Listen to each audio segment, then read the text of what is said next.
Hello. Happy Wednesday as we slide merrily into Thursday. JODIE Arias Revisited, Part 5.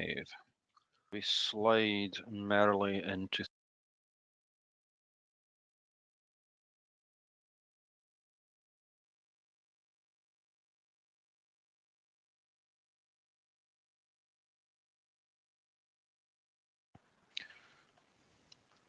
I'll just hang fire until any of you JODIE Arias aficionados enter the room.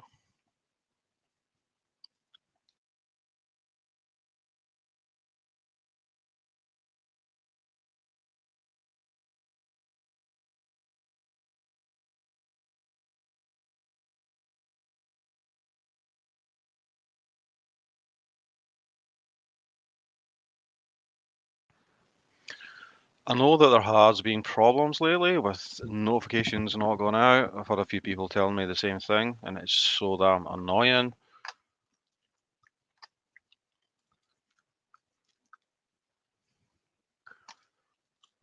Now, for anyone that was here for the previous JODIE Arias show, I was number 4. I actually missed out a little bit of the end.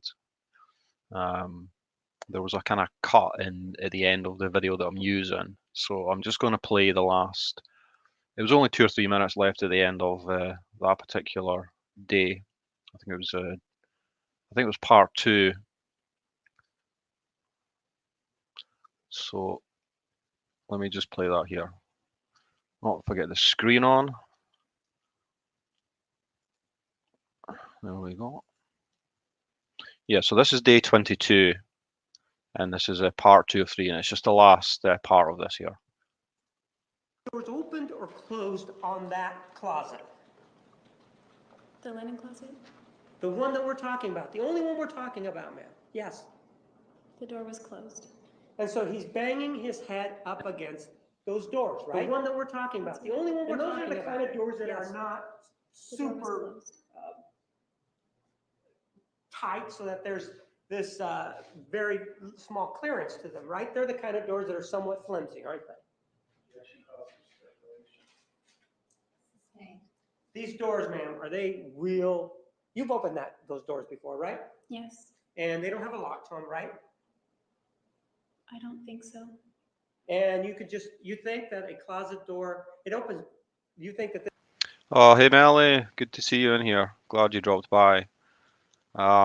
I presume that you're quite familiar with this trial. this particular closet door may have a lock? I don't remember it having a lock. Okay. And so is it the kind that is accordion, or is it the kind that has one handle on it? What do you mean by accordion? Well, when it opens up on both sides. Oh, it's just a door with a handle. It's just a door, right? Yes. And the door was closed, right? Yes. And he's banging his head up against the door, right? Yes. He's not doing anything to you. He's not talking to you. He's actually went away from the confrontation, right? Yes. You're the one that's chasing him down, aren't you? I didn't chase him.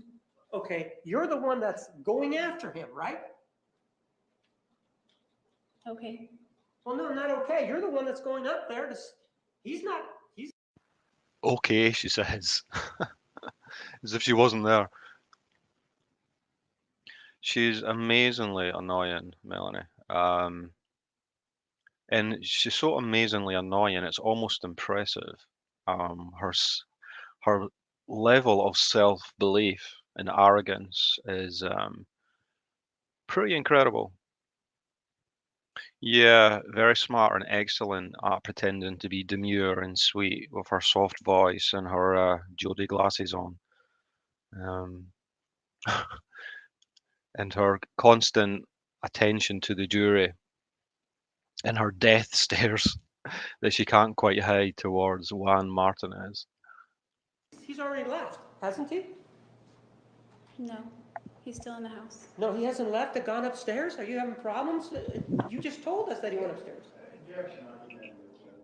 Ladies and gentlemen, we are going to take the afternoon recess at this time. Please be back in the designated area at 3:25. Please remember the admonition. You are excused. Yeah, so as I say, that was just the end of what I missed. from the last live that I did. So just to keep it tidy, I'll play that. And so we're now going into the last part of day 22.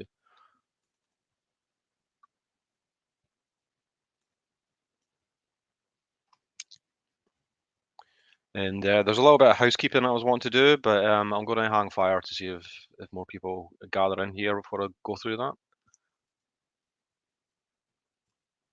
Please be seated. The record will show the presence of the jury, the defendant, and all counsel. Mr. Martinez, you may continue. Ma'am, how long was Mr. Alexander banging his head up against that door before something happened, before the next thing happened? And for anyone watching this back, myself and Melanie in chat here are going to be having a discussion in relation to the Sarah Boone case, which I was covering a few weeks ago or about a month ago. It's looking like that it was due to go on trial in the middle of May, but there may be a delay, there may not be a delay, but Melanie seems pretty well informed on the case, and she shares with me just an absolute fascination with that case. So we'll be doing that hopefully tomorrow, round about this same time. So we're looking forward to that. So hopefully you guys can join us for that. But I'll schedule that there at some point tomorrow. I guess if I had to guess, maybe a minute, minute and a half. So for a minute and a half, he's doing this, and you're just standing there, right? No, I was sitting on the washing machine downstairs when it began. I see. So for a minute and a half, you hear it, and then you go upstairs? Is that No, right? I'd say from the time he stopped. I heard the sound, then I jumped off the washing machine and went upstairs to find out what was going on. Found him in the Let me do it bedroom. this way. As you're walking up the stairs, do you still hear him banging his head up against the door? Yeah, I'm following the As sound. you go into his room, do you still hear Yes. him banging his head up against the door? And then as you take a right and go down the hallway, is he still banging his head up against the door? Yes. Do you get close to him when he's doing this? Yes. How far away do you get? I'd say pretty close, maybe from here to this thermos right here. And while you're standing there, he continues to bang his head. From the time you stood there, how long did he continue to bang his head? Till I said his name. I know. How long in terms of time? I couldn't say exact seconds, but I tentatively walked up to him. I'd never seen him act When like you that. said tentatively, Yes. you walk up to him. I don't think Jodie's done anything tentatively in her life. From the time that you get near him to where that pitcher of water is, how much time elapses from the time that you get to where the pitcher is to the time that he stops banging his head? I'm talking in terms of time. I didn't let it go on long before I said his name and he stopped. Pardon? I didn't let it go on for a prolonged period of time before I said his name. I wanted him to stop. Okay, so how long before you said his name? I don't know, as far as seconds. It wasn't long. It was what? It wasn't long. I know, but you said seconds and I didn't hear the first part. I said I don't know as far as seconds. Oh, okay. And so you said his name, and at that point, what does he do? He spun and faced me. He had the eyes of a madman and he screamed, "What?" really loud. Right. And so this is what you're telling us is the same thing that you saw back on June 4th of 2008. You sort of almost described it the same way, that he had the eyes of a madman, right? Objection, Mr. Addresses the testimony. Rephrase. Ma'am, you told us that he was in the shower, right? On June 4th of 2008. Yes. Right? That you dropped the camera, right? Yes. And that he got very, very upset, right? Yes. And he said some things to you, right?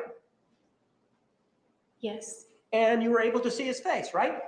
Yes. And his face was like that of a madman, right? Yes. So let's get back to August of 2008. At that point, you said he had this same kind of look, right? Yes, it's 2007. Right. But it was the same kind of look, right? The same, very similar, yes. Right. And so then what happens? He has this look in his eye. What do? I turned and bolted down the hallway. You ran, right? Yes. But he's able to catch you, right? Yes. He catches you where? Right around the threshold of the carpet. Right. Where he ended up with his head, with the slitting of the throat, right? And literally every word of this is a lie. I don't know. You saw the photographs, right? I saw. And you saw the big blotch of blood that was there on the breachway there between the tile and the carpet, right? Yes, Is that about the area where he caught you? yes, And is that where he grabs you by the wrist? yes. And he grabs you there by the wrist, and does he still have this look of a madman or not? I didn't look. Were you looking down, or what were you doing? I don't know if I might have had my eyes closed. I was still not looking at him. Pardon? I was not looking at him. Okay. And then he hugs you, or what does he do? He yanked me toward him and put his arms around me and squeezed. Was it a very hard squeeze? It was a firm squeeze, but it wasn't too hard. And then he apologizes, right? Yes, And then this confrontation is over, right?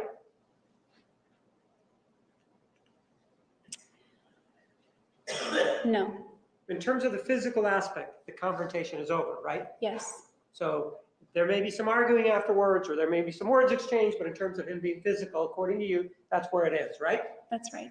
And this is the event that you tells us goes through your head as you're running down the hallway in 2008, right? Well, when I went Yes to or make no? the no, Yes or no? no, Okay, did And Juan obviously enjoys taking every opportunity to be as condescending towards her as possible. And it is definitely part of his tactic to get her to shift out of this demure character she's playing.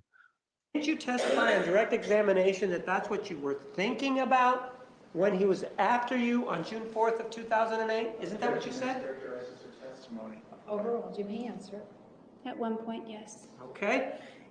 So if this is the, and I know you don't like the word flashback or the thought, but if this is the flashback or the thought that you have on June 4th of 2008, then you know nothing's going to happen because nothing happened before, right? That's not right. There was a different ending back in August of 2007. Did he hurt you more? No, that's not what I'm saying. So he didn't hurt you more, though, right? He didn't hurt me at all in August. And if he didn't hurt you at all, to use your term, in August, and this is something that goes through your head, then the expectation would be that he wouldn't hurt you in 2008, and there's no reason to be afraid of him, right? And this trial is 2012 going into 2013. So you're talking 5 years after the murder. Not after he broke my finger, hit me, and almost killed me by choking me Pardon? unconscious. It Pardon? was not that. What did you say?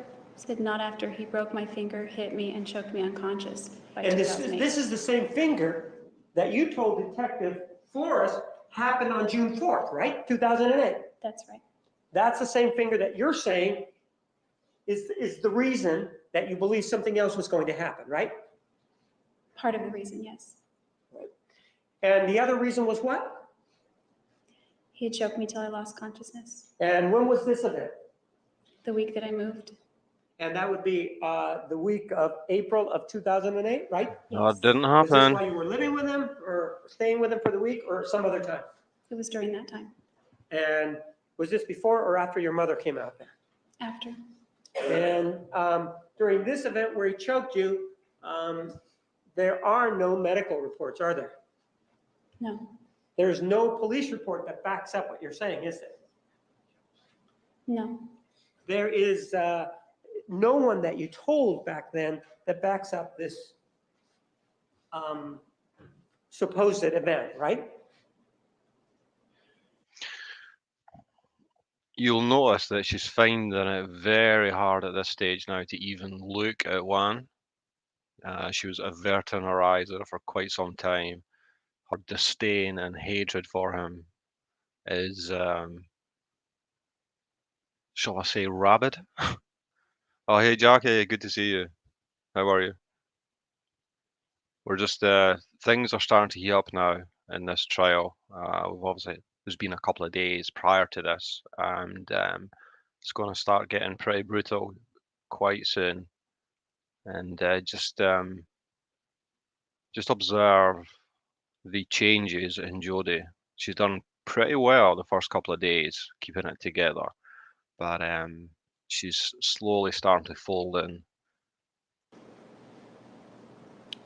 I did not tell them that's why the bruises were. Pardon? I didn't tell them about that. Right. So there, all we have to go on is your word, correct? Oh, Jackie, can you let me know if you got a notification for this? There's some problem with YouTube at the moment. I've had a lot of people telling me they're not getting them. That's correct. And You did? With FTR, we're going to need to take just a momentary you were break. telling us, ma'am, about the incident where you claimed that he choked you before you left to move back to Wairika, correct? Yes. And when did that happen? It would have been the first week of April 2008. And you were at his house? Yes. And what were you doing? Oh, cool, Jackie. We were having a discussion that led to an argument, and then it led to that. What were you having a discussion about? Several things. We were first discussing his dating life, and then we were discussing my dating life. And then prior to that, he was a little bit upset because I had reemphasized the pamphlet that I gave him. Because I was I'm not thinking- asking you about his demeanor. Judge, she's asking what the discussion was about. She's explaining it. Objection non-responsive. I just want the topics. Ask another question. And during this discussion, where was it that it took place? in his bedroom. And it escalated, according to you, into a point where he threw you down, right? Yes. And when you were down, that's when he choked you, right? Yes. And how long did this confrontation last? I don't know. Yeah, I was saying that the other day there, Melanie. It's quite similar to the Casey Anthony case, isn't it? Where she and her defense team tried to throw her dad under the bus with similar allegations about her. It's disgusting. People will do anything when they're faced with what they deserve. Look at her face. Oh my God. She's finding it harder to conceal her hatred right now for Juan. As I was saying, she's barely able to look him in the eyes at this stage. Were you able to get up afterwards, or did he let you up? I woke up and he was not on top of me anymore. And he was what? Not on top of me anymore. Didn't call the police, did you? No. You didn't get any medical care, did you? No. You didn't tell anybody, correct? I did tell someone. Who did you tell, ma'am? I told Matt. You told Matt McCartney, right? That day you told Matt McCartney? No. You told Matt McCartney when? June 2nd of 2008? No. When did you tell Matt McCartney? I saw him a few days later and he called me out on all the bruises that were on me. And with regard to Liar. his statements, do you know why it is that when asked about that particular incident, he claimed no knowledge of it? Do you know anything about that? Hearsay, improper. Overruled, you may answer. Do you know why he would claim no knowledge of that? Objection calls for speculation why he would claim. Sustained. So you don't know whether or not he, when interviewed, whether or not he admitted to knowing about that. Objection is calls for hearsay judgment. It's the same question. May we approach? You may. You may proceed. Ma'am, you've had business, you've spoken with Mr. McCartney, haven't you? Yes. And in fact, he's visited you in jail, right? Yes. And in fact, he's even tape recorded you, hasn't he? Yes. I think Matt McCartney might be the one where she was trying to send coded messages out. I'm not too sure. And you've also had telephone conversations with him, haven't you? Yes. And in fact, you and he have discussed this issue about whether or not you had bruising around the neck, right? Not during the jail visits, but yes. But you have discussed it, haven't you? Yes. And have you discussed whether or not he has spoken to any law enforcement individuals regarding the bruises on the neck? Have you and he had that conversation?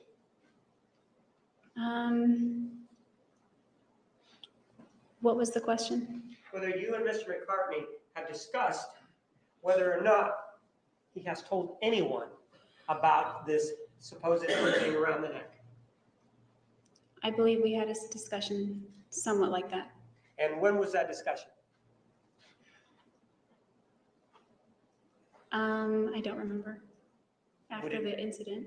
Pardon? After the incident. Where was this She doesn't conversation? remember a lot. Over the phone? Was it in person? It was Okay. over the phone. Start to notice. And how much time after the incident was this conversation?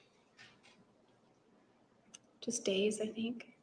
And so if it was over the telephone, then you would agree that he would not be able to see whether or not there would be any makeup that was applied to these supposed injuries, right? No, not for that conversation. No, I'm not talking about any other conversation. We're talking about one conversation on the telephone, right? Yes, And you said that was 2 to 3 days after this alleged incident happened, right? no, it was after he called me out on the bruises. Pardon? It was after he confronted me about them. Well, you had a telephone conversation, and you said that this happened during the time that you were at Mr. Alexander's home before you left, right? Yes, And you then left, correct? that week, yes. Right. And during 2 to 3 days later, while you were still at Mr. Alexander's, you had a telephone conversation, right? With Mr. McCartney. That's not the one I was referring to. But you did have some conversations with Mr. McCartney, right? Yes, Is that when you told Mr. McCartney about your injuries around the neck? are you talking about 2 or 3 days after the incident? You told me that you had a telephone call with him 2 to 3 days after the incident. Do you remember telling me that? I thought you were talking about the incident where he confronted me. I'm asking you about a telephone conversation, man. That's all I'm asking you about. Are we clear now? Yes, This telephone conversation that you told me about, you indicated that you told Mr. McCartney about this bruising, right? yes, And my question to you is, if you have this telephone conversation with him 2 to 3 days after this supposed choking, he would not have been able to see any marks on your neck, right? no, I was in Wairika by then. Ma'am, if it's a telephone conversation, God, the look on her face and her sweetly soft voice. Precisely the opposite of what she's feeling in her head. and you call Mr. McCartney, isn't it true that he wouldn't be able to see your injuries because it's over the telephone? Yes, So then you leave to go to Wairika, right? when? When you left. When was that? Left from where? From Arizona. When was that? No, I went to see Matt after Arizona. You went to see Mr. McCartney when? I stopped to see Matt after I left Arizona with the U-Haul truck. I understand that, but when did you leave Arizona? Let's see. I believe it was 2 or 3 days after he did that. Okay, so about the time of the telephone call is the time that you leave Arizona, right? No, you're still fixated on the phone call. I misinterpreted what you had said earlier. There was no phone call 2 or 3 days later with the discussion of bruises. There was no telephone call now, right? No, Okay, so why did you tell me there was a telephone call before? I was referring to a few days after he confronted me about the bruises, which would put it many days after the fact. So you're saying that there was no telephone call to Mr. McCartney while you were here in Arizona, correct? I'm not saying that. I'm saying there's no discussion. There was a telephone call, but there was no discussion, right? I'm not saying there was a telephone call either. I'm just saying there was no discussion. Well, you did reference a telephone call for me previously, right? Yes, And this telephone call you told me was 2 or 3 days later, right? Do you remember telling me that earlier in this conversation? yes, but I'm confused about what Yes. later you mean. Okay, so you did tell me about it then, right? Yes, But now you're telling me that no, She's starting to get frustrated. Or should I say she's starting to find it hard to hide her frustration. there was no telephone call 2 or 3 days later to Mr. McCartney after this supposed choking incident, right? that's correct. But you did leave Arizona some days after the choking incident, right? Yes. And that would have been what, April 7th, April 8th? Is that when you left? I remember it by days of the week, but not dates. Okay, what day of the week was it? It occurred on a Tuesday, the choking, and I think I left town on Thursday or Friday. All right, so you left 2 or 3 days later, right? I believe so, yes. Well, when you keep saying you believe so, it sort of leads me to believe that when you said Wednesday or Thursday, that you really don't know. So did you leave Wednesday or Thursday? Wednesday, Thursday, or Friday, it was after the event, but I didn't stay like a whole week beyond that or anything. So then you drive, and is this the time that you turn around and come back, or this is the time you actually leave? That part, I don't remember. I'd have to look at dates, text messages, things like that. So you don't remember if that's when you came back then, right? I just know that, So the answer is no, right? no, that's not, I'm thinking probably not, But you don't know, not for sure. okay? So if you did come back, then you would have stayed more time there at Mr. Alexander's house, right? Yes, And then you do take off and then you go up towards California, right? yes. And you take the 10, So- First the 60, then the 10. right? And you proceed to Southern California, correct? That's correct. What time of the day did you leave? Yeah, she's definitely smart at talking her way around things. There's no doubt about that. And like I think this is by now this is her third or fourth version of events, and she's obviously had a long, long time to think about all the intricacies of her lies.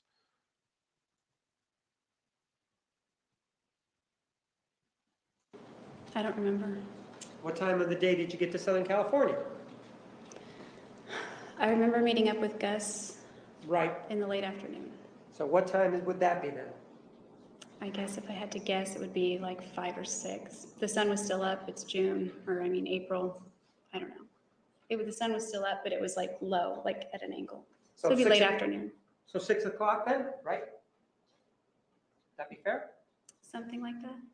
And then you're there, how long are you there with Mr. Searcy? I don't know, an hour maybe, a couple hours. And then do you go to sleep in the truck? You said that you slept in the truck, right? Right. After that, I drove for a while. And then you slept in the truck, right? I think I drove all the way to Hollister that night. Okay, but at some point you slept in the truck at night, right? Yes. So it wasn't that night then? I don't remember. Could have been the next night? Could have been the next night or the previous night. Well, the previous night, there's only one night when you drive from Arizona to California. It's during the day, right? I might have slept in the truck before arriving in Southern California. I don't During the know. day you slept in the truck. And guys, she was on the stand testifying in total for 18 days. Has anyone ever heard of anyone being on the stand, a defendant being on the stand for that length of time? It's crazy. At night, I believe. Well, no, it couldn't be at night because you told us that you got into Southern California at 6 o'clock in the evening or when the sun was going down. Objection argumentative, she's also left Mesa twice. Rephrase your question. Right? This is the time that you actually left to go to California. You told us that you don't remember what time you left, but you got to California sometime in the evening or the afternoon when the sun was going down, right? Do you remember telling us that just now? The sun was not going down. It was late afternoon. Pardon? The sun was not going down. It was late afternoon. All right, late afternoon then makes it earlier in the day, right? Around 4. Perhaps. I don't remember times. So it was in the afternoon then, right? Yes. Is that fair? That's fair. And if you take off from Arizona to get to California in the afternoon, by necessity, you would have had to have left in the morning, right? Not the afternoon. If I didn't stop to sleep, yes. Right. And so you're saying to me now that when you left on that leg of the trip, you actually went to sleep somewhere, right? I'm not saying that. I'm saying it's possible. I don't remember when I slept in the truck. I just know that I slept in the truck. Okay. Do you normally, as you're you remember sleeping during the day on the first leg? Do you remember that? I slept during the day and at night during parts of the trip. It was broken up over several days before I arrived in Wairika. So and then you get to California, you talk to Mr. Searcy, and then you drive, right? Yes, And you're sure you get to Hollister that night, right? You're sure? I know that I was in Hollister the night that long text message came through. I understand that, but you're saying that you left in the morning, you get there about in the afternoon. I'm asking you whether or not you got to Hollister that night. That's what I'm asking. I believe I did. Okay, so now you're in Hollister. You spend the night there, right? Yes, Right, and then what time do you get up? I don't know. Where is Hollister in relationship to Monterey? Oh, I think about an hour. And so then you get up the next day. Is that the day that you meet up with Mr. McCartney? No, I saw Matt before going to my sister's. So he was down around Hollister, is that correct? Where was he? No, he wasn't by Hollister. So then where do you meet up with him? We met up at his house. Well, he lives in Seaside, doesn't he? No, he lived in either Monterey or Pacific Grove. It was right on the border. And Seaside is near there, right? Seaside. Yes, it is near there. And so back then, he lived in the same general area. And where's Hollister in relationship to Monterey? I would say, well, Hollister is kind of northeast, more inland. So it's above Monterey, is that correct? Yes. So before you even got to Hollister to your sister's house, that's when you met up with Mr. McCartney then, is that what you're saying? That's right. Where? Where did you meet up with him? I Think now, Jodie, think. I can't remember where I slept, but I remember going to Matt's and Daryl's that morning with my U-Haul truck. What's that? No, I didn't hear you. I can't remember where I slept, but I remember going to Matt's house and Daryl's house, his apartment, with my U-Haul truck. And what time of the day was it that you ended up at their houses? That was in the morning. And so would that have been, but I thought your sister lives in Hollister, which is north of the Monterey area. That's correct. So would you have seen them before you went to your sister's house? I know I stopped there before I went to my sister's house. So what time did you get to your sister's house? I don't remember. Well, was it light outside? I think it was because we had dinner. And so I think she gets to the stage during all this cross-examination where she takes a little bit of joy in saying, "I can't remember," to Martinez. I really think she loses herself in this personal joust that they're having. She's wanting to annoy him as he's wanting to annoy her. that would have been around 6, right? Somewhere in that ballpark. And Do you know what I mean? She's enjoying not being precise with her answers. She knows it's annoying him, and she's putting that at the forefront over and above what should be really important to her. It's to be believable to the jury. It's for all her skills and her inner strength, she failed completely in that respect. where did you, before that, And I guess that's the job of a good prosecutor, you know, to help her, to allow her to lose herself in those moments in the courtroom. where did you meet what time did you meet these individuals in terms of time before that dinner time? How many hours before that? It would have been the same day, but in the morning. I don't know the hours exactly. So you met him in the morning. Who did you meet first, Mr. Brewer or Mr. McCartney? Matt. And where did you meet him? At his house, the house he was living in. And is this the house that he was living in with these other individuals, or is this a different? Yes, same one. And that's when, according to you, he saw the bruises, right? Yes. And did Mr. Brewer see the bruises too? No, I put makeup on. Well, didn't you also have makeup on with Mr. McCartney? Isn't that what you had on too? I thought I did. Well, the makeup hadn't changed from Mr. Brewer to Mr. McCartney, had it? Yes, it did. And why is that? I thought you saw him at the same time or at No. about the same time. After I woke up, I went and saw Matt. Some of the makeup had worn off. He confronted me on it. Before going to see Daryl, I put more foundation on my arms and my neck. Of course you All right, so did, you had it on Jodie. Of your course you arms. did. Where else? My neck. And, okay. Now, this individual, Mr. McCartney, he's somebody that you will believe will never betray you, right? I've had that belief in the past, yes.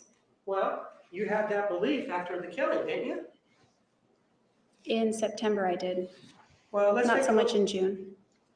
let's take a look at, I'm going to have something marked as an exhibit. This is exhibit 475, which is our clip number 8. I was trying to call my friend that's in God, she looks so different there, doesn't she? I guess that's a few years prior. 48 hours. Monterey. He is a person that I usually tell everything to. He's somebody that would never betray me. And he's somebody that he's somebody I could tell anything to. And I thought maybe he could. I was never able to make the phone call and get a hold of him. So it would try to dial it, and then the bar would go away and call lost and things like that. So at that point, I remember pulling over again at the Hoover Dam, and I thought, I'm going to call Travis. And I was able to have cell phone reception there, and I tried calling him, and it just went to voicemail, and I called him again, and it went to voicemail. Glad you could join us, Thing One. How are you? We're just going through the next part of the cross-examination of the one and only JODIE Arias. And she's slowly beginning to crack.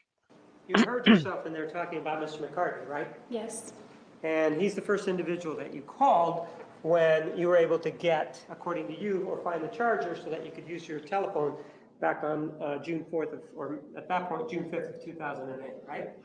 I don't know if he was the first, but I did try to call him. And he's somebody that, according to what you said, would never betray you, right? Yes, And that's what you said when you conducted that interview, right? that's right. And that was after your arrest on July 15th of 2008, right? Yes, And he's the same individual that, according to you, had this affair or relationship with Bianca, right? that's right.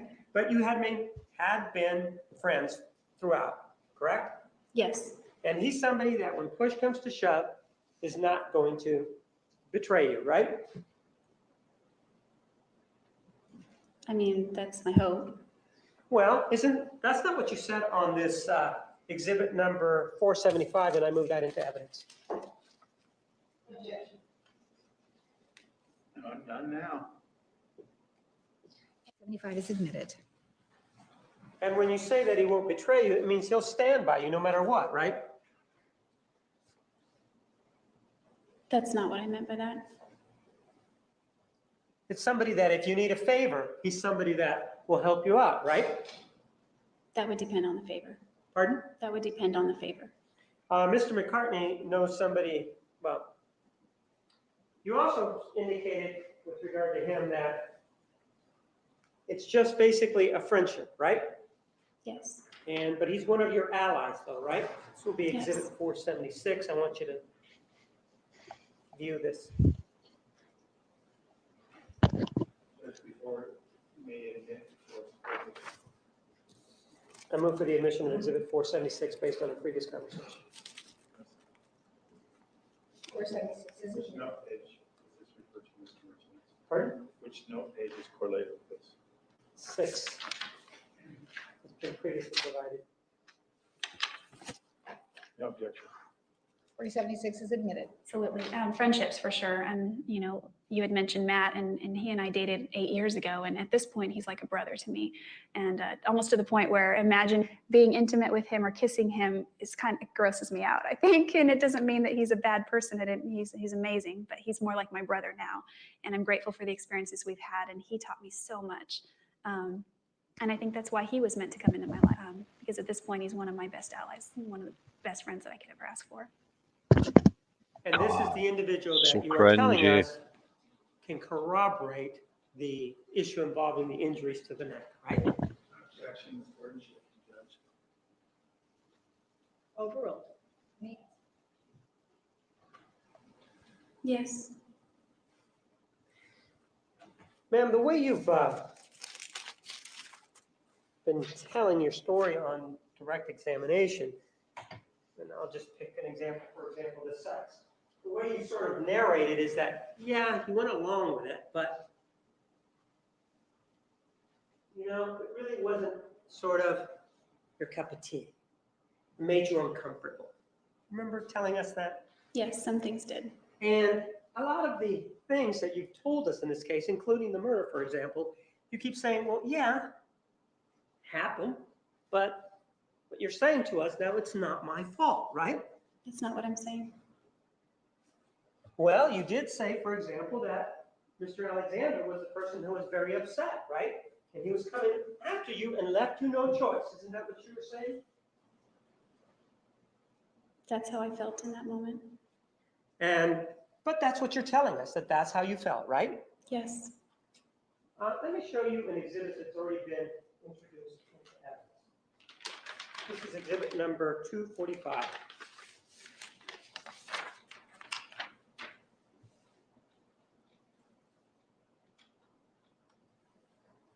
That's you in position number 5, isn't it? Yes. And that's you smiling in position number 5, right? Yes. But you have a reason as to why you were smiling there, don't you? Yes. Let me have an exhibit marked so we can see what the reason is. I move for the admission of exhibit 477. No objection. 477 is admitted. Judge, my screen is ready to go. I don't know. Yeah, you look a little different there, don't you, Jodie, than the character you're playing for us all right now? That's fine. There is one thing I wanted to address, and that is my mugshot. And I think I did a little tilt on my head and gave a little smile. There's been a lot of attention given to that, especially on the internet. People speculating, why did I do that? How could she smile?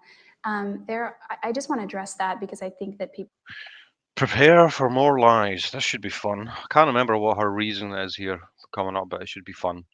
Take it away, Jodie. don't really understand. And there are a few reasons I did that. And one is one of my first thoughts when I was actually being booked. I was a little like, wow, I see this stuff on TV all the time. This is so interesting. It's almost just like it is on TV. Oh my God. Yeah, this is so interesting. Little old me being in this circumstance, how obscure and how crazy it is that I'm here having my mugshot. And I thought to myself, what would Travis do if he were in this situation? This is why I'm here. And barring the fact that he would likely not get himself into such circumstances, he would be smiling. He would be like, hey, he would just flash this grin that he always does. And so there was part of that. And then also part of the fact that I knew it would be all over the internet. So why not? And then there was also the fact that I know that I'm innocent. And even though this is a very serious thing to be charged with, Isn't there's it no just? reason for me to be sad because I know that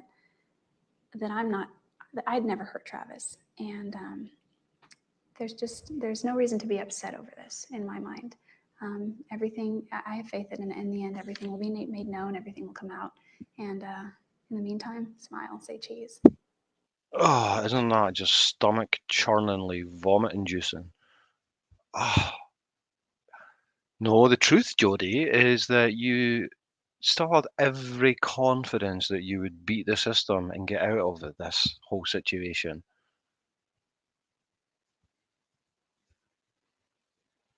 She lies so casually and so easily.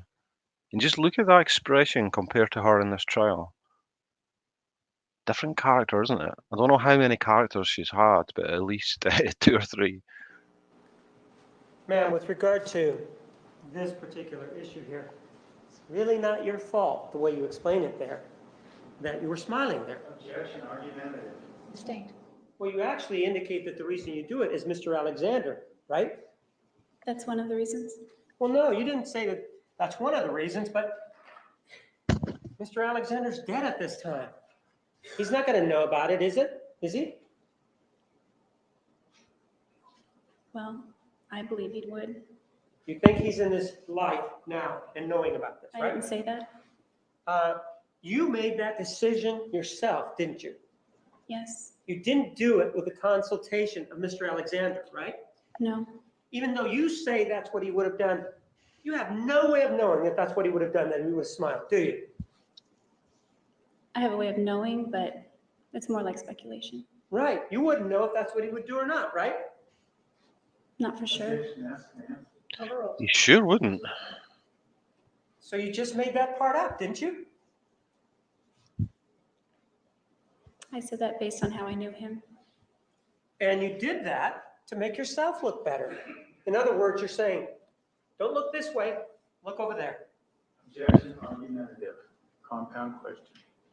Yeah, she's using his name in vain even after his death to try and use him even further to support her image that she's trying to create of her and Travis being so tight. You know, Travis would want me to fight on here. He would want me to be strong. Well, that was obviously an interview before she changed her story and admitted that she did kill him, but it was due to the fact that he was attacking her. And now she has to deal with the consequences of the blatant lies. Sustained. Rephrase. You said it because you didn't want the light to be focused on you for smiling. That's correct. And part of that conversation also that we had is that you said that you were innocent. You remember saying that? Yes. And previously on direct examination, when you were being asked about whether or not a jury would convict you, you said, well, the reason I said that was because I planned to be dead at the time, right? That's right. Not because you were innocent, right? Not in that interview. Well, actually, in that interview, you also said, I'm innocent. No jury will convict me. She's trying to get people to believe that she said that no jury will ever convict me because if it got to that stage, she would commit suicide. Okay? Who's all believing that? Do you remember saying that? Yeah, I did say that. So it's the same thing that you're saying here, right? Yes. So it's not that you were going to commit suicide. It's because you truly believe that you didn't do anything wrong here, right? I believed. Objection, argumentative. She'd be better off just admitting here and letting the jury know that she's at least capable of telling the truth in some respect. Just admit that you were lying blatantly at that stage because that was your strategy. I think the jury would have just a slight little bit more respect for her, just knowing that, hey, at least she can tell the truth at some stage. Overruled. I believed, I knew that I was innocent of first-degree murder, and I did plan to be dead. Did you say that you were innocent of first-degree murder? No. That changes, though, that you're saying you truly believe that you were innocent of first-degree murder. That changes from what you told us on direct examination, though, doesn't it? Objection, Nothing argumentative. changes. Overruled. Doesn't it? Nothing changes. Well, in direct examination, you told us that the reason that you said on that Inside Edition clip, do you want to look at it? No. On that So annoying the way she glances at the jury. She thinks that's all she needs to do, just a quick glance every time, you know. That'll keep them on my side. Inside Edition clip, Oh, hey Raven, good to see you. Yeah, this is an actual live.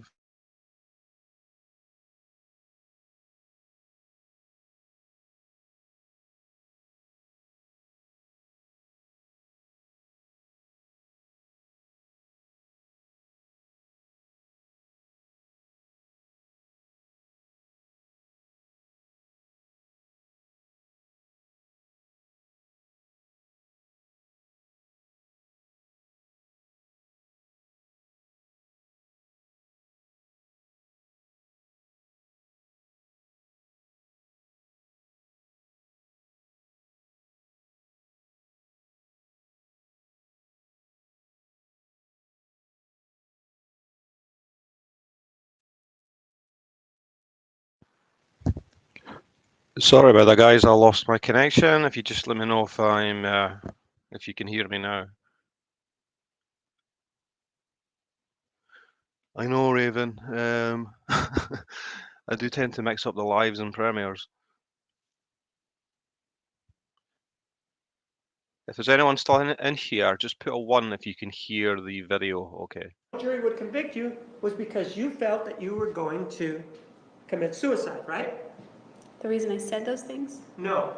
In court, you told us that the reason you uttered those words was because you were going to commit suicide before the matter went to trial, right? Yes, I was certain of it. But that's not really what you said. You said you were innocent, right? Yes. And so when you went up there and you told us that, that's just not the truth, is it? Objection, argument. It is the truth. I'm innocent of that charge. Or is it because the jury won't convict you because you will have committed suicide? That was also the hope. Now, Okay, Jody. the other thing, man, We is believe that you. in terms of the breakup with Mr. Alexander, that occurred at the end of June of 2007, correct? Correct. Jody is not the type of person that would commit suicide. And what you indicated was that after the breakup, one of the things that happened is that rather than staying in Palm Desert, you moved to Arizona, right? I lived in Big Sur and I did move to Mesa. Pardon? I lived in Big Sur, not Palm Desert. I moved to Mesa. How long did you stay in Big Sur? Approximately 2 months. And after being in Big Sur for approximately 2 months and being broken up with Mr. Alexander, you decided to move down to Mesa, right? Yes.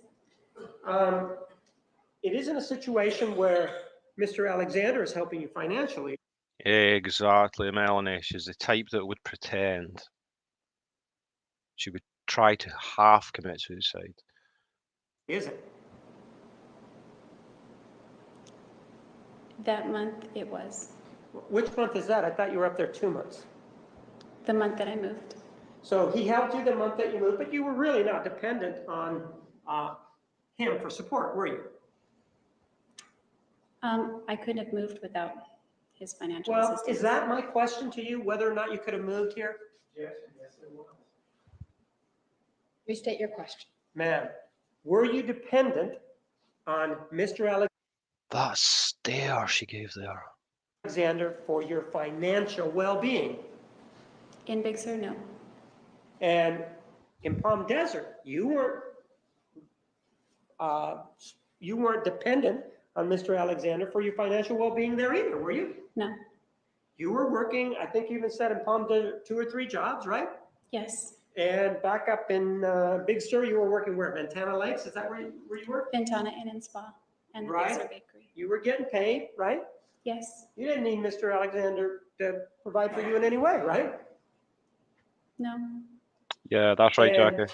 you made the choice to come down to Mesa, Arizona, right? Yes. And you made the choice as to where you were going to move, right? Yes. And in fact, ma'am, you indicated that there was a reason why you chose to come out to Mesa, right? Yes. And in fact, you indicated that it was Mr. Alexander. And that he was the reason that you came here to Arizona, right? Yes. Let's see how you put it. You were for the admission of Exhibit 478. A moment, Your Honor. Yes. 478 is admitted. Tell me about choosing Mesa as a place to live. Why did you choose Mesa? Well, the main reason was because of Travis. He was a very persuasive. Look at that smile. The smile from Jodie's previous incarnation. She's trying so damn hard to paint the picture of normality. You know, this loving and gentle and strong relationship, this bond that she had with Travis, and she needs people to believe that Travis had the same bond with her.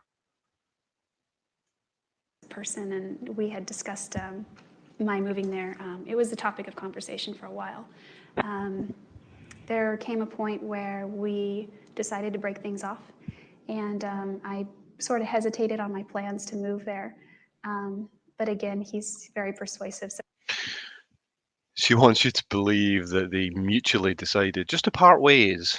There was nothing mutual about it. so he convinced me that it And she's now going to lie and tell people that Travis convinced her to move back up to Arizona. In reality, that was her decision. She moved up there to be close to him. And he was well aware that that was her reasons. She was pretending to him it was due to the fact that she wanted to be closer to the faith. The Mormon faith is quite strong in the area where Travis lived. But that wasn't why. I know, Jackie, just watching her. Did she change her mind about the death penalty? I'm not sure if she changed her mind, but I do know that they went for during the penalty phase, it was a hung jury when they were deciding on death or life. So it went to a new trial for the penalty phase, and it was a hung jury again. So um, they had to, by law in that state, they had to just go for life due to that.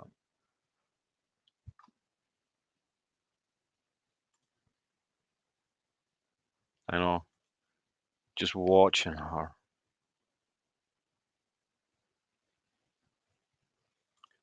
They've got a huge temple down in Mesa. Okay. Yeah.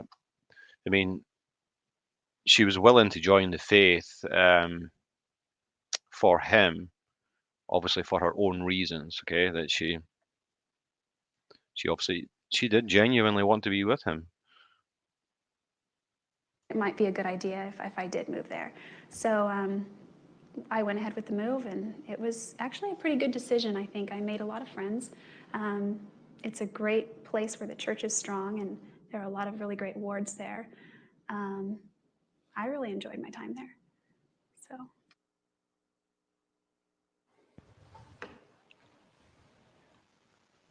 God, that was the family you seen there, and you would have noticed the disgust on their faces at just the utter lies. The entire impression she's given there is a complete lie. She was up there stalking him.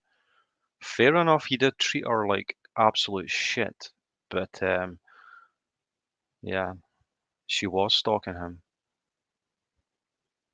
Put the costume back on, Jodie.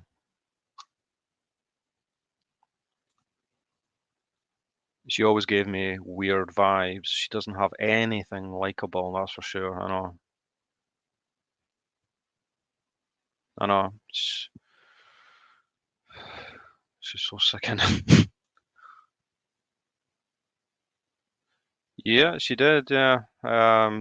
He had made it known that he wanted to marry in the faith, and he wanted a inverted commas clean woman.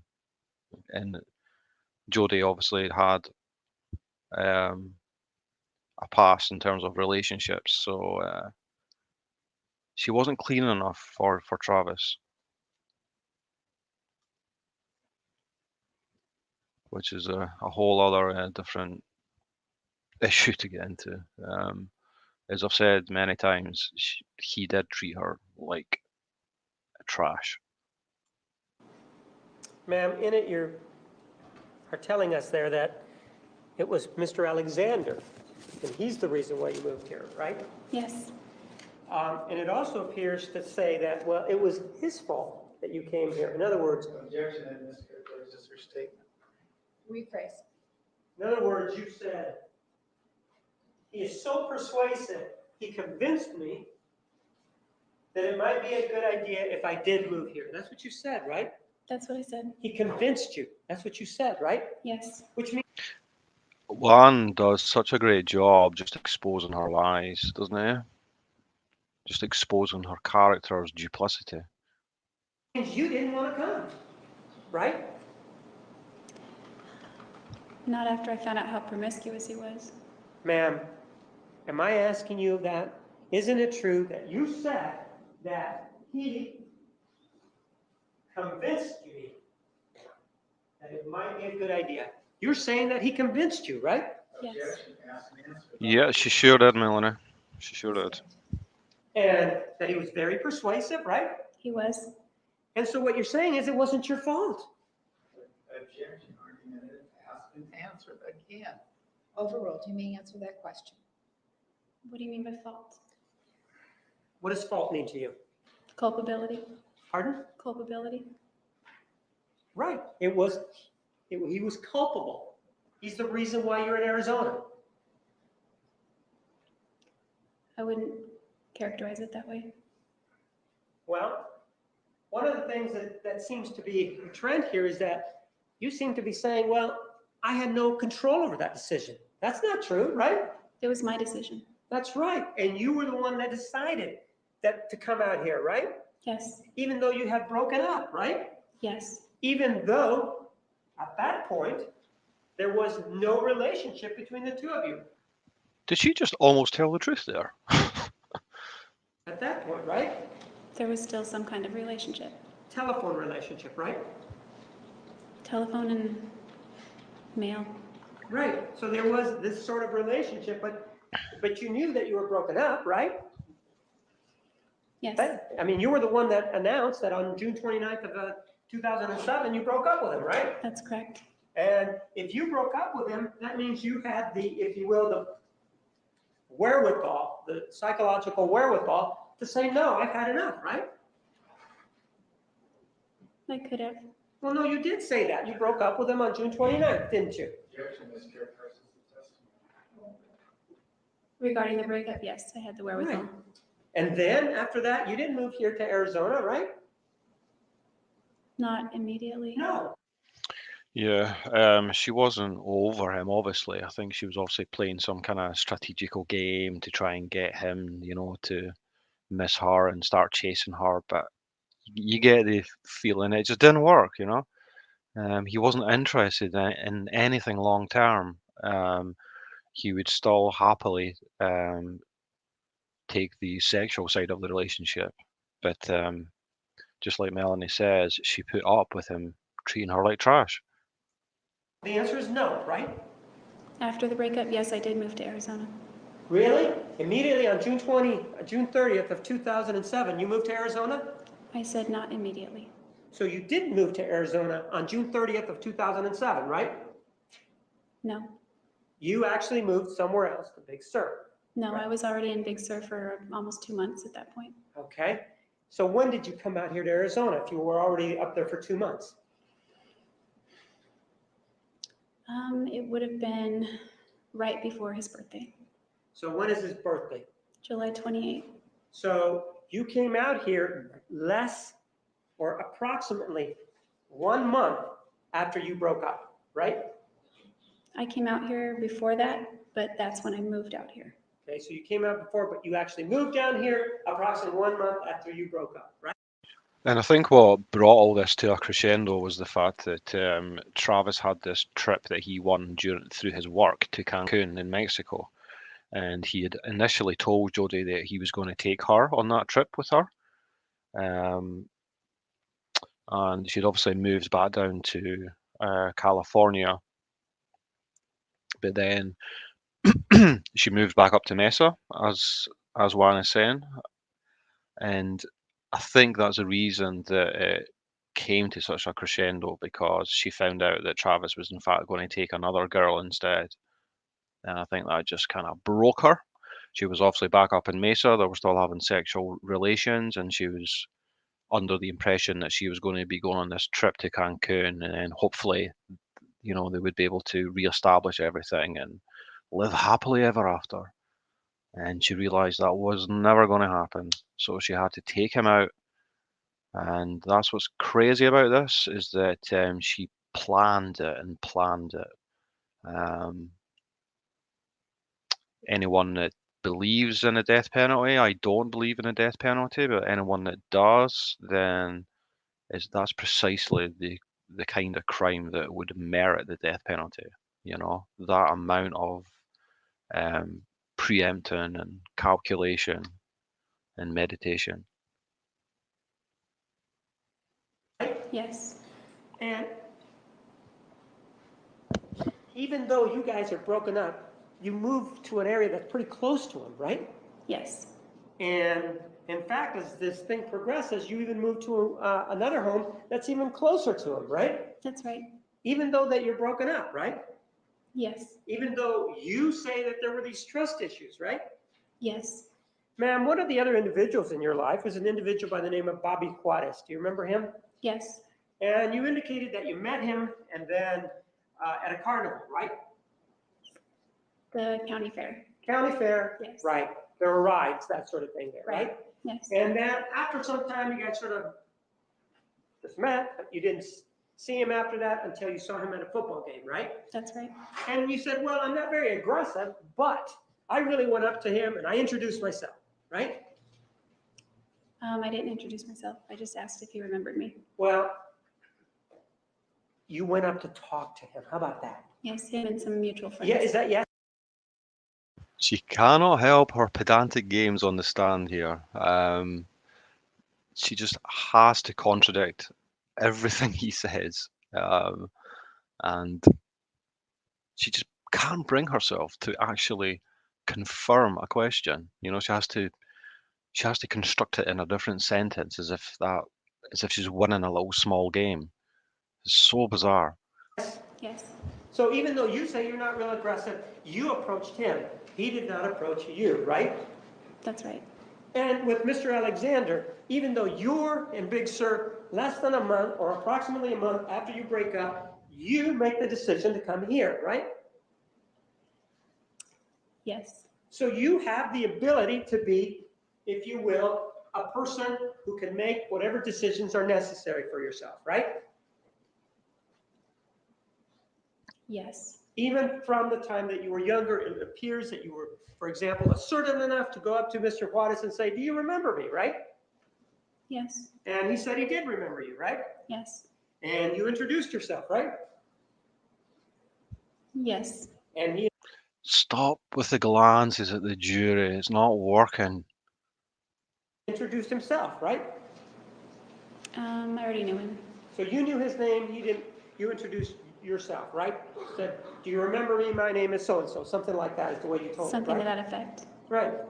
And so after that, you and he start to have a relationship, right? A friendship. But at some point you become boyfriend and girlfriend, right? Yes. And that boyfriend and girlfriend relationship, how long did it last before you broke up?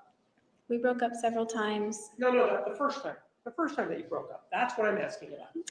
I know it's so annoying, Melanie. I'm just too intrigued by the kind of behavior. Did you happen to see the part where Alice Laviolette was on the stand? Because that is also very interesting. I would say 5 months. And after you broke up with him, you broke up with him, right? Yes. And after you broke up with him, on September 23rd of 1997, you were working somewhere, weren't you? 97. Yes. Where were you working? 97. I think I was working I was in Wairika, but I don't remember which restaurant. I had several restaurant jobs during that time in high school. Well, you remember that you talked to us about September 23rd of 1997 and the restaurant that you were working at when you were on direct examination. Do you remember telling us that? I think I said the Purple Plum. But I can imagine, Melanie. This was the first case that I really got engaged in. I mean, I didn't watch all of it, but I watched all of her on the stand, and as I say, Alice uh, Laviolette, one of the defense experts that was on the stand as well. But yeah, I mean, this was worldwide, this case. And as I was saying before, I mean, it's kind of in the top three of trials or cases to me, in the last, I don't know, 15 years, 20 years or so. Um, Obviously because of with the advent of social media and things in YouTube, I would say this case, Chris Watts and maybe Casey Anthony would be the most high profile.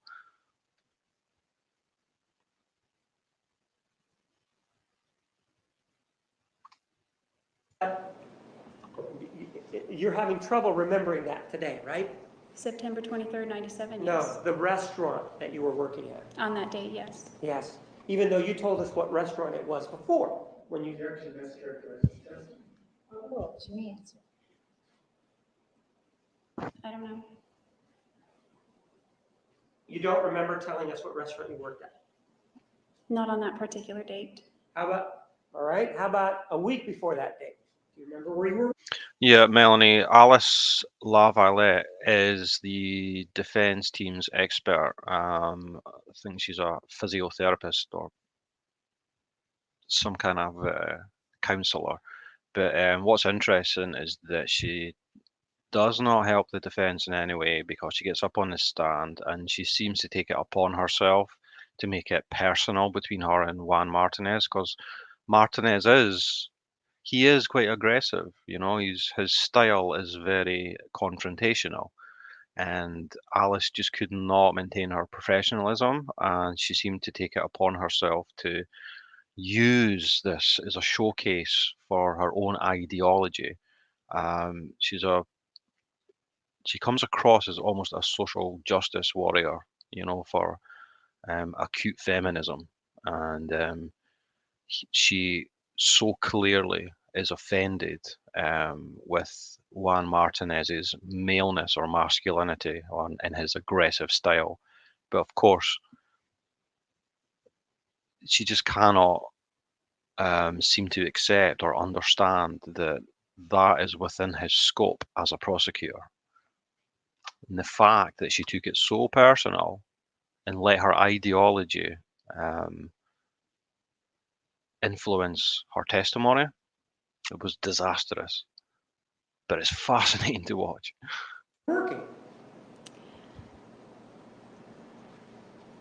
I was working at my dad's restaurant if it wasn't closed yet.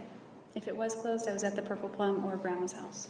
Do you remember that you told us that during this period of time, shortly before this September 23rd of 1997, that you were a server and an old individual, an old man came into the restaurant? Do you remember telling us that? Yes, Are you having trouble remembering that, or the way you said I it? remember that incident.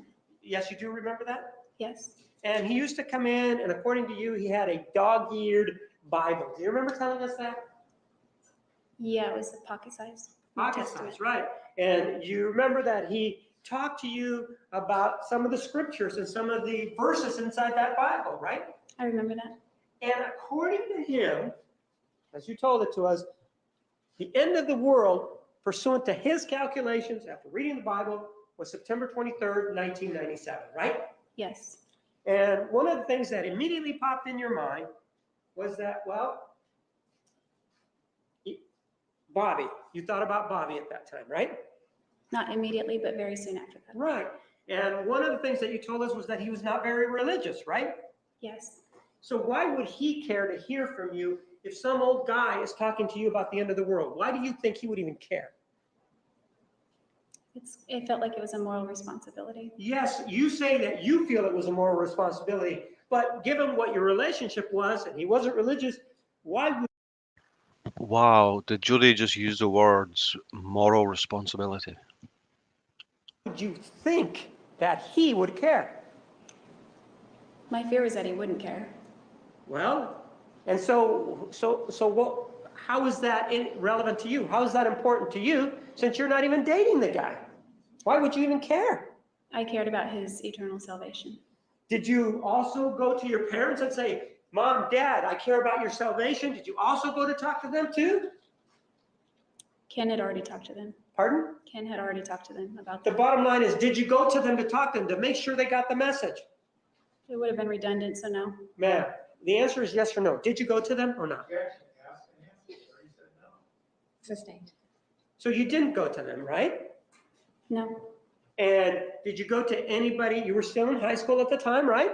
Yes. You didn't go to anybody else in high school with this message, did you? I talked about it.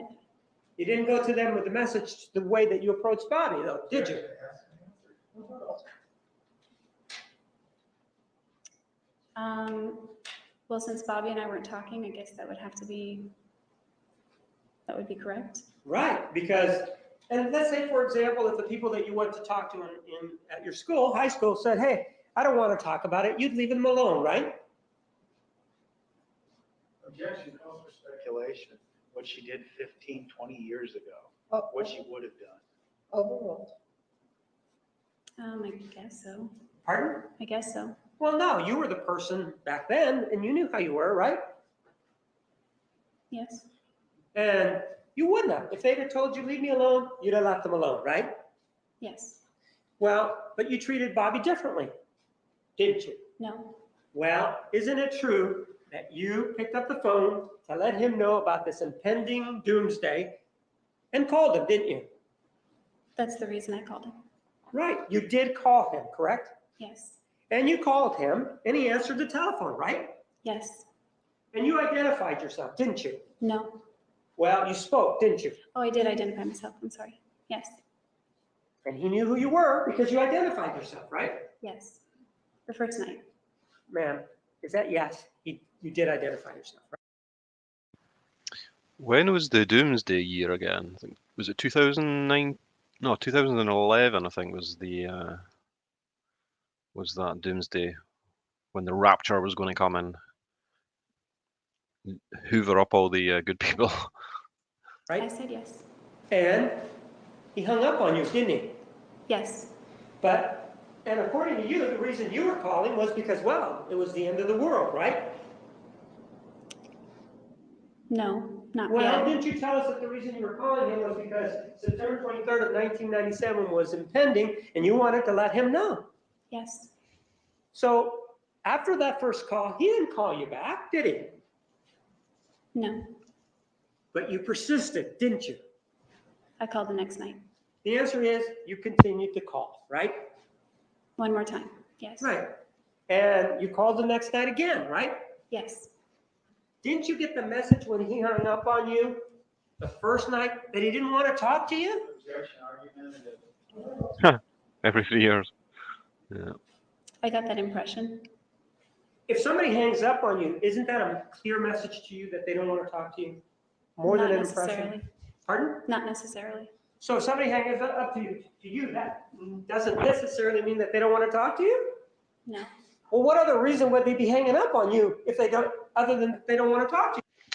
It's as though Jodie thinks that it's a game whereby she'll win if she just does not agree with any statement from Juan. It could be accidental. It could be a malfunction of the phone. It could be anything without explanation. I wouldn't know. Okay. Oh my God. Okay, Jodie. Ding! You win that little joust. She really believes that. Okay, so that's, all right. But then you call them, why didn't you, if you thought that that was the problem that first night, why didn't you just call them right away? Why didn't you just pick up the phone and call them right away? To make sure that it wasn't a mechanical malfunction. Why didn't you do that? I think I was kind of shy. You think you were kind of shy, but that didn't stop you from calling the next day, right?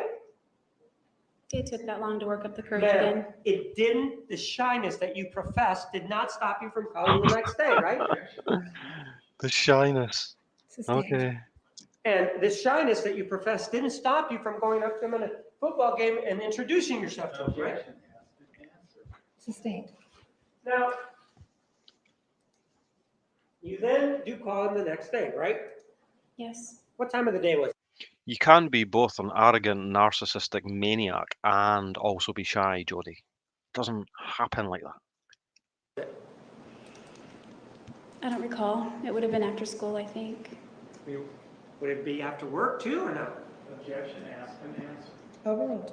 I usually wasn't scheduled on school days. Okay, and so you call him and you dial his number and you get him again, right? Yes. He answers the phone, right? Yes. And after he answers the phone, you identify yourself again, right? This time I didn't. Did you say something? Yes. So you didn't identify yourself, but your voice came through the wire line, right? Yes. And immediately, upon hearing your voice, he hung up on you again, didn't he? That's right. Didn't say a word to you, did he? No. Well, ma'am, with regard to that, You didn't really, then he calls you back though, right? A few days later, yes. Yeah, and he calls you back and you begin to talk, right? Yes. And it really isn't your fault. You can't take no responsibility for it that he actually called you back, can you? Or that the friendship was rekindled, right? Because he called you back, right? Objection, argumentative. Overruled. I don't know what you mean by fault. Well, Oh my God. responsibility. How about that? Weren't you the one that was actually responsible for him calling you back? You're not helping yourself, Jodie. Objection, Your Honor, calls for speculation. Oh The my wife God. called back. Look at her eyes. Ma'am, he hadn't called you back, or he hadn't called you before those 2 telephone calls, had he? No. He only called you back after those 2 telephone calls, right? Yes. She is fuming right now. Her blood is boiling. According to you, the reason for that was because you thought it was the end of the world, right? Yes. And so then you again start this relationship with Mr. Juarez, right? What was that question? You start this relationship with Bobby again, right? Yes. And at first you're friends again, right? Yes.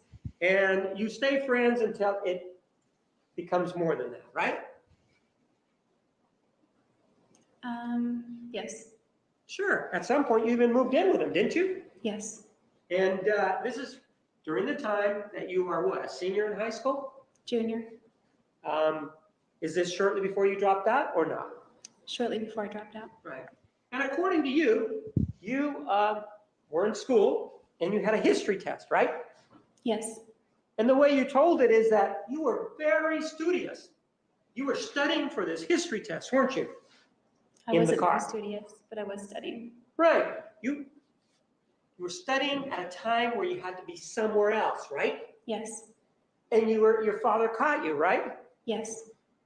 Well, the reason you were studying at a time that you should have been in school was because you hadn't prepared for whatever reason to be ready to take this test, right? That's right. But that's your fault that you weren't prepared, right? Yes. But the way you made it sound when your father grounded you was that he was being mean to you, the way you presented it as part of your childhood. Objection, argumentative, Your Honor. Sustained. Were you happy the fact that he grounded you for 3 months? Happy? No. You're pretty unhappy about it, weren't you? I was stunned. Pardon? I was stunned. Stunned. So just because you were stunned, you decided to move out, right? And now she's grounded for life. That was not the main reason. That was just the last straw. Well, do you remember telling us that once he grounded you for 3 months, you said it on direct, that was the reason why you decided to move out, right? Yes, that was the last straw. That's the reason then, right? Objection, mischaracterizes her testimony. Overruled. You may answer. Right? What was the question? The reason that you moved out was because your father grounded you for 3 months, right? That was one of the reasons. And then you moved in with Mr. Juarez, right? That's right. And the way you present this is like you never seem to take responsibility, man. Objection, argumentative, Your Honor. Sustained. Ladies and gentlemen, we are going to take the evening recess at this time. Please be back in the designated area at 10:25, which would be the jury. All right. I know there's not many of us on here right now, but I'm going to go on to the next day. Okay, so this is day 22 and the first part of the next cross-examination. Give me a second here.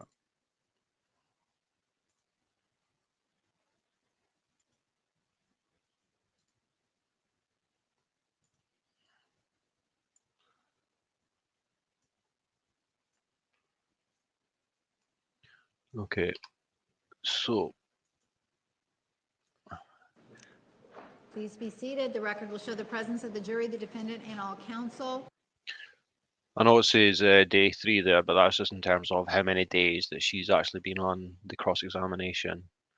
But it's day 23, and this is the first part. Actually, I'll open it up Please be seated. in VLC instead.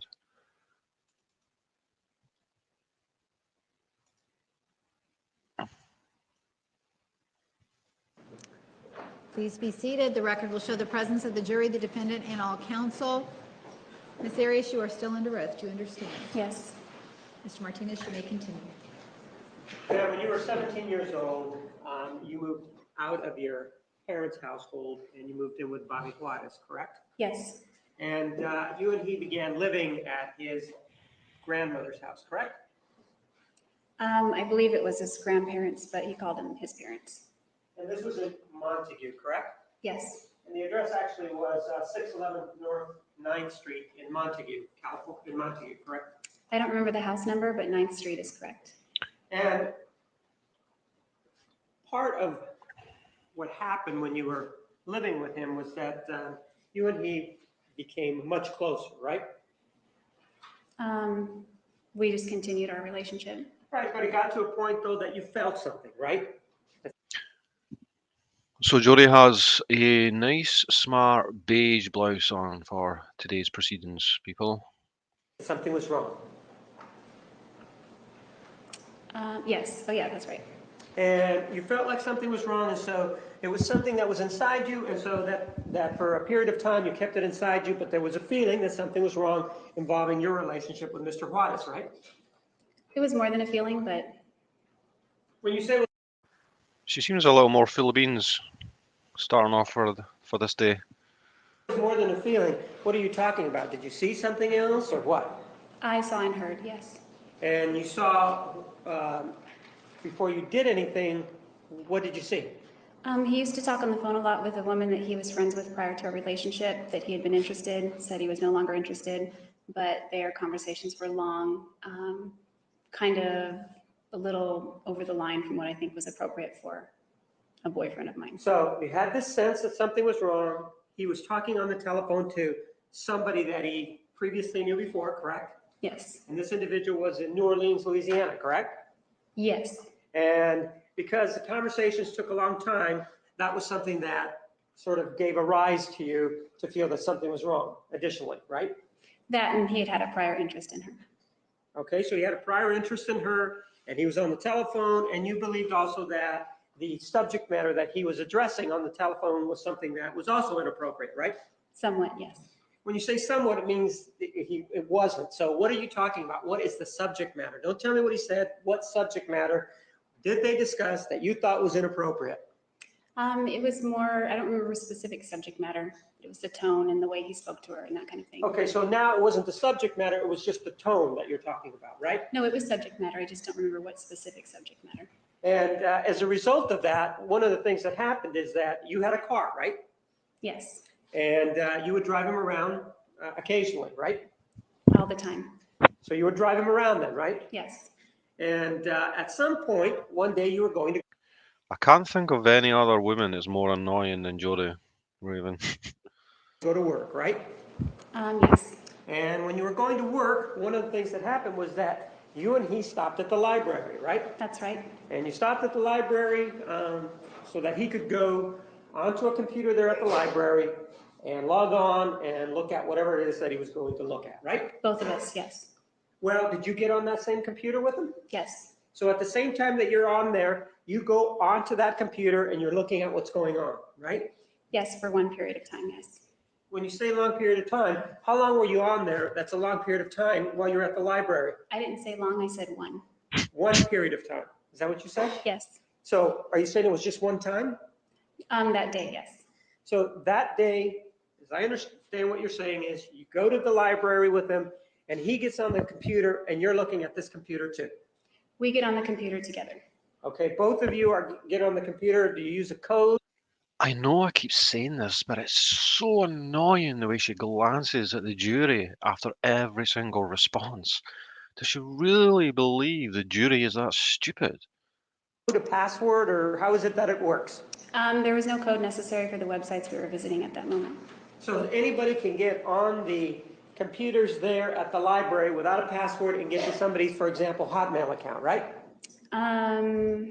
I think there would be a password necessary for Hotmail, but I don't know, you could get, And you just know it's not through the defense team's coaching for her to do that. You just know this is Jodie doesn't have people telling her what to do, you know.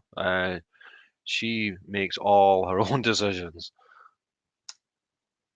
on the computer without a password necessary or a login in Wairika in 1997 at that time, yes. So Or that was 98, excuse me. So you, in order to log in, what you're saying is, you did or you didn't need a password to get onto the computer?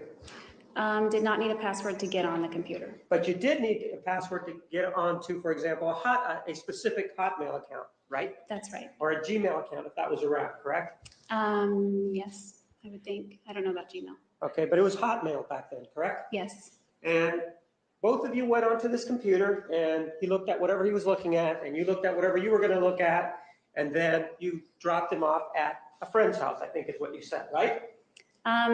well, there was one thing that happened in between that. Pardon? There was one thing that happened in between that. I understand that you want to tell me about that, but you did drop him off at some point, right? Yes, And after you dropped him off, you were supposed to go to work, weren't you? yes, That's what you told us on direct examination, right? that's right. And after you went to work, and you didn't tell us about anything that was in between there on direct examination, did you? I don't know. Do you have a problem with your memory? I mean, this was approximately no more than 2 weeks away. I don't think I have a problem. If you don't remember things that happened within 2 weeks, do you? Sometimes yes, sometimes no. Believe you me, Jodie, you have a problem. And in this case, you don't, right? I don't remember if I gave you the details So the answer or is not. yes or no. Do you remember? Remember what? What are we talking about? Oh, God. We're talking about the incident. Right, and what specifically of the incident are we talking about? I'm not sure. So you're having trouble focusing on what's being asked of you today in addition to having memory problems? Yes, So when I asked you about what was going on involving Mr. Juarez, you had no problem at least understanding that we're talking about Mr. Juarez, right? that's right. And you had no problem understanding that we were talking about the time that you and he went to the library so that you could get onto the computer and look at the computer, right? That's right. I swear to you, her entire goal, her entire mission during this cross-examination is just to annoy Juan, or she obviously thinks that she's annoying him. She probably is to some extent, but he's just exposing her character. And during that time, after you looked at the computer, you were going to go to work, right? Yes, And on the way to work, you dropped off Mr. Juarez, wherever it was that you dropped him off, right? yes, And after you dropped him off, you, because of whatever reason, decided to go back to that computer, right? that's right. And what you're telling us is that when you went back to that computer, you hit backspace, right? Yes, That's what you told us on direct examination, right? yes, And when you hit backspace, you were able to access Bobby's Hotmail account, right? yes. Even though that's password protected, right? Only if you log out, So if you don't log out, you can get right back on, right? as long as you're not logged out, And yes. so in this particular case, the security there at this library is such that, or was such that somebody, if they didn't log out, anybody could have come in and looked at what was going on, right? Yes, And in this case, that's what you're telling us what happened, right? yes, he did not log out. And you didn't think of telling him Always log out your email accounts, folks, when you're in a public area. to log out either, right? By that point, I was on Yes or another no? computer. Yes or no? No, And with regard to the portion of the Hotmail that you were obviously looking at the Hotmail account, the two of you together, right? no, Well, if you need a password to get into the Hotmail account, and you said that both of you were looking at this account, Jimmy Savile. didn't you tell us that you and he went onto this computer together? that's right. And that you were there when he was looking at this computer, right? Yes, And you're also telling us that you need a password to look at the Hotmail account, right? that's right. They don't get much worse than Jimmy Savile, Raven. So while you're sitting there, and while he puts the password in for his Hotmail account, he accesses or looks at his Hotmail account in front of you, right? No, Well, I thought you were sitting next to him. I was at one point. And now you're not sitting next to him when he's looking at his Hotmail account, right? No, I went to my own computer to log into my email. So the answer is no, you weren't sitting next to him when he was looking at his Hotmail account, right? Yes, And you went over to your another computer to look at this point, right? yes. How long were the both of you there at the library? I don't remember, but it wasn't too long. And after that is when you dropped him off somewhere, right? Yes, at his friend's house. And that's when you had this idea to go back to look at his computer, right? That's right. That was Jodie's mother, I presume, that you seen there at the back. And did you think of asking him what he was doing? I did ask him. And you weren't satisfied with his response, were you? That's right. You were suspicious, right? Very. And so you were, at that point, very direct about or focused about what you were going to do, right? Yes, You were going to go back to that account, to that library to see what was in that computer, right? yes, Even though that was not your account, right? yes. You, in a sense, were snooping in somebody else's mail, weren't you? I guess you could put it that way. No, I want to know how you would put it. That's Is there not how I any- would put it. Ma'am, is there any other way to put it other than you were looking at things that were not yours to look at? I would put it a different way. You would put, it's not snooping then, even though that was not your account. That's not how I would put it. I know that's not how you would put it, but that's what you were doing, right? It could be looked at that way. Well, I'm asking how you would look at it. In other words, did you tell Bobby, hey, Jodie is definitely the snooping type, isn't she? God only knows what she used to get up to behind the scenes. I'm going to go back and look at your account? You didn't do that, right? No, You didn't say to him, and then when I go back to look at this account, I'm going to look to see whether or not there are any letters between you and this woman, right? no, And in fact, you didn't tell him, and if I find something, I'm going to print those letters out, right? I didn't know that. Well, you didn't tell him that any of that before you went there, did you? No, I did not. And you did all of this without his permission, right? Yes, And so you go back and you tell us that you hit the backspace button and you're then into his Hotmail account, right? that's right. So how much time passed between the time he was on there and the time that you came back? That's right. Well, it's Wairika, so not much time. He wasn't far.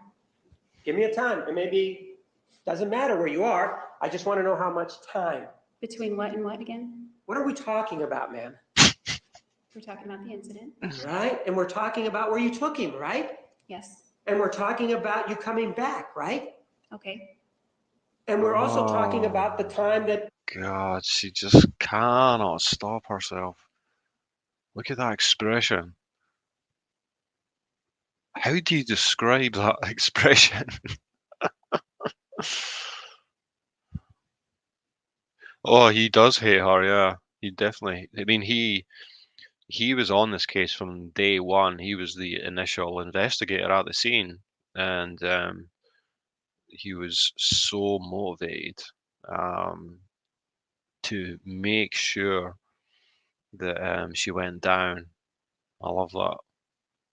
I know, right? Just that expression of the satisfaction that she feels whenever she annoys him, you know?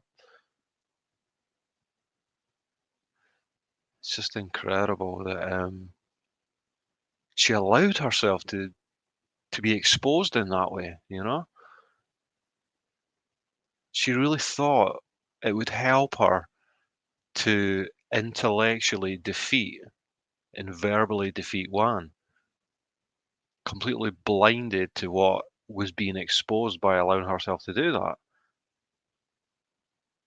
Look how peeled back her nostrils are as she looks down her nose at him. Terrifying woman. Yeah, maybe, right? Yeah. Maybe she was trying to get it kicked out. And the defense team made many efforts to get a mistrial by attacking Juan Martinez. Because at the time, Juan Martinez was finding it hard not to, you know,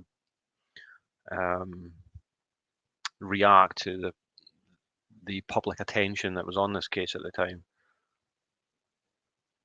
But thank God they weren't successful.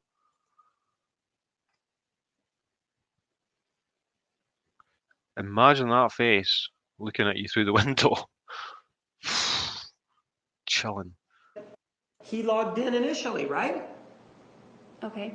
And we're talking about how much time elapsed between the time he logged in and the time you came back and hit that backspace button. I don't know. Could it have been an hour? No, it was not an hour. I almost had to be at work like right then. What's that? Yeah, Raven. That was what they were attempting to do to get him to get a mistrial called through prosecutor misconduct. I think she knew she was going down. She just enjoyed putting on a show. I don't know. I don't know. I honestly think she's so self-deluded and so arrogant. I actually believe she thought she could pull it off. But you're right. She was definitely enjoying putting on a show in terms of winning this apparent joust with Martinez, without doubt.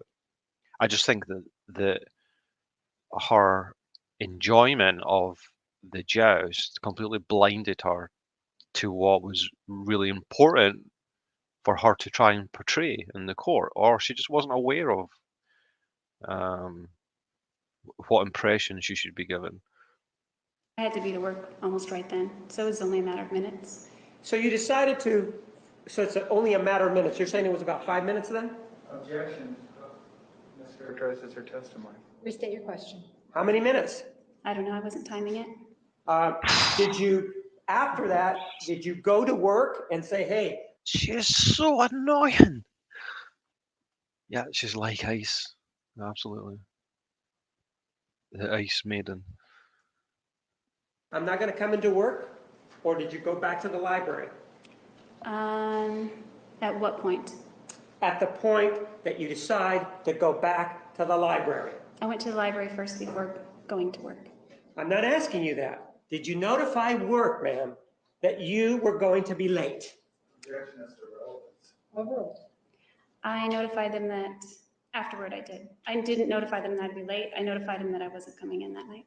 Right? In other words, you didn't even have the courtesy to tell them that you weren't going to come in until after this computer issue was Objection argumentative presented. relevance. Sustained.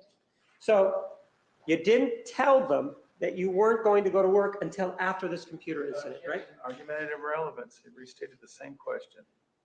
Yeah, that slightly concealed smile of satisfaction every time she thinks she's won a point, or every time that she manages to get out of actually agreeing with a statement or making his line of questioning a little bit more difficult. She's very satisfied when she pulls that off each time. But thankfully, she doesn't realize it's not even helping her. Overruled. After the computer, is that what you asked? Yes. Yes, I was too upset. And how long, did I ask you if you were upset then? Mm-mm. Is that no? No, So did you then go to the computer and you started looking at it, right? You hit the backspace button, right? yes, Did it take you directly to his correspondence? yes, And you started reading things, right?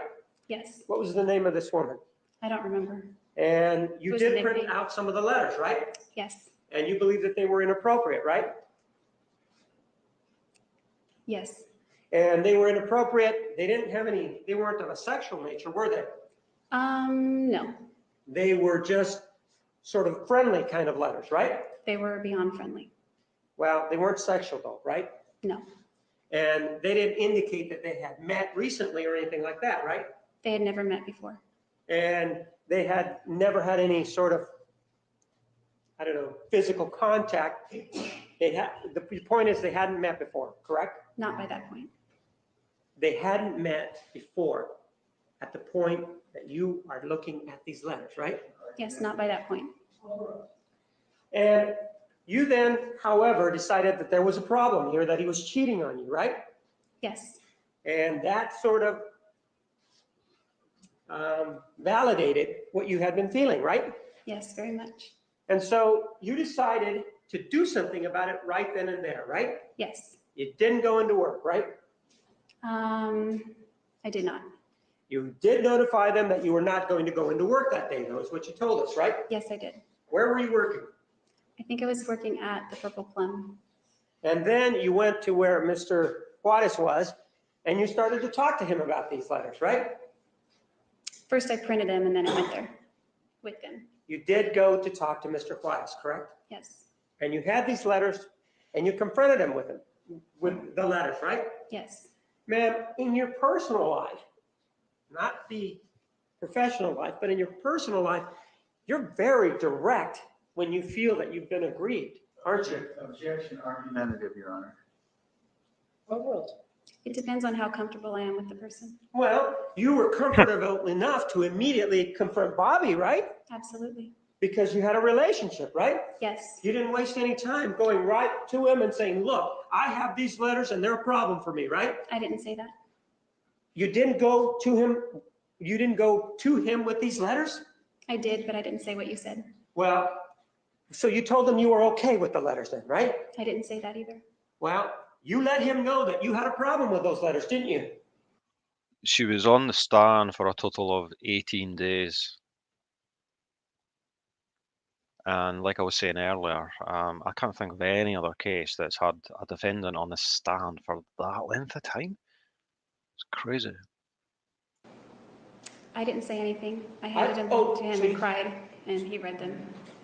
So you went in there, you gave him the letters and you started to cry, right? Yeah, But that was after you had not gone into work, after you had sort of gone into his computer, his personal items, and then immediately, within minutes, because Wairika is very small according to you, you were there confronting him, right?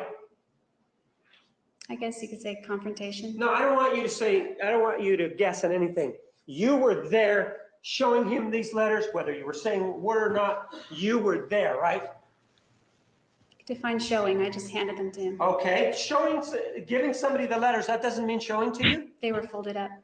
Giving somebody the letters doesn't mean showing them to that person? It could. It could. Well, you were there. If you gave him those letters, your intent was for him to look at them, right? Yes. So when you gave them to him, you showed him the letters, right? He reviewed them. Ma'am, did you? He reviewed them. Just the vocabulary that she uses. She's definitely enjoying this, right? Show him the letters. Just give them to him. Sustained. After you gave him the letters, he began to read them, right? Yes, And you were standing there, right? yes, And you did not waste, in other words, you immediately went to see him, right? There wasn't anything intervening other than going to work and letting them know that. I know, can you imagine having to sit through 18 days of that, of Jodie? Good question. I'll need to try and have a search to see if there are any juror interviews afterwards. I would say there probably will be. You were not going to come into work, right? actually, that's not right. I did go home and get all my things and move it out. Then I took it over. So you were even more assertive than that. You were not going to put up with any of this. You put the stuff that you had at his house, and then you moved out, right? Yes, That's very assertive, isn't it? Even at the age of 17 or 18, isn't it? Objection argumentative. Sustained. Well, you didn't waste any time at that tender age, did you? no, I'd never been cheated on before. Ma'am, did I ask you whether you'd been cheated on before? No, I'm asking you whether or not at that moment you made that decision and you moved out, right? yes, You weren't going to put up with it, right? no, And then you went to talk to him about it, right? yes. And then you guys broke up about it over it. We actually didn't. You stayed with him then, right? Yes, Even though you felt that you had been cheated on, you decided to stay, right? after some talking, I The did. answer is yes or no. Did you decide to stay? Eventually, yes. Eventually means that there was something that happened in between, and you're telling us that you talked about it, right? Mm-hmm. Is that yes? That's yes. Where did you go with your stuff? Where did you actually spend the night that night after you took your stuff and put them in the car? My grandmother's. And how long did you stay there? I don't remember. It wasn't too long. Was it days? Was it hours?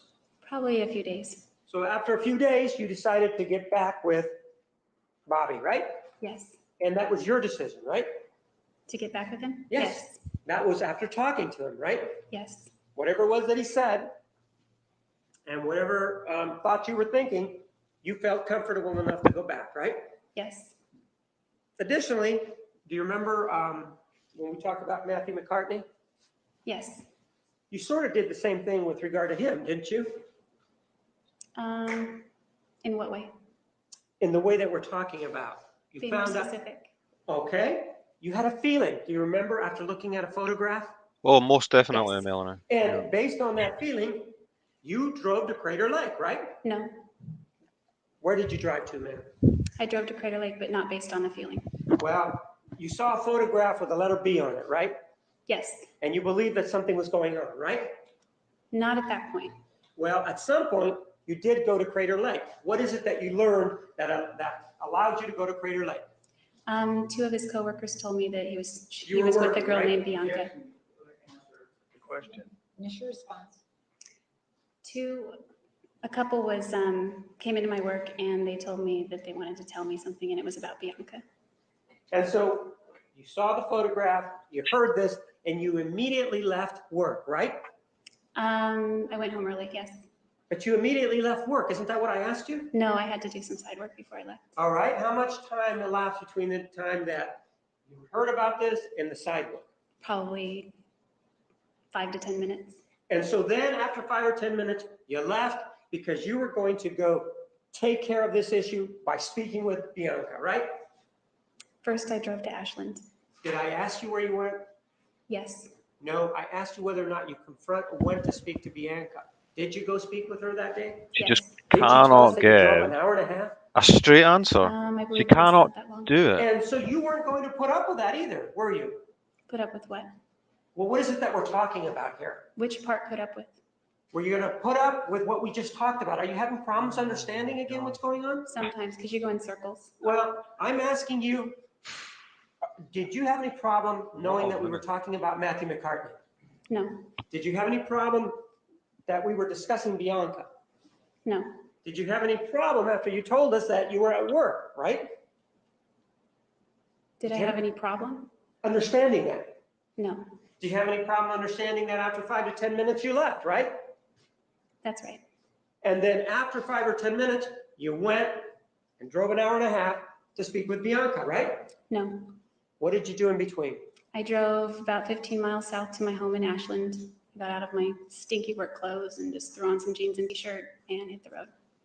So other than the stop at your house, Well done, Jodie. Another win for you. You managed to not agree with a statement and give a straight answer. Well done. to change clothing, you did go straight to talk to Bianca, right?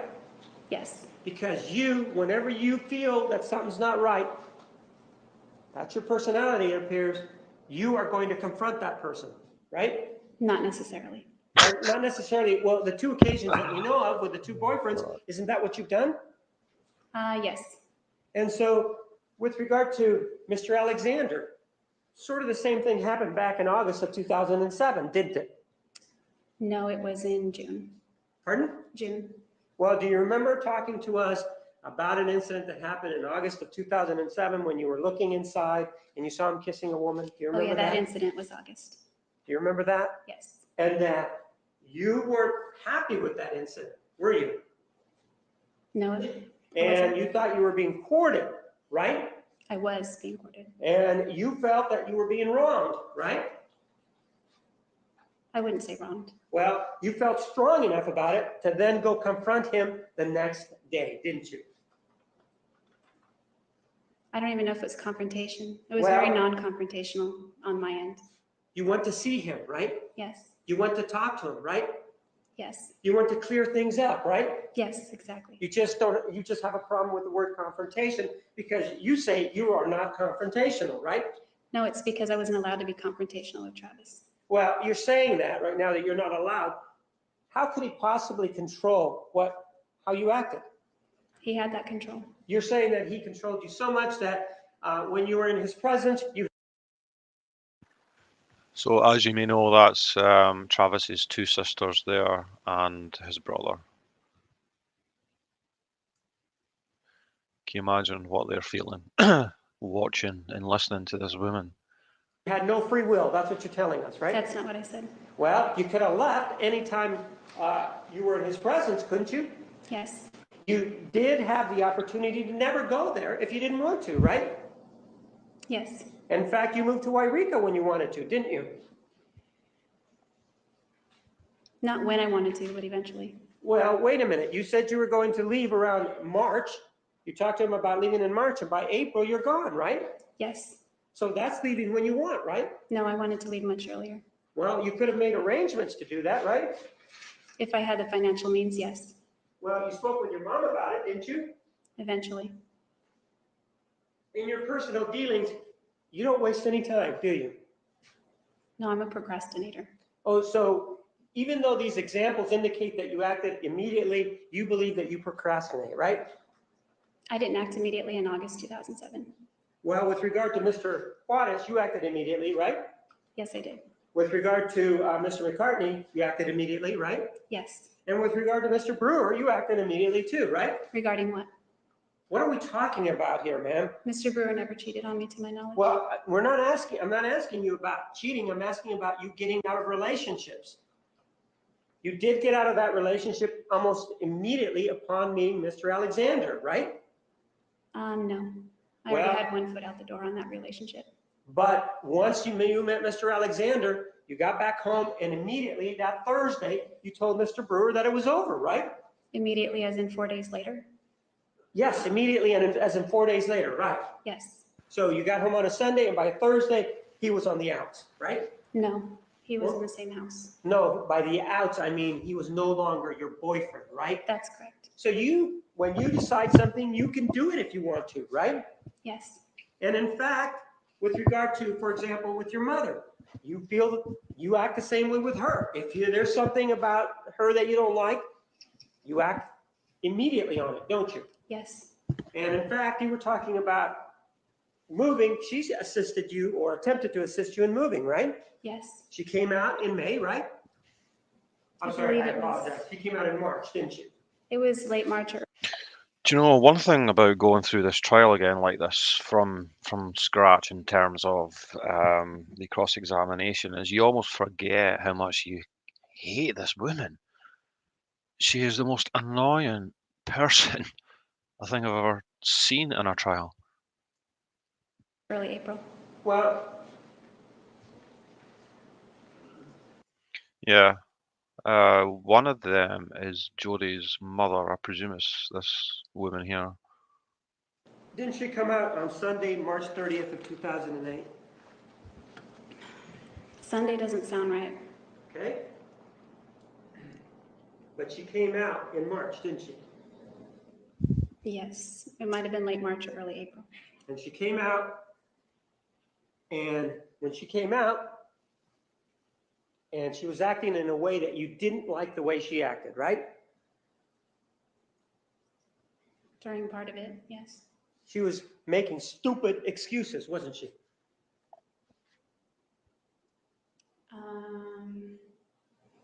Yes, about her flight. Right.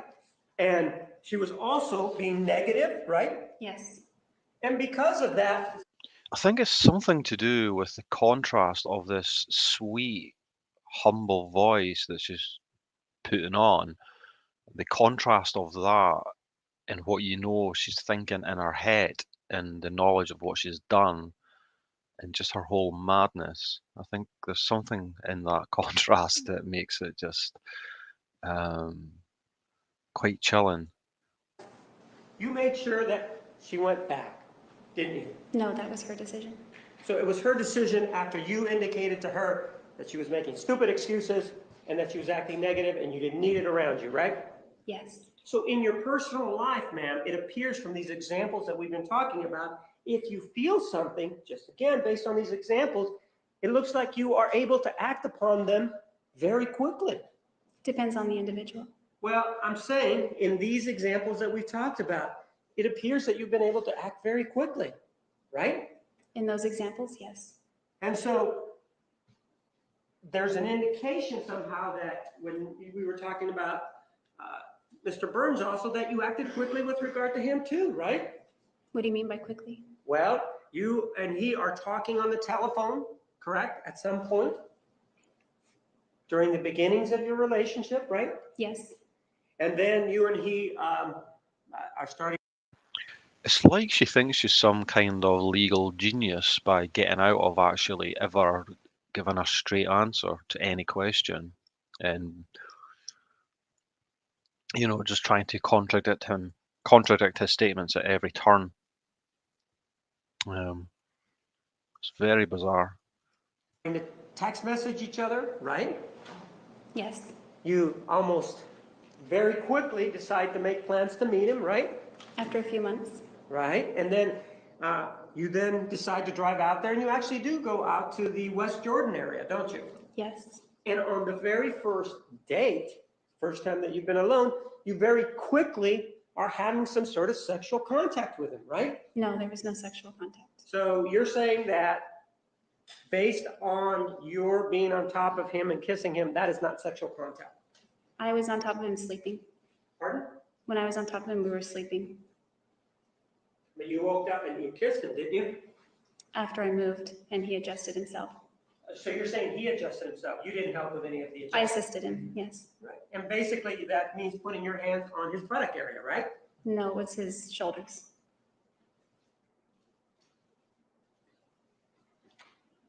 So that additionally, with regard to Mr. Alexander, you broke up with him at the end of June of 2007, right?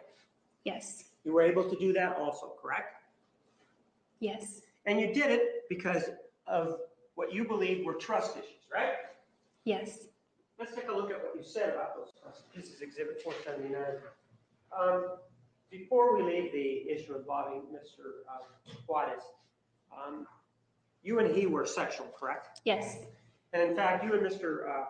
Juarez engaged in anal intercourse, correct? on 2 occasions. So the answer is yes, you did, correct? Yes, on 2 occasions. You know somebody by the name of Richard Samuels? Yes, And he's an individual that has come out and is assisting in your defense, right? that's right. And with regard to him, you lied to him, didn't you? Initially I did. No, when he asked you about this issue involving anal intercourse, you told him that the only person that you'd ever had anal intercourse with was Travis Alexander, right? I told him on a regular basis, Travis only.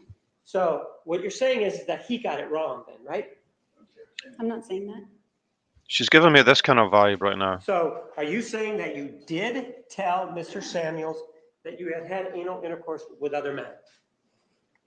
If it was asked of me, then yes, I would have So, told him. so he had to ask you then, right?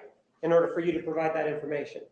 I answered whatever questions he asked. And if he indicates that you did not tell him that, then that would be you not being truthful to him, right? Rephrase. Were you untruthful with him about whether or not you had had anal intercourse with Bobby Wise? No, It's your statement that you did tell him that on 2 occasions you had anal intercourse with Bobby Wise, right? that's not my statement. Well, did you or didn't you tell him that you had had anal intercourse with Bobby Juarez? If it was discussed, I would have told Ma'am, him. the answer If is it wasn't yes or no. discussed, then I didn't tell him. Judge, she's not responding. She is, Judge. Restate the question. Yes or no, did you tell him that you had ever engaged in anal intercourse with Bobby Juarez? I don't remember if it was discussed. Again, do you have problems with your memory such that you can't remember things? I don't Is that- consider that a problem, but there are things that I don't remember. So you don't consider that a problem, that there's a lot of things that you don't remember in this case? In this case, that is sometimes problematic, yes. And with regard to the act itself, and part of the reason I bring it up is that, do you remember in this chat that you had with Mr. Alexander, you discussed baby oil? Do you remember that? Objection, Foundation, what act is he referring to? Ma'am, there was a audio conversation that was played that took place on May 10th of 2008. Do you remember that? Yes, And do you remember that during that act, this issue involving KY came up? Do you remember that? yes, And do you remember that in it, you discussed how much better KY was than baby oil, right? Yes, And the reason that you were able to say that was because you had experience with baby oil involving Mr. Juarez, right? I think so. Well, Oh, and just before I forget anyone, I mentioned this in one of my previous JODIE ARIAS episodes. The prosecutor, Juan Martinez, he wrote a really good book about this trial, and I've got the PDF and I've got the audiobook version of the book. If anyone would like me to send that to them, then if you just fire me an email. I've had one or two people already that have they should have received this. So if you'd like the book, I'd really recommend it. So fire off an email there. It's also in my video descriptions as well. we don't want you to think. Isn't it true that when you and Mr. Juarez engaged in anal intercourse, you used baby oil, right? I don't remember that far back what kind of lubricant we used. But you do remember the telephone conversation that you had with Mr. Alexander dated of May 10th of 2008, right? Yes, And in it, you do discuss baby oil and KY, right? yes. Let's take a look at Exhibit 479. 15 minutes. Yeah, during the relationship, I was very happy, you know, and it wasn't always perfect. Our relationship was by no means perfect. But just knowing him has taught me a lot. Isn't that disgusting? Just knowing him has taught me Were a you lot. happy in your relationship with Travis? Yes, I was. Yeah, during the relationship, I was very happy, you know, and it wasn't always perfect. Our relationship was by no means perfect. But just knowing him has taught me a lot. Objection, Your Honor. Will we approach? May. You do indicate that he's an amazing person, right? Yes. And part of we've been told about in this particular proceeding is that you've been telling us nothing but negatives about him, correct? That's all I was asked about. That's correct. Well, the answer is yes, that's all you've been telling us about. But he is an individual that was somebody that you love, correct? Yes, And according to you, he was an amazing person. yes. And with regard to this amazing person, one of the things that we know is that when you broke up because you believed that he was being unfaithful to you, right? I knew he was. All right, and you knew that he was being unfaithful because you did when he was. And that is true. He was being unfaithful to her. There's no doubt about that. To give her some due, give her some credit. Was asleep, you went into his telephone, right? Yes, And you looked at what was on his telephone, right? that's right. And you really didn't have permission to do that, did you? No, I didn't. Actually, I did. I'm sorry, I did. Oh, while he was asleep, you had permission to go in there? He had offered, here, look at my phone, and I said no. So right before he went to sleep, he said to you, here, have my phone, look at it. It wasn't right before he went to sleep. Ma'am, right before he went to sleep, did he say to you, here, take a look at my phone? No, not right before he went to sleep. So you decided, though, to go and look at that phone, though, right? Yes, And when you looked at that phone, you believe that you saw some text messages that were inappropriate, right? I did see text messages that were inappropriate. That you believe are inappropriate, right? They were inappropriate. And in fact, these text messages involve some individuals, some females, right? I assume they were females. There were no names attached to the phone numbers. All right. So it could have been guys, is that what you're saying? Not likely, but I guess it's possible. So you looked at these text messages, and according to you, the subject matter is what disturbed you, right? Yes, He was talking about meeting people, right? yes. And in fact, what you told us was that one of the persons was married, right? No, that was his MySpace. Okay, so that was something that occurred back at the time that you and he first started to date. Whatever happened to MySpace? Do you remember those days? It just disappeared into the ether. Right? Prior to that, it Right. occurred a few months prior. But the messages, what did they say? I'm not saying specifically, but what was the subject matter? Things referencing specific sexual body parts, interacting with other sexual body parts, things like that, and plans in the making of meeting up at hotel rooms or his house, things like that. And you were very offended by that, right? Yeah, offended would be accurate. Right? And you were so offended that you still decided to go on vacation with him, right? That wasn't why. Well, no, you were very offended. You just told us that, right? I didn't say very, but yes. I was Okay, you were offended. offended, right? I was hurt. Ma'am, didn't you just say you were offended? Offended would be accurate. And didn't you just say it was a good word, right? Yeah, there's many descriptors to use. But you just said just now it was a good word, right? How about hurt? Yes, I think. You think. It means you don't remember what you just said? I don't know. Oh, What do you mean you don't know? You just said offended was a good word, and when I used it, then you took issue with it. Is it a good word or is it not a good word? It depends on how you used it. Well, I I'm took saying issue. you're the one that, I asked you the question, that you were offended, and you said offended is a good word, right? That's what you said, right? I think so, yes. So, well, you think so means you don't know, right? I don't know. God. Well, this just happened.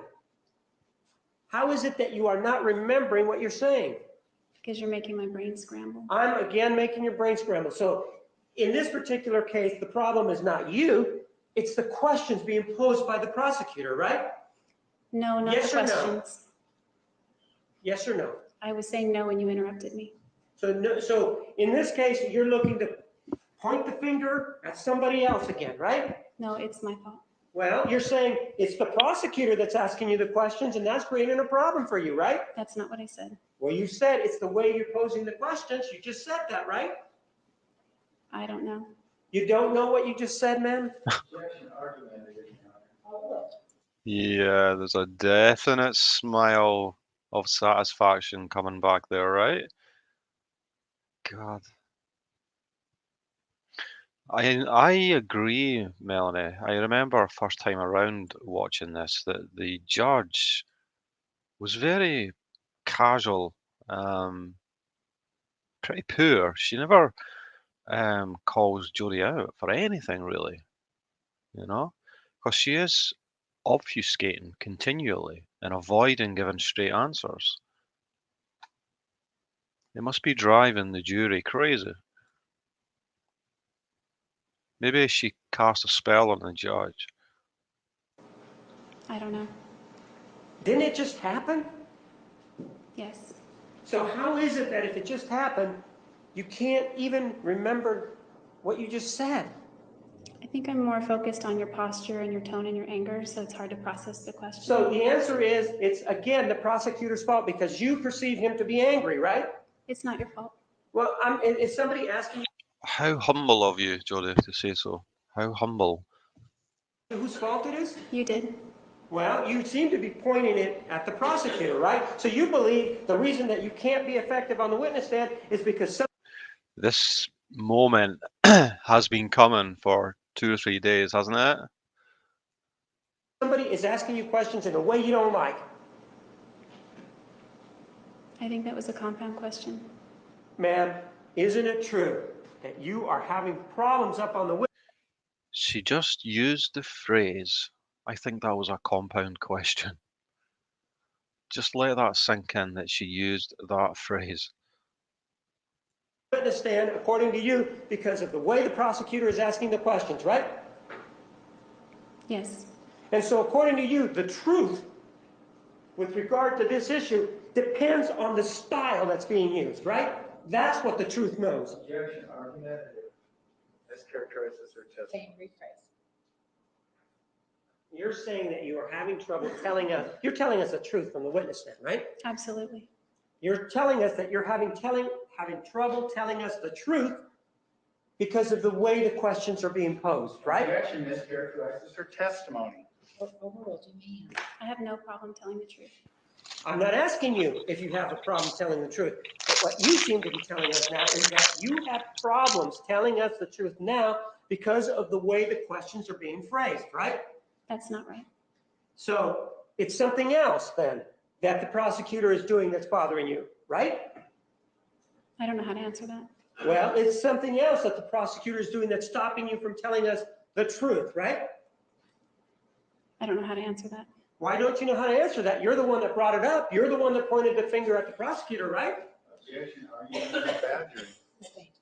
Ma'am, you're the one that complained about the way the questions were being posed by the prosecutor just now, didn't you? Yes, And you indicated that the prosecutor's posture was aggressive, right? I didn't say aggressive. You indicated posture though, right? Yes, And there was something with the prosecutor's posture that you have problems with, right? For anyone that might watch this back who may feel that he shouldn't be so confrontational and so forceful with her, it's totally within his scope to do that, and that he knows what he's doing. I mean, he's just completely highlighting how pedantic she is and how she plays games. It's all there in this trial during the cross-examination for the jury to see, you know, just how manipulative she is. That's his entire strategy, I believe, you know. And it's the fact that she has no idea how she's coming across, you know. I think he did a fantastic job. I don't know. Well, no, you're the one that's used the word posture, man. You're the one that said that you have problems with the posture. So is it the It's not the posture? problem with your posture, it's that it creates a problem with me processing what you're saying, because I'm focused more on your posture than the content of your question. So you're saying that you need to take some more time between questions to answer them? Is that what you're saying? Sometimes. Well, no. Is that? Just as I say, just highlighting her how pedantic she can be and just her inability to ever concede anything and to attempt to win every small battle in life. What's going to help your memory to take more time between the questions? Sometimes. What's your answer? Sometimes. Ma'am, with regard to this issue of posturing, do you remember back on July 15th of 2008 when Detective Flores interviewed you? Do you remember that? Yes. And he was sitting down, right? Yes. And his voice was very quiet, Even the way she drinks her water is annoying. right? Yes. And when he was asking you these questions and his voice was very quiet, you still lied to him, didn't you? Yes. So it isn't have anything to do with the volume of the question then, does it? As to whether or not you'll tell the truth. I'll always tell the truth. Well, oh, so you'll always tell the truth. So you told the truth to Detective Flores back then, What? right? I mean, here under oath. No, you said I always will tell the truth, right? I said, I will always tell the truth. Right. Did She you tell walked the herself truth, into a or did hole you there, did not didn't tell she? the truth to Detective Flores? That's true. Okay? And he had posture or a demeanor where he was just sitting back, right? He was leaning forward, but he All was. right, he was sitting down, right? Yes. He wasn't standing, right? Not for most of the interview. That's No, he right. wasn't, was he? And the reason you're having problems now, is it because the prosecutor's standing? It's my own internal mental problem, I think. Well, if it's your own internal mental problem, that means that what you are telling us are inaccurate answers, right? My own internal Yeah. mental problem. I love that. Calling not telling the truth, this mischaracterized your testimony, and this continued badgering. Sustained as to the first objection, rephrase. Please keep badgering her. Here, are you having trouble because the prosecutor is standing? Having trouble what? What are we talking about here? You're talking about the truth. I'm talking about memory. Aren't we talking about answering the questions? You keep saying truth. I'm referring to memory. Aren't we, though, basically talking about you answering the questions? Both regarding answering questions. Right? Isn't that what we're talking about? She is unbelievable. Does she actually think this is good for her? You keep mentioning truth. I'm not having a problem telling the truth. All right. But you are having problems answering my questions, right? I don't have a problem answering your question if I remember the answer. So, but you just told us that you're having problems answering the question because of the prosecutor's posture. Didn't you tell us that? That's not the direct reason, but that's a trigger. Well, that's what you told us just now, right? Something to that effect. Right. And so would you like it if I stood over here like your counsel was asking you the questions? Would that make you feel more comfortable? Objection, Your Honor, improper comment on counsel. Sustained, rephrase. Would it make you feel more comfortable if I stood over here and used the lectern, ma'am? Why don't we approach him before he does the same thing over and over again, Judge? Mr. Nermy, are you asking to approach Yeah. the bench with an objection? You may approach. You may proceed. Would you be more comfortable if I stood here? No. Would you be more comfortable if I stood back here? Where you stand won't make a difference to my comfort. So what you're saying is that you are hampered in your ability to answer the questions irrespective of where the prosecutor is, correct? At times, yes. Well, that's not how you phrased it initially. You're saying that you are having problems answering the questions because of the prosecutor's posture, right? In that moment, that was correct. So it changes from moment to moment then. Sometimes, yeah. So in this case, it changes from moment to moment depending on what the prosecutor is doing, right? It's not necessarily just dependent upon the prosecutor. With regard to your conversation with Detective Flores back on July 16th, She just will not give up this battle. She will not concede an inch. of 2008, he was pretty much sitting down in a chair back then, wasn't he? Yes, And yet you lied to him then, right? yes. So it really doesn't have to do anything with the posture or where the person is sitting in terms of whether or not you'll lie, right? Again, objection, we're not, that mischaracterizes her testimony. She said over and over again, it deals with memory, not telling the truth. Objection noted, overruled. You may answer the question. What was the question? Mike, could you please read it to me? Question. So it really doesn't have anything to do with the posture or where the person is sitting in terms of whether you'll lie. Well, sometimes I lied to Travis based on his posture. Objection, Judge, he's not. Oh responding to the my question. God. Wait, another question. So you understand we're not talking about right now about your relationship with Mr. Alexander. You understand that, I correct? understand we got very off track, yes. Pardon? I understand we got very off track, the subject of my relationship. I'm asking you whether or not you understand that this line of questioning right now is not. He should have said something to the judge about this since she wasn't stopping it. That's the thing though, Melanie. I think he's aware that this is good for him. The fact that she's being this way, the fact that she just will not stop with these games. I think it's perfect for him. I think it's just, it's outlining her character perfectly, you know? About your relationship with Mr. Alexander. Do you understand that? I answered yes. And this is about your ability to answer questions in the courtroom, right? Yes.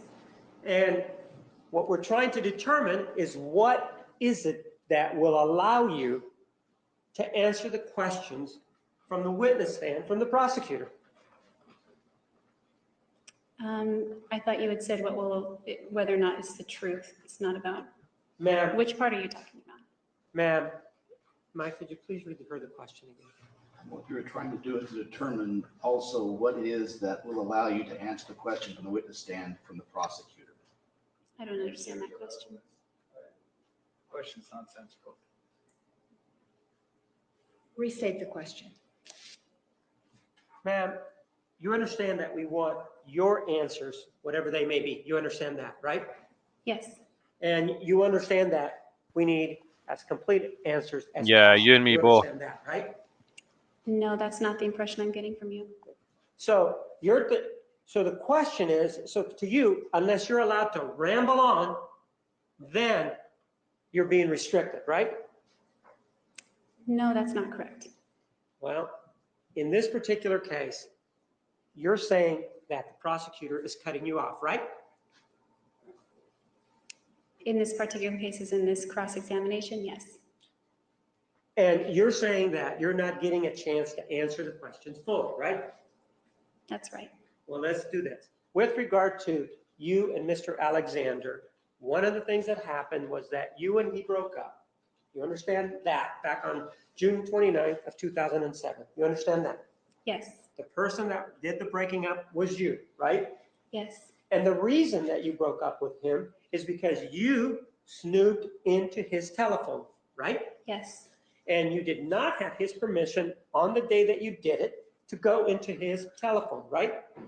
not explicitly, no. When you say not explicitly, it means that you did have his permission to go into the phone. You understand what you're Yeah, from what I remember, pretty much, Melanie, he outlines his whole strategy in this trial, and the fact that he was wanting to bring out her horrendous character in the courtroom. And as I say, I think he succeeded. saying, that, right? Yes, at one point I did. I'm not asking at one point. I'm asking on the day that you did it.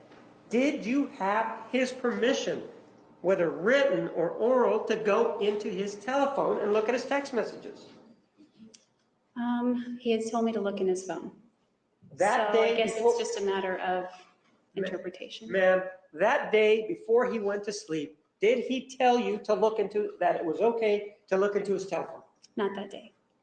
And so you took it upon yourself to look into that telephone, right? Yes, And that's when you saw these text messages, right? yes, And then that upset you, right? yes, And as a result of that, you made a decision that the relationship was over, right?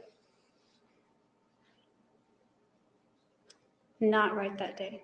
At some point, you did make the decision that the relationship was over, right? Yes, But you were upset that he was having these conversations about bodily parts with these other individuals via text message, right? yes, And you were so upset that you still decided to go on vacation with him, right? that's not why. Well, you still went on vacation with him even though you had this information, right? Yes, And you went to New York, correct? we did go to New York, yes. Pardon? Yes, we did, went to New York. And then you drove, or you went to a PPL conference also, right? No, it was a retreat. And then you went to Huntington Beach, right? That was the retreat I was referring to. Okay, so you went to Huntington Beach after that, right? Yes, And you stayed with him, right? yes, You engaged in sexual contact with him, right? yes, Even though you were very upset with what you knew, right? yes, You chose to go on vacation rather than break up with him at that point, right? yes, And so the way you see it, it's his fault that you broke up, not yours. Overruled, to me answer. his fault that I broke up with him? Yes, not your fault. Well, it was my choice, so I don't know what you mean by fault. Well, we're talking about who was to blame. That's what fault means, right? For the breakup? For the breakup, that's what we're talking about, right? I guess we each had a part in it. Well, no, you're saying that it was his fault because he was doing these things with other women, right? His fault for the breakup because he was doing things? The way you explained it to me, man, the reason you broke up was because of something he did, right? That's what motivated me to break up with him. Would you not beg to get off this if you were a juror? What you did, the fact that you went behind his back and looked at his telephone had nothing to do with the breakup, right? That was also one of the reasons. So you believe that you were to blame for going behind his back, right? Yes, That was a dishonest thing to do, right? yes, I felt very bad about it. Did I ask you whether you felt bad about it? No, You know, you say that you feel bad about it. Yeah, pretty much, Melanie, at the time.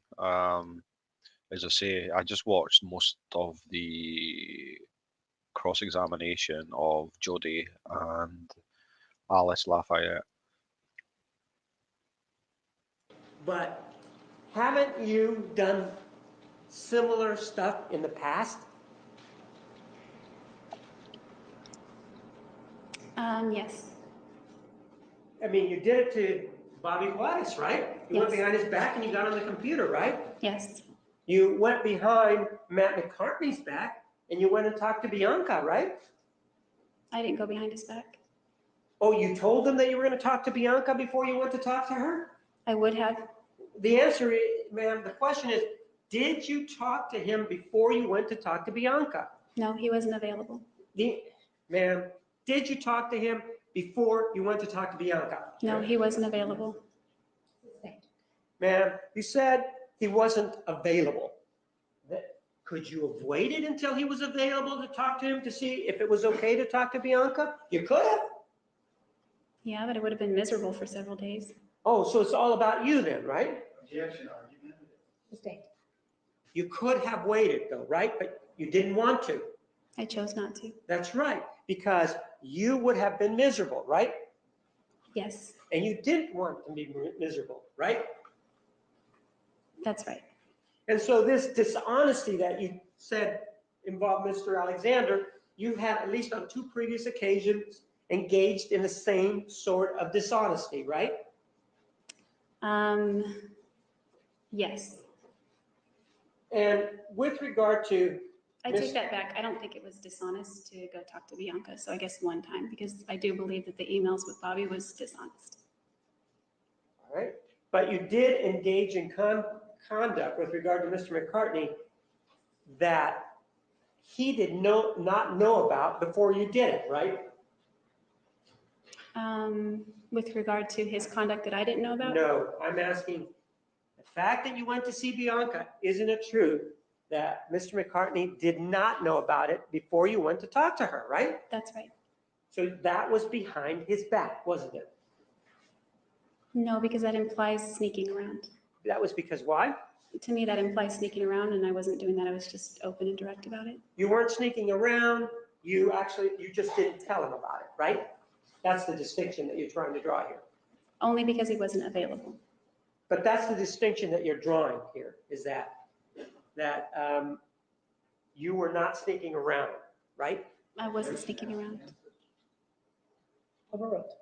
Right? Yes, it was not dishonest. With regard to Mr. Alexander, looking at his telephone or viewing his text messages wasn't the only time that you actually went to look at one of his communication mediums, right? Yes, In fact, you and he became an item in February of 2007, right? yes, And you guys, that's when you made it official. You were still living in Palm Desert, right? yes, And you were living in Palm Desert, but at some point you were able to look at his computer, right? yes, And you looked at his computer at his house in Mesa, right?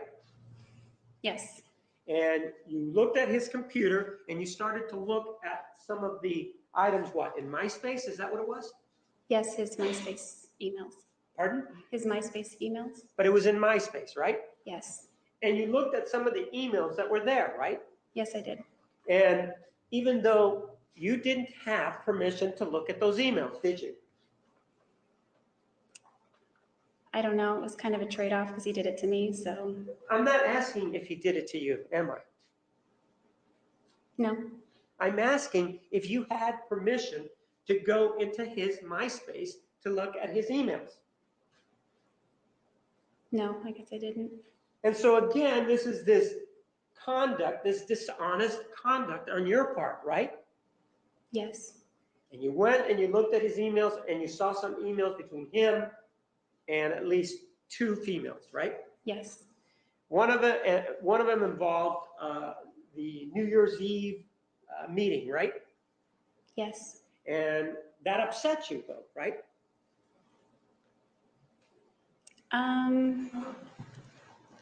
Not really. Well, it didn't make you happy, right? It didn't thrill me. Pardon? It didn't thrill me. So if it didn't thrill you, that's a way of saying it didn't make you happy, right? That would- Objection, put words in her mouth. That's right. But that happened before you and he were actually officially dating, right? Yes. And so that really shouldn't have had any bearing on how you felt. Would you agree? That wasn't the part that bothered me. I understand that, okay, tell me what is the part that bothered you? He lied about what it was about. He lied to you what it was about after you confronted him, right? No, he called me preemptively to explain. Ma'am, you looked at his MySpace email, right? Yes. Then you and he had a conversation about it, right? Yes. So it wasn't that he had a conversation about it before you looked at his MySpace email, right? About the messages? Yes, we did. So he talked to you about them before? Yes. If he talked to you about them before, then why were you upset? Because I found out that what he said was false Oh, I see. So he lied to you then, right? about the message. And what you were doing is you were sort of checking up on it, right? Yeah, I was. And that's because you wanted to see whether or not he was cheating on you, right? No, it wouldn't have been cheating in December because we weren't together yet. I wanted to see whether it was accurate, what he told Okay, me. so anything that he would tell you, you would want to check to make sure that he's being truthful to you, right? That's not right, not anything. Well, things having to do with relationships involving other women, right? Sometimes. In this case, that's what you did, right? This thing particularly, yes. And this is the other one that involved the email that you were particularly offended by, right? The other email? Yes. Yes. And you were particularly offended because you said that the woman that was involved there was married, right? Yes, she was married. And what was the woman's name? I don't want to destroy anyone's marriage. So what was the woman's name? Shannon Crabtree Peterson. How And so you thoughtful. believe she was How thoughtful of you, Jodie. married, and you believe that they were doing something that they shouldn't have been doing, right? She was married, and by LDS standards, what they were talking about was very inappropriate. But all they were doing was talking, right? They were joking about getting together for a Right. sexual liaison. They were joking about it, right? I hope it was joking. Well, didn't you just say that they were joking about it? Objection calls for speculation as to whether or not they were joking. Overall, that wasn't the question. You may answer. Well, he was joking about his wet Ma'am, dream with her. Objection, Judge. And I asked her so- whether, isn't it true that you said they were joking? Isn't I it did true? say that, yes. And so the reason you said that is because you believe it, right? Because he told me later after I Ma'am. confronted him. At the time, I didn't know what to believe. Ma'am, you believe it. That's why you said it, right? When I sit here today, I believe it somewhat. And so you believe that they were joking about it, right? At the time, I did not, but now I think, I mean, if what he told me can be believed, they were joking. Ma'am, isn't it true that you just said that they were joking about it, right? Yes. And that's what you believe, right? That's what I'd like to believe. Well, you are testifying to the truth, right? Yes. And you said they were joking about it, right? That's the third time you asked me that. The answer is yes. And so if they were joking about it, what is the problem? By LDS standards, you're not supposed to have conversations of that kind of nature with someone else's spouse. Okay, and that's because you are familiar with the code of conduct involving sexuality in the Mormon church, right? I am now, yes. Well, no, you were familiar with it back in February of 2007 when you looked at his MySpace account, right? Not all of it, but regarding spouses and their behaviors Well, and how ma'am- to interact with people that are married, yes. Ma'am, you were familiar enough with their code to pass judgment on what was going on, right? Yes, As it applies to the Mormon faith, right? yes, And this is knowledge that you had gained as part of your learning about the Mormon church, right?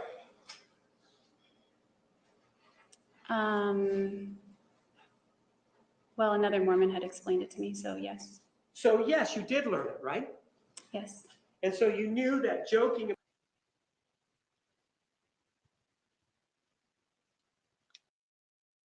Oops. Sorry about that. Give me a second.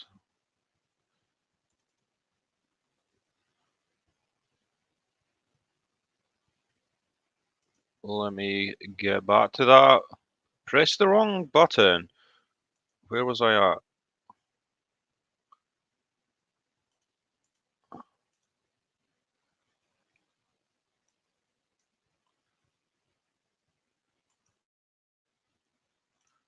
Sorry guys, I just need to check to see how far I was into that there.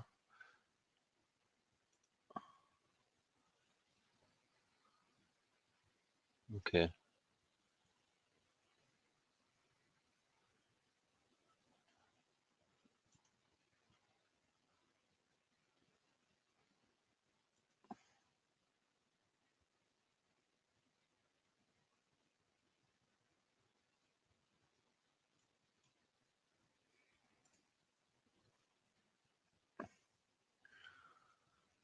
Good work. Good work, Rabid.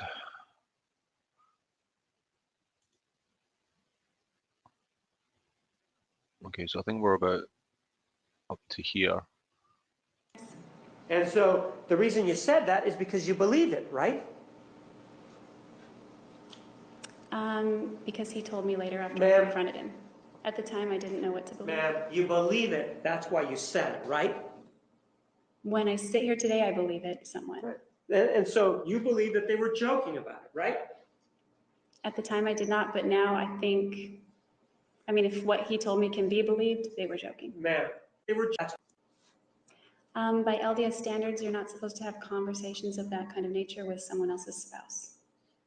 Okay, and that's because you are familiar with the code of conduct involving sexuality in the Mormon Church, right?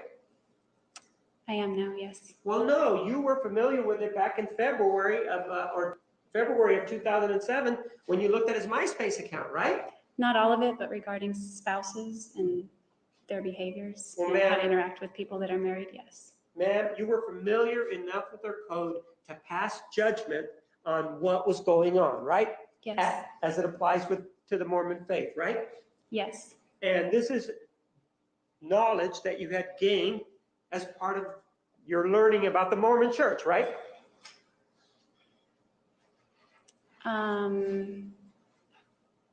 well, another Mormon had explained it to me, so yes, So yes, you did learn it, right? yes, And so you knew that joking about these things was not something that was viewed favorably by the Mormon Church, right? that's right. But you believe that just joking about something, you knew about that. You knew that that's not something that was favored by the Mormon Church, right? That's right. But in terms of whether or not sexual intercourse is concerned, you're telling us that at that point, you didn't know if it was acceptable or not in the Mormon Church. I'm not saying that.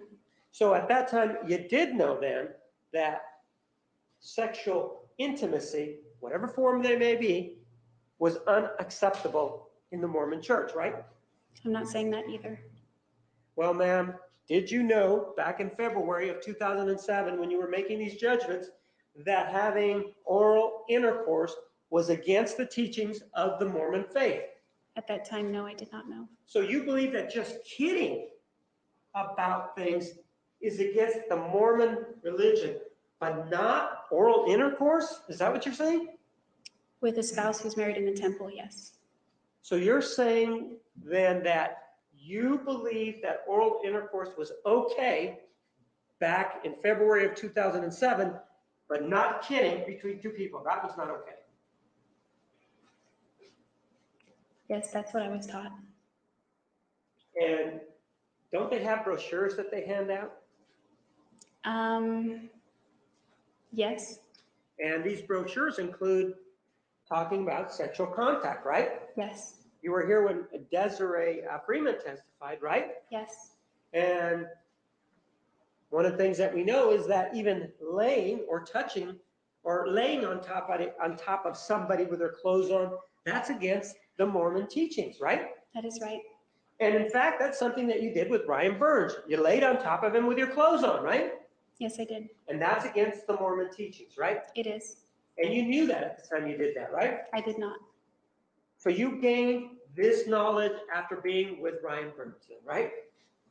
After about a year after.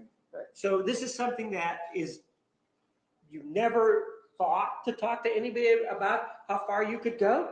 I did. I talked to Rachel. Well, I'm asking whether or not, well, Rachel is not somebody that's the end all in the Mormon church, right? I don't think anybody would be. Well, the bishop is a little bit more informed, wouldn't you agree?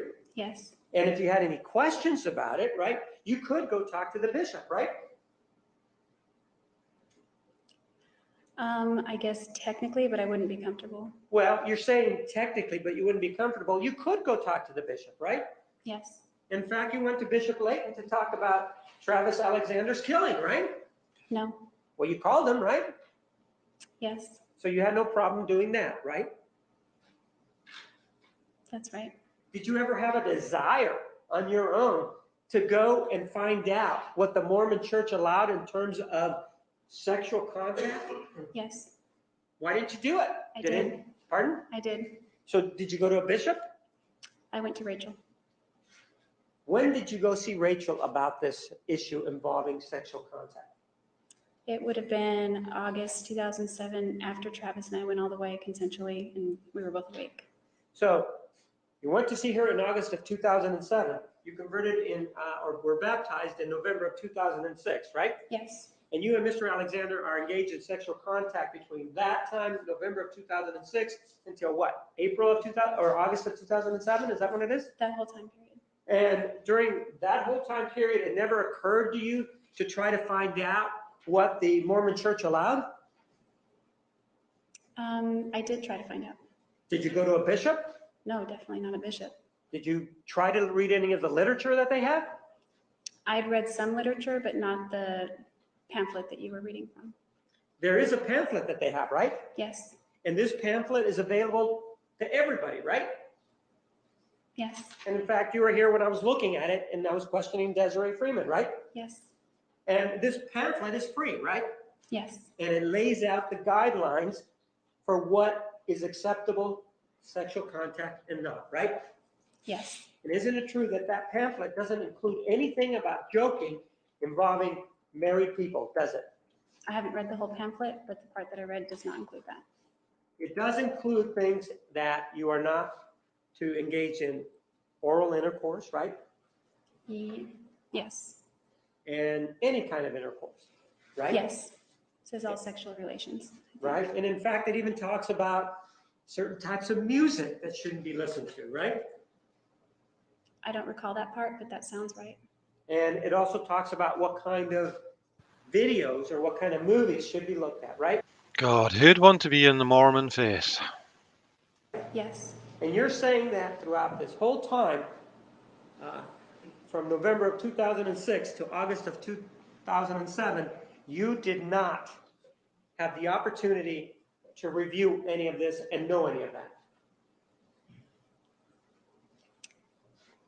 Well, I didn't know it existed, so I guess then I wouldn't have had the opportunity.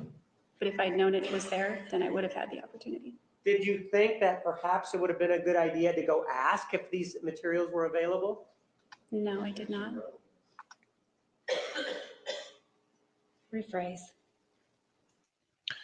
Hey Tracy, how are you? Yep, I'm going through my JODIE marathon, continuing the series. It's definitely starting to heat up a little bit more now, and the cracks are starting to appear. You get married in better areas of the temple depending on how good you are. Wow.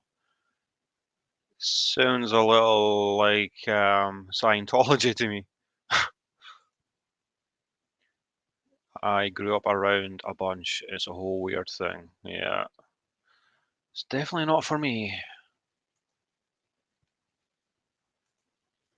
conflicted by the fact that you saw Mr. Alexander joking with somebody who you believe to be married, right? She was married, yes. You were conflicted because Mr. Alexander was joking with somebody that was married.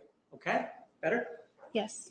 And although they had never had any sexual contact, right? She doesn't know that or Rephrase. Even though you believe they had not had any sexual. And also trying to weave his way through a line of questioning with Jodie, it must feel like driving a snowplow in a storm, just trudging forward bit by bit by bit. She just cannot stop herself trying to contradict him at every turn, will not give a straight answer, and she thinks that that means that she's winning. Contact, right? At that point, that was my belief. Right. Yet, that's just people talking, yet you have no problems engaging in all this conduct that you've told us about during direct examination. You have no problem engaging in that conduct, yet you're judging somebody for just talking. objection. Mischaracterizes the testimony. She's never said she had no problem with it. State your question. Well, ma'am, you never sought counseling from a Mormon, whether it's a male or a female, about your sexual contact with Mr. Alexander, right? I did, but not during that time period. During the time period that we're talking about, you did not solicit aid from anybody in the Mormon church about what was the proper way to proceed, right? That's right. And the reason you didn't was because it was enjoyable, right? No, because I didn't believe I was in the wrong. Well, you weren't enjoying what was going on with Mr. Alexander? I did, but that's not why I didn't seek counsel. And in fact, the way you described it was that he's somebody that you could not stay away from sexually, right? Yes. And he described you as his kryptonite, right? Yes. And so it was a situation that you were mutually attracted. Wow, did you notice that? She actually gave two simple responses to two questions. I think we should maybe take a drink every time Jodie answers a question. Right? Yes. So is the reason that you were being so judgmental is because you were just plain jealous? Is that what was going on? No, I was considering a future with him, and if he was acting that way towards someone else's wife, I wondered how he would treat me as a wife. So if you were worried about how he was going to treat you as a wife, then why didn't you just leave him? Because I wanted to give him an opportunity to explain first. And you gave him the opportunity to explain, and it sounds like you believed him, right? Yes. And so as a result of you believing him, you decided to continue in this sexual relationship, right? Yes. Please be back in the designated area at 1:25. Please remember the admonition. You are. All right. What I'm going to do, just to mix things up a little bit here, we all know the outcome of this trial, so it's not spoiling anything. But I wanted to just see this clip here. I think this is where some jurors are being interviewed about the trial. So let's see what some people were saying. Exclusive jurors in the JODIE Arias murder trial speaking out now about why they could not deliver a verdict on the death penalty and what they really think about the woman they found guilty of committing that brutal murder. ABC's John Schriffen has the story. By a show of hands, who voted to give JODIE Arias the death penalty? All three of you. Why? Because the state proved their case. It was premeditated. Finally free to speak about the case. Three of the jurors in one of the most sensational trials in recent memory are revealing to ABC News exclusively what happened behind closed courtroom doors. It was extremely gut-wrenching extremely emotional, very taxing.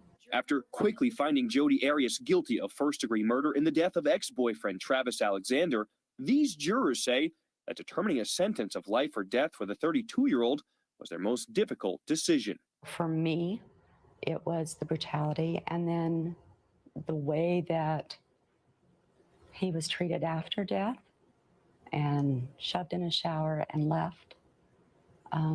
That's pretty brutal. Those four who decided to vote to give her life in prison, what was their reasoning? They felt there was more mitigating factors that outweighed the aggravating factors. What punishment fit the crime wasn't the only issue this jury disagreed on.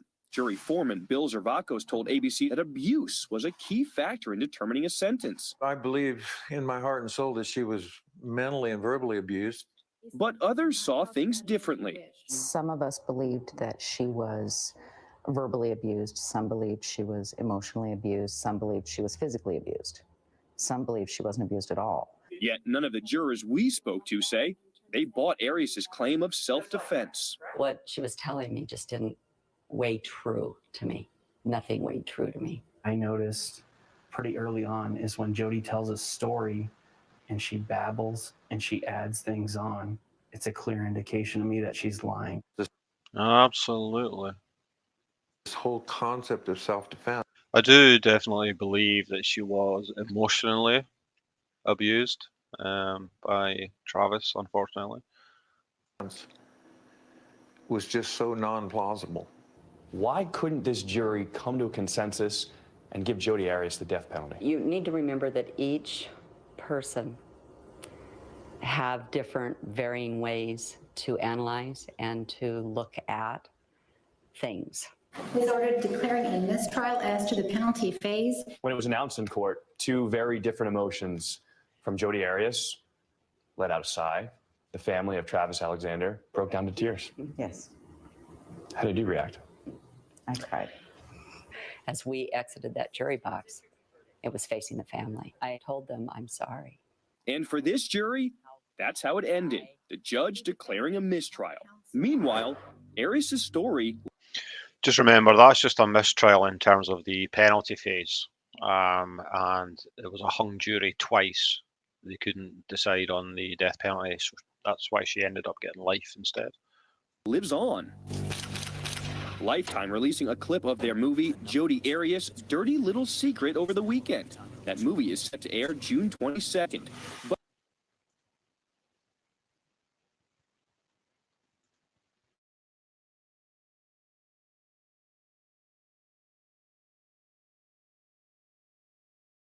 oh, hey Ghost, how are you? Good to see you. Greetings and salutations to you too.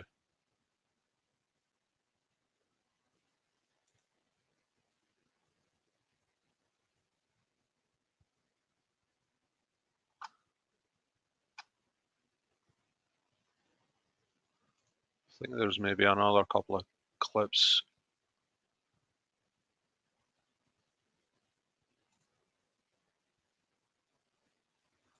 Angry jurors in the Jodie Arias death penalty retrial, which ended with a hung jury for a second time.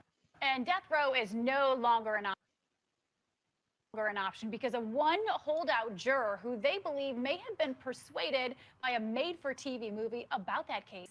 ABC's Ryan Owens with the very latest now. Jodie Arias avoids Arizona death row by a single vote. And this morning, 3 of the jurors who decided her fate are showing their faces for the first time in an exclusive interview with ABC News. They say coming back as a hung jury was heartbreaking. It was probably one of the most devastating things that we had to do. It broke my heart for the family. This is going to stick with us the rest of our lives. Whoa, what a cowboy hat. God damn. With us the rest of our lives. The 3 who ask us not to use their names take us inside the jury room during 5 contentious days of deliberations, considering whether the convicted killer should live or die for the savage murder of her ex-boyfriend Travis Alexander. A different jury deadlocked on the same question 2 years ago. This time, the jury was split 6-6 when they first got the case, but after days of deliberations, 11 wanted death. By the time I made it into deliberation, I was pretty confident that I was going to choose the death penalty. In the beginning of the trial, I was kind of leaning more towards life, but more towards the end, I had definitely knew that I wanted for the death penalty. Yeah, same here. During the trial, I was pretty much back and forth. And then as we went to deliberate, I was leaning more towards a death penalty when deliberation started. As soon as we started to deliberate is when it really became clear. George, straight special deluxe right there. That the death penalty was where I was at.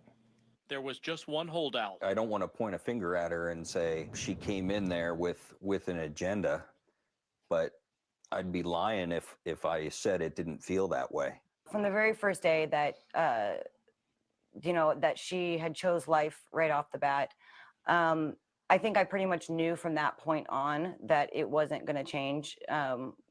I just got the feeling that, and so for me, it was extremely frustrating. And I know that a few times, like, I kind of had to apologize for my behavior because it was, knowing that you are trying so hard and it just wasn't going to change anything was extremely frustrating. The jurors say the lone holdout wouldn't say much, except that she had seen the Lifetime movie JODIE Arias' Dirty Little Secret. She really expected to see this horrible monster based off the fact that she had seen these movies, but she saw a girl.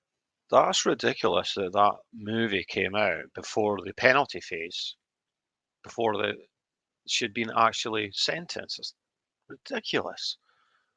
Of course some jurors are going to end up watching it. I really didn't trust her opinion at that point. This morning, police say the woman who so far has refused to comment is receiving death threats after her vote saved JODIE Arias and broke the hearts of Travis Alexander's family yet again.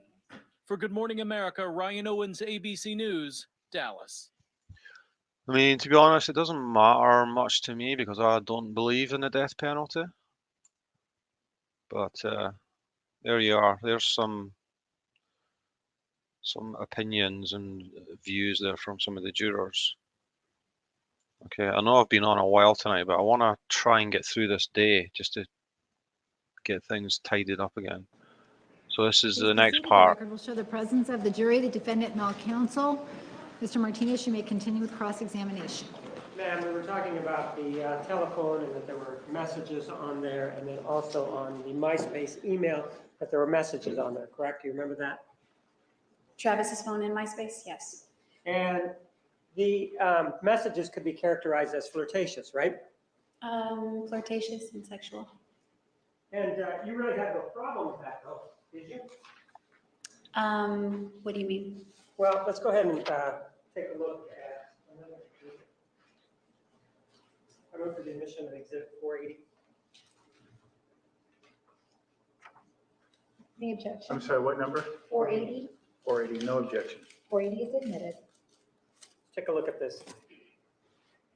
I only have a few more questions. Where I want to go next is, was Travis a flirt with women, with other people? Yes, and he was not secretive about it. So that was something that I wasn't aware of that aspect right away when I first met him, which was in the MGM Grand. He was very cool, very calm. And even there were people that had made comments saying, why was he on such good behavior that night? And he said that he sort of, looking back on that, he said he kind of had an agenda. And because I came off as a calm person, he was sort of trying to mirror and match. But, by nature, he's very open, very outgoing, very flirtatious. Not that that's a bad thing at all. And so, even though you saw these messages on his phone, even though they were flirtatious, you still decided to break up with him, right? Not for that reason. Well, isn't that what you told us before the break, that that was the reason that you broke up with him, because of these text messages? No, it's because he was sleeping with a bunch of people. You believe that he was sleeping with a lot of people, right? Yes. Do you remember telling us before the break that it was this text message, or during direct examination, that it was the text messages that were the reason for the breakup? Right. You did say that, though, right? Yes. I don't. Okay.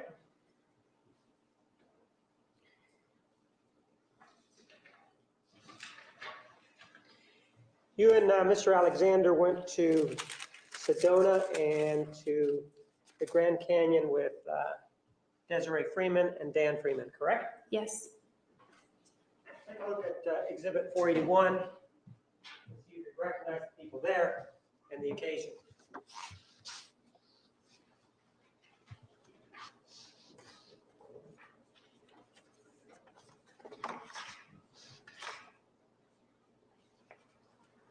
Yes, I do. I don't see a date, but I recognize it. But you're in this photograph, correct? Yes. And you recognize the other people, correct? Yes. And it's a trip that you took. The picture is a photograph taken during the trip to Sedona, correct? Correct. When was it? When, generally speaking, when did you go to Sedona? I believe it was April 2007. And this is a true and accurate depiction of the four of you on this trip to Sedona, correct? Correct. I move for the admission of 481.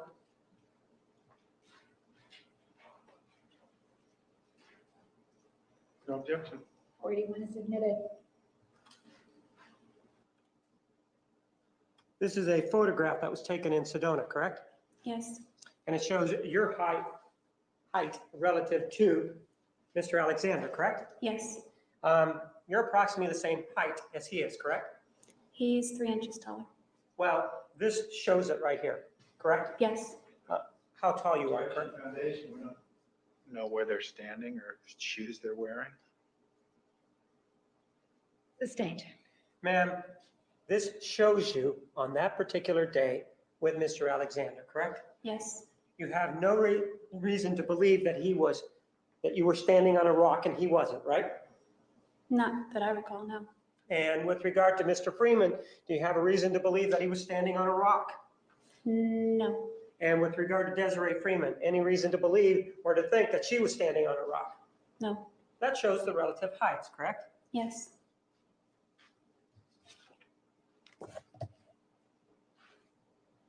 Ma'am, one of the things that we know about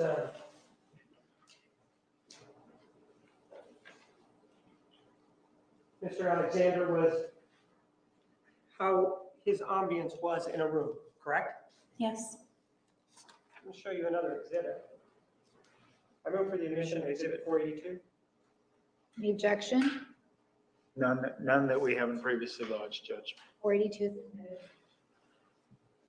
Yes, and that's the other thing. When you asked me if I was angry or outraged, I'm more angry and outraged that his life was taken and that he had so much potential, that he had so many things and projects that he was working on that some will get completed and some will never get completed. He was a light, and he had so many.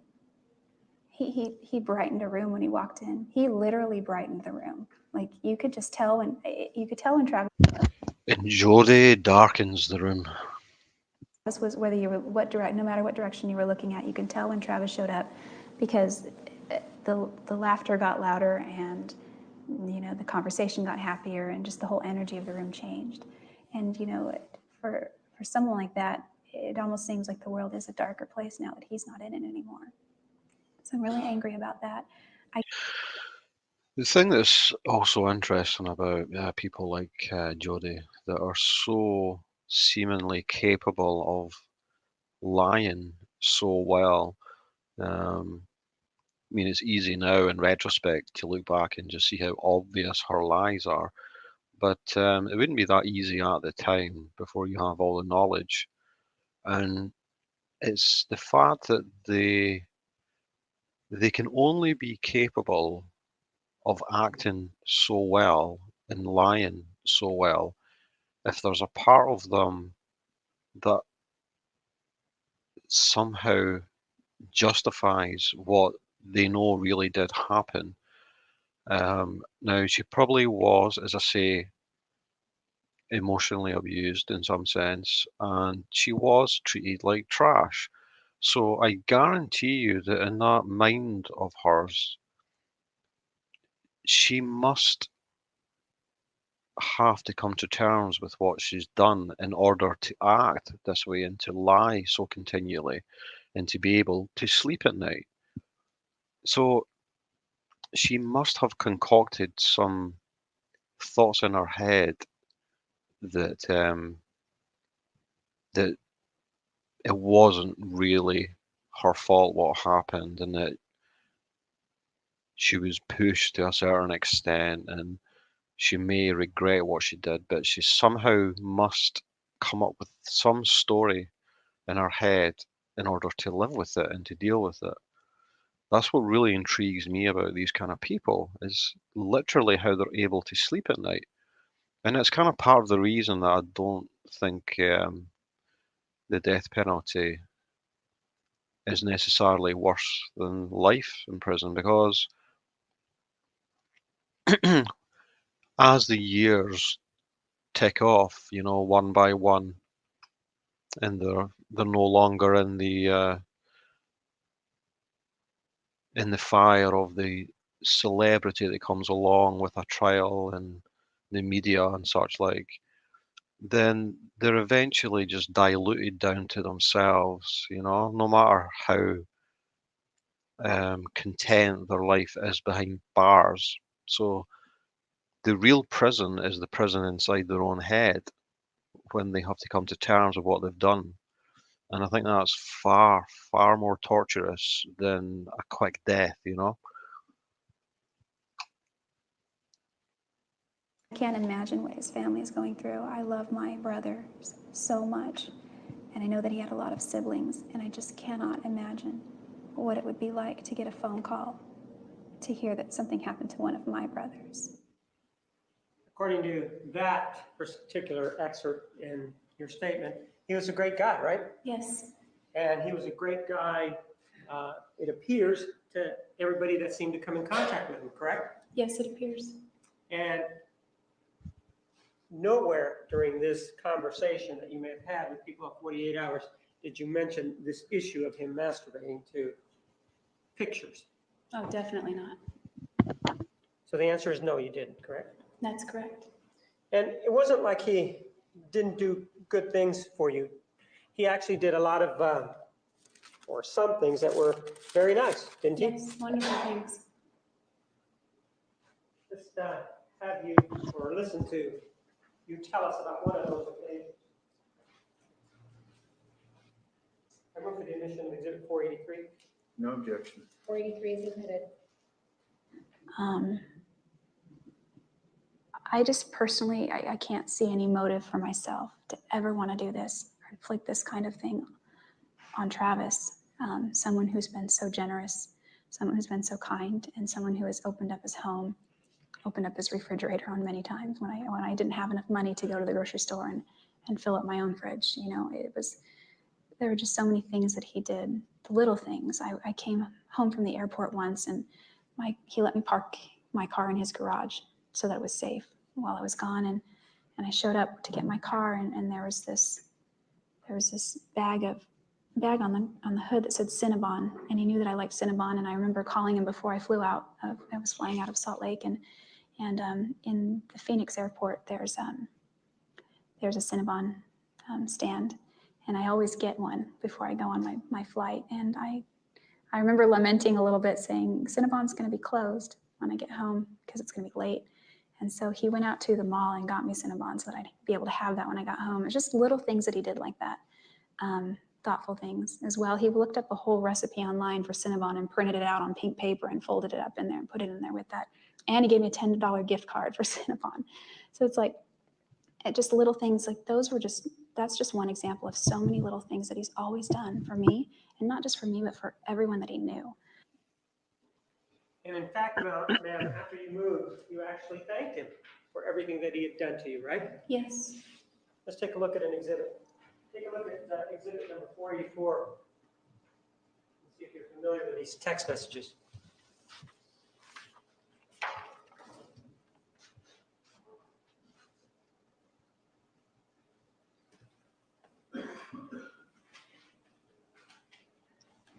Yes, I recognize them. And you were the person that sent them, correct? Yes, this wasn't before I moved. This was after. Right. And what date is indicated on there? April 18th, 2008. Move for the admission of exhibit 484. Did you say no objection? No objection. 484 is admitted. Correct. What is Yes. This Cinnabon? was after you were in Wairika, correct? Yes, This was when you were in Wairika doing your day-to-day activities, whatever they may be, correct? correct. When you were not seeing Mr. Alexander on a daily basis, correct? Yes, This is after you had broken up with him, right? yes, This was during a time when, according to you, the fog had lifted, right? yes, And this is after the time after you claim that there has been some physical violence, you wrote this, right? that's right.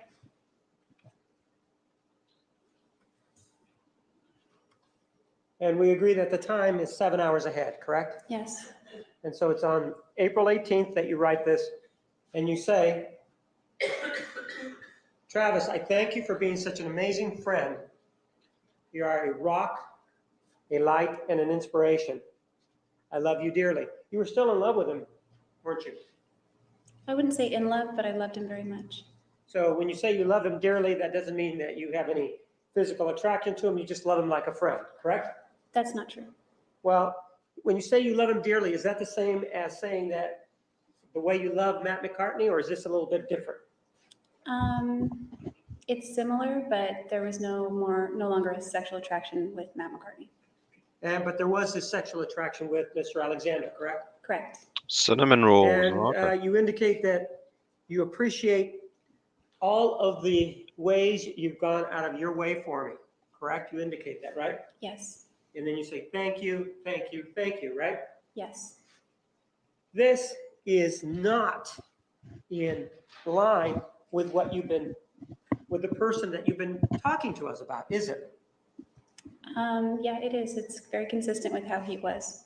Well, you've been telling us before that he was mean. Do you remember telling us that? Yes, he was also that. And you've been telling us that in addition to being mean, he was somebody who physically abused you, right? Yes, he did. And that he would raise his voice to you, right? Yes, he did. Yet, once you're free of him, and after the fog has lifted, you're thanking him. I absolutely do not believe that he was physically abusive towards her. She's lying there. And telling him what an inspiration he is, right? Yes. That sort of, the way that is presented, that doesn't seem to correspond, does it? Sustained. You've given us two versions, correct? Of what? Of Mr. Alexander. Overruled. I think I've given more than two versions. Well, you've given us one where we've just discussed about him being physically abusive and mean and loud to you, correct? Yes, And in fact, during the trial, you even referenced that he used to grill you, right? yes, And yet, the writings that we have here don't support that, specifically exhibit number 484. Now that you're away, doesn't support what you've been telling us, does it? Rephrase. This is at odds with what you're telling us before as to Mr. Alexander, right?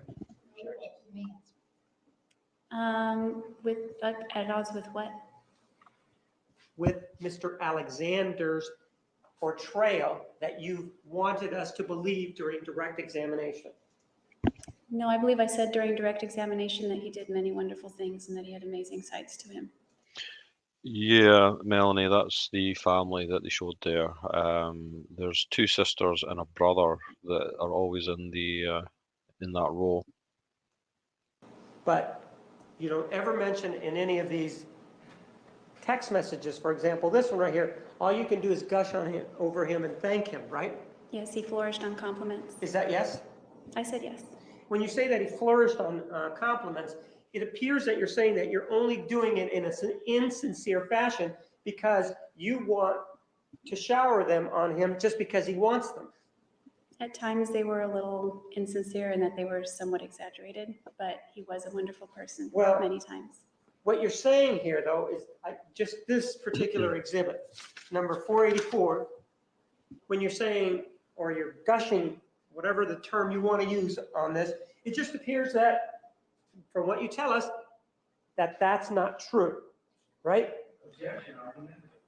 Rephrase. Ma'am, when you say that you were sending these because Mr. Alexander like them. That's what you said, right? No, I said he flourished with compliments. All right, use the word he flourished on compliments, right? Yes. And if he flourished on compliments, the way it sounds. So many phrases that Jodie comes out with that you just can't ever imagine anyone else coming out with. He flourished on compliments. What the hell? I mean, I think we all flourish with compliments, don't we? To some extent. I think that's just kind of de facto true for anyone. No matter how self-confident anyone is, I guess we flourish with compliments. Is that you were not sincere about the compliment. Well, I believe he was amazing. He was a rock to me. He was a light and an inspiration at one time. I did love him dearly. I still do. And he did go out of his way for me. And I wanted to express my gratitude. So with regard to this particular love, is that how you believe love should be shown like it was on the evening of June 4th of 2008? She planned that out ahead. Yeah, I don't think that was a natural response off the top of her head. I think she's used that phrase before. Sustained. Well, ma'am, here, what you've indicated that all of this is true. So is this one of the ones that was sincere or not? I believe I was being sincere in this one. So this one, you are telling the truth. Yes. Woohoo! As She part told the of truth in the past one time. what happened after you killed Mr. Alexander, there was a memorial service, right? Yes. And you attended it, right? Yes. The memorial service was in Mesa, Arizona, correct? Correct. And what time of the day was it? I don't remember. Was it in the morning or the afternoon? I don't remember. It was daytime. I have no memory of that part. And many people attended, right? Yes. One of the people that attended was Mimi, correct? Yes. You actually went up to Mimi, correct? Yes, I did. So even though that you say that you're shy, you actually were the person that approached her, right? Yes. And you talked to her about Mr. Alexander, correct? Briefly, yes. So that is a yes, correct? Yes. And it was during this conversation that you say that that's when you first learned that he was going to Cancun with her, right? I can't remember because another woman had told me right before. She didn't. Yeah, I was trying to recall there who Mimi is. Mimi is obviously the girl that Travis decided to take to Cancun. Say her name, but I assumed it was probably Mimi Hall. So I don't remember if Cancun was Something tells me Jodie did not like Mimi. discussed. Did you speak with Mimi Hall about her going to Cancun with Mr. Alexander? I don't remember if Cancun was discussed. But you could have discussed it, right? Could have, but it was very short, and I don't think Cancun came up, but it might have. I don't remember that. But it was at this memorial, whether it was from Ms. Hall or somebody else, that you, according to you, first learned about him going to Cancun with somebody else, right? Yes, well, I assumed. Is that yes? I assumed. I didn't. Yeah, this is Jodie, the female killer. I don't think she has a decent voice. I think she has a rather creepy singing voice. I'll try and find a clip of that at some stage. I actually learned it from Detective Flores, but I assumed because of the way a woman named Brenda told me. So what you're telling us is that at the memorial service, do you know the date that was? I think it was June 15th. At the memorial service, you did not learn that he went to Cancun with Mimi Hall. Objection, doesn't make it a compound. She is indeed, yeah. I'm pretty sure it was Amazing Grace that she was singing while in prison. It was very creepy. Question. I don't remember. I think I assumed it, but I got like solid confirmation from Detective Flores. So you assumed it at the time that you met Miss Hall then? Trying to think. I might have spoken to Miss Hall before Brenda. I don't remember when Brenda came up to me. So what I'm asking though is, did you or did you not learn that Mr. Alexander was going to Cancun with Mimi Hall at this memorial service? I don't know if I definitively knew it, but I was pretty sure that she was the one. And why do you say that you were pretty sure? Is it because of a conversation that you had with Ms. Hall? Because of the conversation I had with Brenda. And based on the conversation with Brenda, you believe that that's when you learned about Mr. Alexander going to Cancun with Mimi Hall, correct? Yes. Mm-hmm. You and he had discussed him going to Cancun before, right? Yes. And you were not, he didn't ask you to go, right? What was that? He did not ask you to go, correct? That's correct. But you knew he was going with someone, didn't you? Yes. Well, the trip allows for a second person on the ticket, so. Yeah, so I mentioned this earlier. From my recollection, I think she just assumed that she would be going on the trip with him. And I'm pretty sure, I might be wrong, but I'm pretty sure she found out that he was taking someone else. And she is indeed the one that stood on her head in the interrogation room, as you do. She had time to kill, right? So why not stand on my head? Yeah, that's Jodie. You knew he was going with somebody, right? And I think she was testing out her singing voice in the interrogation room as well at points, and just trying a little bit of yoga. That's Jodie. Yes. And you knew he was going with somebody back on June 2nd of 2008, right? Yes, I assumed it was a babysitter. Well, I'm not asking you who you assumed it with. Did you know back on that date that he was going to go with somebody? Yes. And back on May 28th of 2008, you also knew that he was going to Cancun, right? Yes. And you knew that he was going to Cancun with somebody else, right?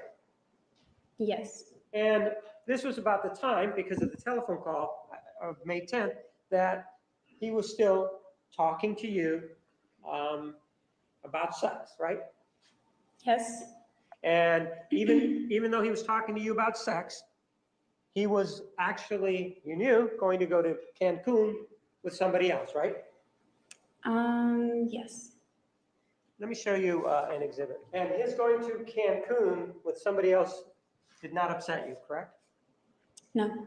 And his going to Cancun and not inviting Oh, yes, it did. you did not upset you, right? No. Take a look at exhibit 485 and see if you recognize this.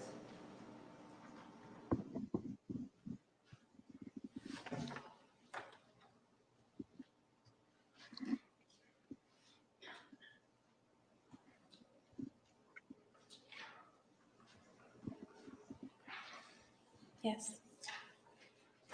This is actually a writing by you, correct? That's correct. And it was submitted at the time of the memorial service, right? Yes. And how did it work? There was a page there that you signed? How did it work? There was a photo album, sort of in a scrapbook, how I remember it, with a lot of blank paper around the different photos so that people could leave comments. You actually brought the photograph that's attached to this, right? I think it was already put together, but I emailed it to the person putting it together because that's one of my photos. So this is one of your photographs though, correct? Yes. And how it got there, maybe Can you comprehend what it takes for a killer to actually go to the memorial service? The mask that they have to put on. It's beyond belief how that's possible, isn't it? you sent it to somebody and then they put it in the book, correct? I believe so. And then you actually signed it though, right? I didn't sign it. I just wrote in it. I didn't want to leave my name. In other words, this is your writing, correct? Yes. I move for the admission of exhibit 485. No objection. 45 is admitted. Take a look at exhibit 485. It says, Travis, you're beautiful on the inside and out, doesn't it? Yes. Isn't that kind of a lie based on what you've told us here in court today? Objection.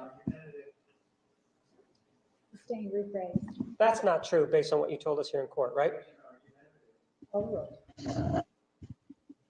I believed that he had inner beauty, yes. So it is true. So you think somebody who masturbates to pictures of little boys is beautiful on the inside, right? I don't think that aspect of him is beautiful at all. I think it's sickening.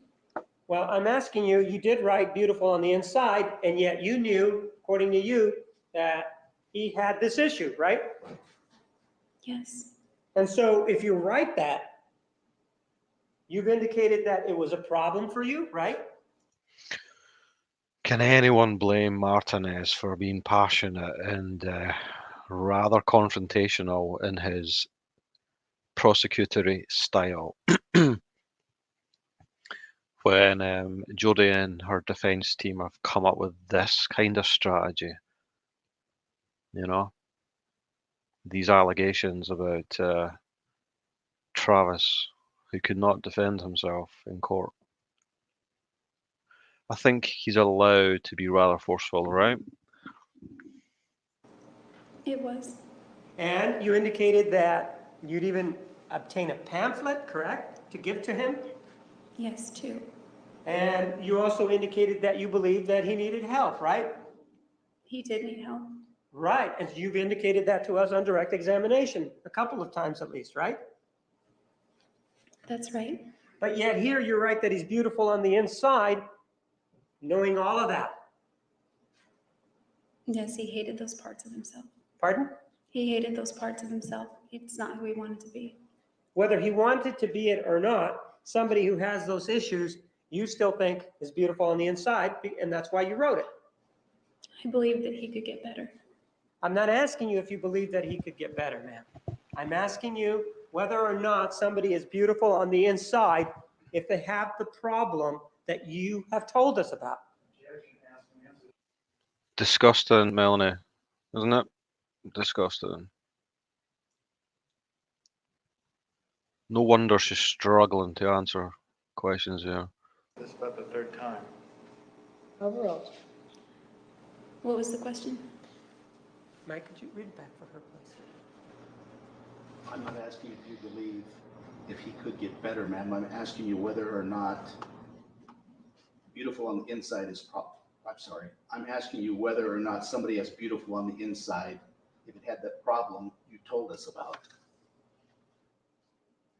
I believed that he had aspects of himself that were beautiful and some that were ugly, just like I do. So what you're saying is that statement here that he was beautiful on the inside is a qualified statement. I don't know what you mean by qualified. Well, it doesn't tell the whole truth. It just tells parts of the truth. Of course, this is a memorial book. Pardon? Of course, this is a memorial book. You didn't have to write it in that memorial book, right? I didn't have to. And you didn't have to go to the memorial service, right? That's right. One of the things that you told us was that, well, you and Mr. Alexander had an agreement, right? Yes. And this agreement, according to you, was that even if the memorial service or the funeral was in Antarctica, the two of you would attend each other's funeral, depending on who outlived the other, right? He said he would come to mine even if it was in Antarctica. Ma'am, I'm asking you whether or not you and he, or whether or not you told us previously that you and he had an agreement to attend each other's funeral depending on who died first. It wasn't quite like that. Well, didn't you tell us that on direct examination, that that was part of the reason that you went, because you guys had this understanding? I didn't go to his funeral. I tried to go and I didn't make it. The memorial service.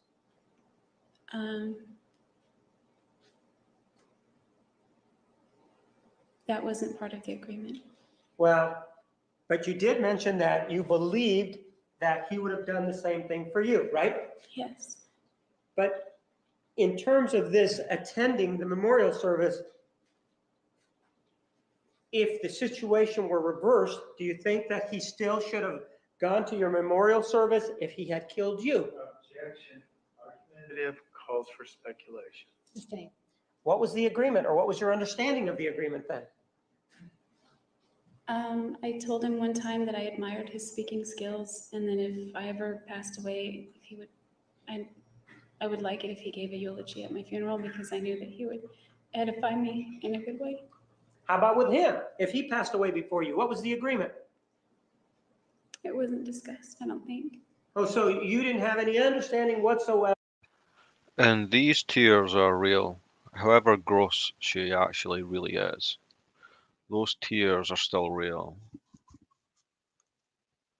With regard to whether or not you would attend his memorial service? It was more about my funeral. Well, do you remember telling us something different on direct examination? I don't remember. Do you remember on direct examination telling us that you felt compelled to go because of this agreement that the two of you had? That's why I felt compelled to go. Right. Because you believed there was an agreement, right? Because he would have gone to mine. And you believe that that was sort of an unwritten agreement between the two of you. That's how you portrayed it to us on direct examination. Yeah, murdering your partner or ex-partner kind of breaks that agreement, I think, really. Right? The eulogy part was sort of an unwritten agreement. I'm talking about just actually going. I'm not talking about the eulogy. Isn't it true that in direct examination, the way you portrayed it to us was that the reason that you went was because you and he had talked about it and that you felt compelled to go based on those conversations? Yes. And those conversations included going to Antarctica, if that were the case, right? He said he would. And that's how much the commitment, that's how strong the commitment was to attend each other's memorial services, right? I don't recall making a commitment to attend his services, but this is the reason I felt compelled to go. Because of the conversation you had with him, right? Yes. No one knew about this conversation that you had with him, right? No, it was in his office, just the two of us. Right. So it was just you and him, right? Yes. And so if nobody knew about it, you really didn't have to go, and nobody would have been the wiser, right? That's right. But you made the choice. Crying when she's talking about her funeral.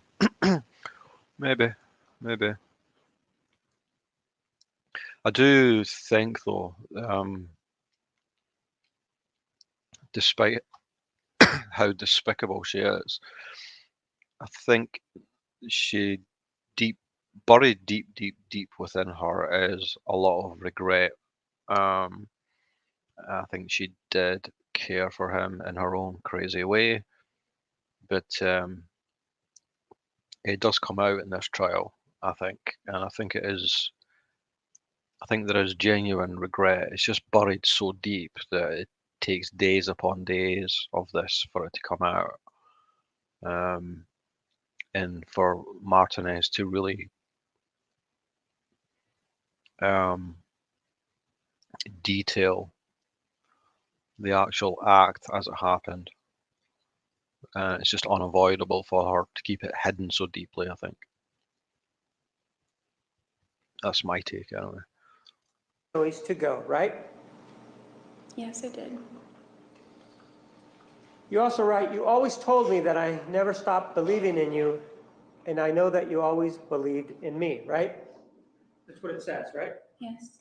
You always believed in him, right? Yes, I did. What she is saying there, basically, is what she always hoped was the case. But I think she probably knew that he didn't believe in her, but that's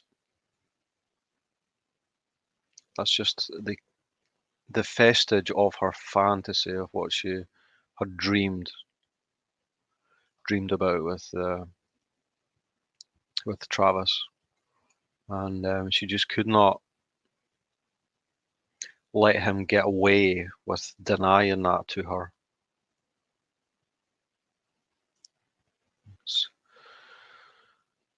It's just tragic all around, really. Even though, according to you, he would get this mean look on his face and he would come charging after you down the hallway, you still believed in him, right? Yes, that wasn't who he wanted to be. I'm not asking you if that's what he wanted to be. Did I ask you that, man? No. I'm asking you whether or not you still believed in him if he, for example, according to you, threw you down and choked you. You still believed in him, right? I believed in his potential still, yes. So the answer is yes, right? Yes. And even though he may have been on the couch kissing with some girl in August of 2007, you still believed in him, right? Yes, I wasn't his girlfriend. Pardon? I was his girlfriend, so yeah, of course, I still believed in him. You were his girlfriend in August of 2007? I was not, I wasn't. So you still believed in him even though he was kissing on some girl, and you still believed he was courting you at that time. You still believed in him. Well, it cheapened his efforts. I understand that it may have I cheapened. still believed in his potential to, who he wanted to become. So it cheapened his efforts, right? Certainly. And if it cheapened his efforts, then perhaps he wasn't believing in you as much as you indicate in this card or this writing, correct? Objection calls for speculations what Mr. Alexander believed. It's the other way around. Overruled. I think we're talking about different aspects of what we believed about each other. Well, you say that you never stopped believing in him, right? Yes. And you never stopped believing him, irrespective of what you told us the issues were, right? That's right. And these issues that, according to you, he wasn't getting any help for, right? I don't know if he Well, was or not.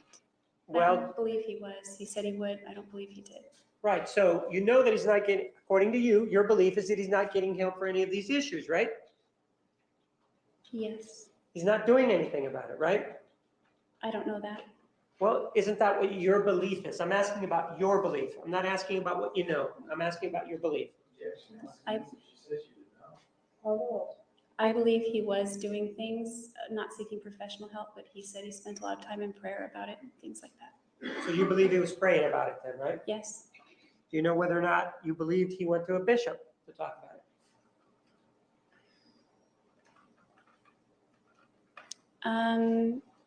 He did talk to a bishop about his. Is that a yes or a no, ma'am? Well, I really don't know. Okay. Says, thank you for sharing so much, and thank you for all your generosity.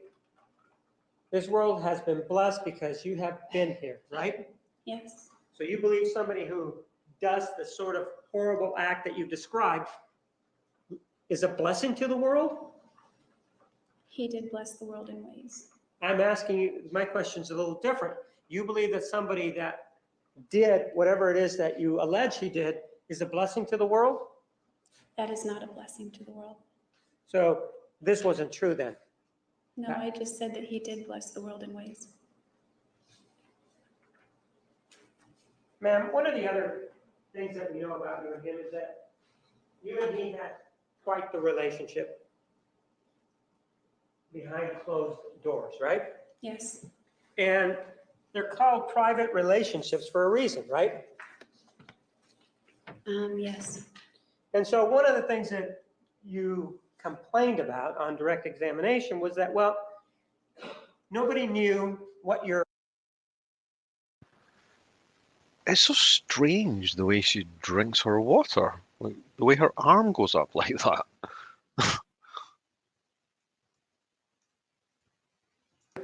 Things that we know about you and him is that you and he had quite the relationship behind closed doors, right? Yes. And they're called private relationships for a reason, right? Yes. And so one of the things that you complained about on direct examination was that, well, nobody knew what your She is so weird. business or what your affairs were. Do you remember complaining about that? I don't remember the context, but I may have said something to that effect. And it upset you that these interactions between you and him were behind closed doors.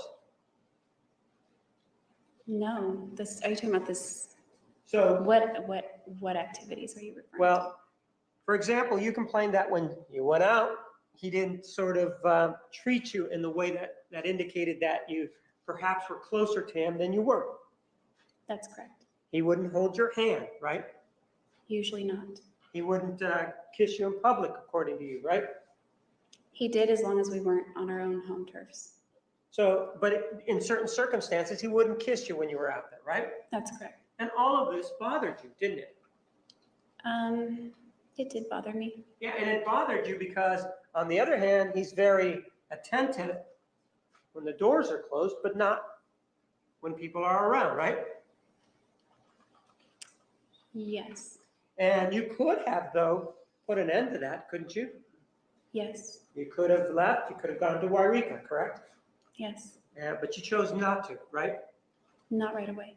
Well, you chose not to until April of 2008, right? That's when I did it. I made the decision prior to that. All right, you made the decision in March of 2008, right? Actually, it was Christmas 2007. Well, do you remember that we took a look at your journal in March of 2008, and that's when you told him that you were going to go to Wairika? That's right. And also, we know that you left in April of 2008, right? Yes. So you're free to go at any time that you want, right? I was broke, so not really, but Well, you had parents, right? yes. They would have helped you if you wanted to go home, wouldn't they? You asked your mom for help to move, right? Yes. And she came out there, right? Yes. She came out here to Mesa, correct? Yes. She flew, correct? She flew into Phoenix. And whatever happened, but she went on her way shortly after she came out here, right? Yes. And so there was at least an indication based on that, that they would help you and what your parents would help you in whatever way they could, right? Yes. So it wasn't a situation that you were stranded, was it?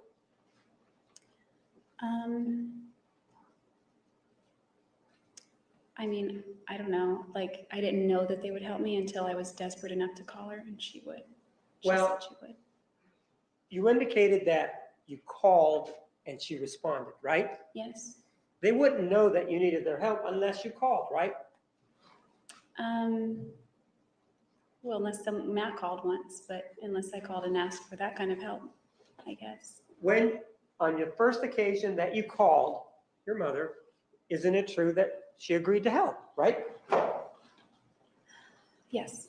And in fact, the way the help was that she even came out here to try to help you load the truck, right?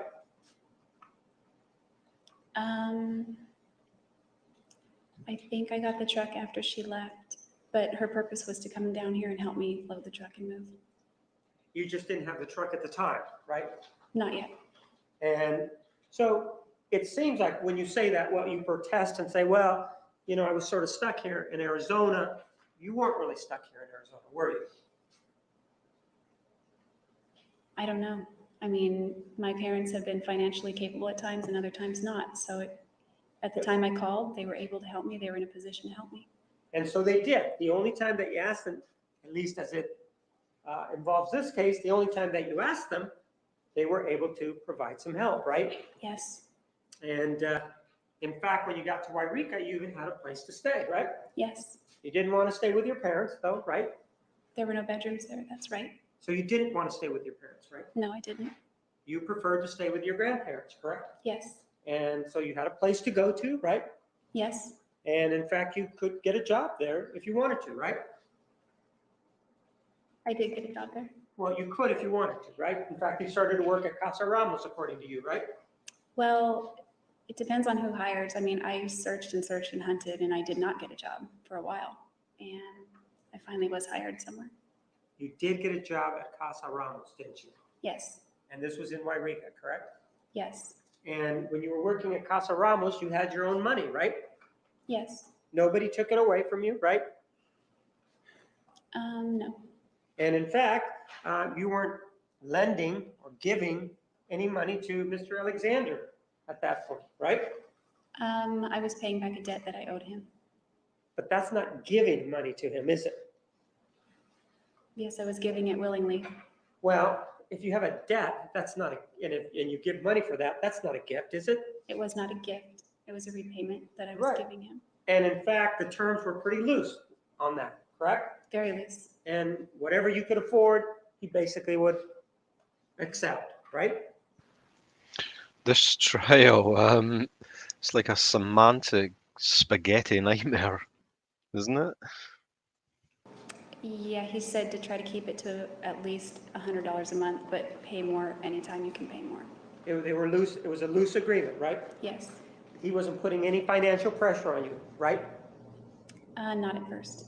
When you say not at first, that implies that he was putting pressure on you at some point, right? Yes, he did. And it was an amount mentioned? No. It wasn't. And was there ever the threat of him going to court to get the money? No. And in fact, he actually even was trying to help you with the car, the one that had lost the transmission and had all those problems when you started to tow it, right? What do you mean? Well, he was trying to find out who was responsible for that on your behalf, wasn't he? I think I was. I had called the law firm. He called a law firm. We were waiting for calls back on it. But he attempted by calling a law firm, right? I don't remember if he called his directly or, I mean, I know that I called attorneys on it, and I think he was doing his own research on it as well. And when you told him that this had happened, he wasn't upset with you, was he? No, he wasn't. And in fact, when you told him that this happened, he tried to do the best that he could for you, right? Because yes. You wrote that he felt bad for you, right? Yes. And in fact, the way he handled that situation, you actually in your journal called him your hero, right? Yes. So it appears that you're in Wairika, this individual, Mr. Alexander, is in the Mesa area, and there doesn't seem to be any other tie other than this sexual bond that the two of you seem to have, right? Well, that in the car, I guess. Well, but the car was a loose bond, wouldn't you agree? Yes. You could mail the payment and not talk to him ever, right? That's right. And you could conceivably pay him off in one payment, not that you probably would, but you could in one payment, and that would be the end of it, right? The end of our communication? No, the end of the issues involving the car, right? Yes. And you wouldn't have to communicate anymore if you really didn't want to, right? After the car was paid and I had the title, no, we wouldn't have to. Right. And so, but you did have this sexual bond, right? Yes. And it appeared that you wanted to be with him as much as he wanted to be with you. That would be accurate. And so that when we talk about, or when you tell us things like, well, when I was over at Sky and Chris Hughes's house, approximately a week after you met him, and you indicate that, well, that you had oral sex, and you said that you were uncomfortable with that. Do you remember that? Yes. Well, you were pretty attracted to him, weren't you? My attraction didn't develop that quickly. So are you saying that you did that even though you didn't want to? Yes. And did you tell him that? No. Did you think that he was a mind reader and would know that you didn't want to do that? No. And one of the things that you said that was kind of striking about that was that when he was performing oral sex on you, that you said he sure knew what he was doing. Do you remember saying that on direct examination? Yes. Do you remember that? Yes. Well, doesn't it take one to know one? Objection, Your Honor, argument is improper. Wow. How do you know he was so good unless you had previously been exposed to that activity? I was previously exposed to that activity in my prior relationships. So there wasn't anything wrong with him being experienced in that area. Was there? Not in my opinion, no. No. So when you said that he sure was experienced in that area, you didn't mean to be saying that was a negative thing, right? No. And the other thing that you said, well, really wasn't your cup of tea that time, right? That's correct. You could have stopped at any time and said, I don't want to see you anymore, right? Yes. Because that was really the first time you had ever seen him, right? No, that would have been our second. No, I mean alone, in private. Second. You had had some sort of sexual contact with him before that? No, no sexual contact. I'm talking alone, private. I'm talking about sexual contact. Okay. Based on what happened there and the sexual contact at that point, you said, well, I wasn't really that interested in him at that point, right? You just said that. Interest, but the deep level of my attraction had not developed to its extent. So you weren't that attracted to him, right? Would that be fair to say or not? Well, when you say that attracted, like I was attracted to him, but it felt like it was just too soon, is all. Well, you said my attraction hadn't developed to that point yet, which appears to say that you weren't attracted to him to have sex with him on that occasion, right? Not yet to that level. So you keep saying not yet. I'm just talking about that particular point. I just want you to focus on that point. At that point, you were not sexually attracted to him, right? I wouldn't say that. Oh, so you were sexually attracted to him. On some level, I believe I was. And so being sexually attracted to him, this was an activity that was enjoyable to you, right? It otherwise could have been, but I just felt uncomfortable. Well, you're saying you felt uncomfortable, and are you saying then that it was not an enjoyable situation for you? Like internally, no. So therefore, physically, I wasn't able to enjoy myself, but there was nothing outwardly wrong with the scenario because, I mean, all the elements were there other than those things. If you weren't enjoying it internally, and if you weren't enjoying it externally, it appears that what you're saying is that you're not enjoying it at all because there's only the internal and the external, right? Yes. Overall, to answer. Yes. So you weren't you were not enjoying it, then is what you're saying. Once it progressed to the oral sex, I was no longer enjoying it. You could have told him to stop though, right? Yes. But you didn't, right? That's right. You never showed any indication that this activity was unwelcome, right? That's right. There was no way for him to know that this activity was unwelcome, right? That's right. In fact, I think I acted like The I liked answer is it. yes, right? That's right. And so after that, and really what we have for that sort of assertion, all we have is your word, correct? Yes. We don't have, for example, any video or anything like that that would show us what happened then to see whether or not you were enjoying this particular activity, correct? That's correct. And with regard to the other time, the situation in the car, again, you indicated that you were uncomfortable with it, right?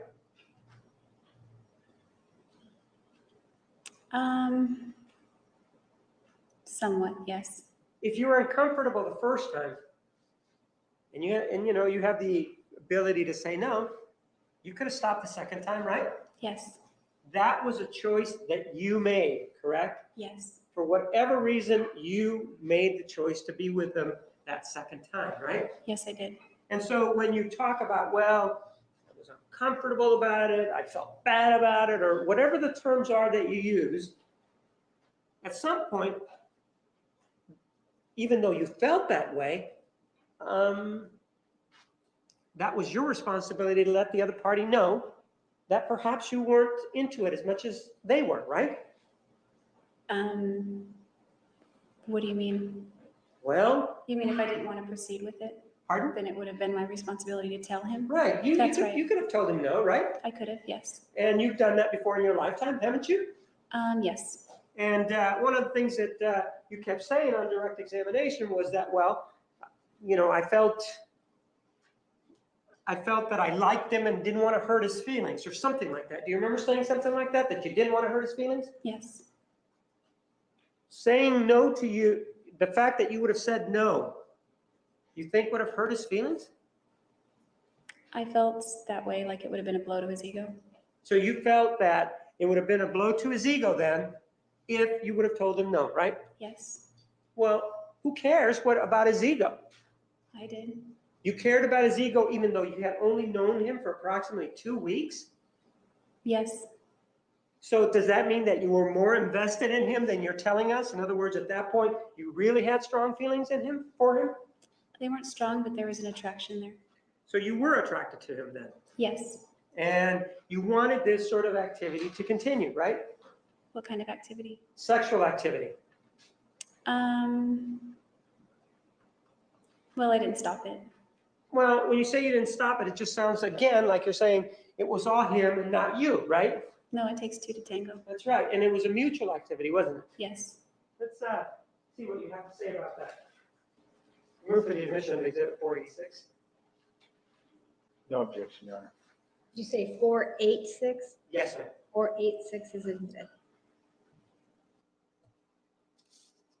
Like if you're moving away and you're saying you want to end this unhealthy relationship, and yet A, you're still making plans to get together and travel, and B, you're still showing up for sex. Yeah, it was hard to tell Travis no. He would call me at night and we would have long conversations, and he would tell me the things that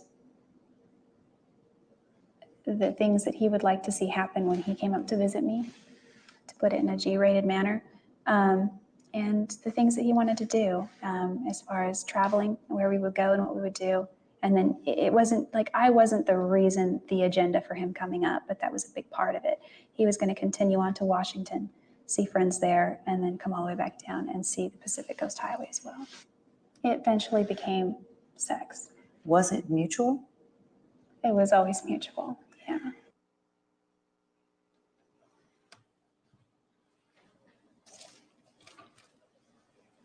You did indicate there that it was always mutual, right? That's correct.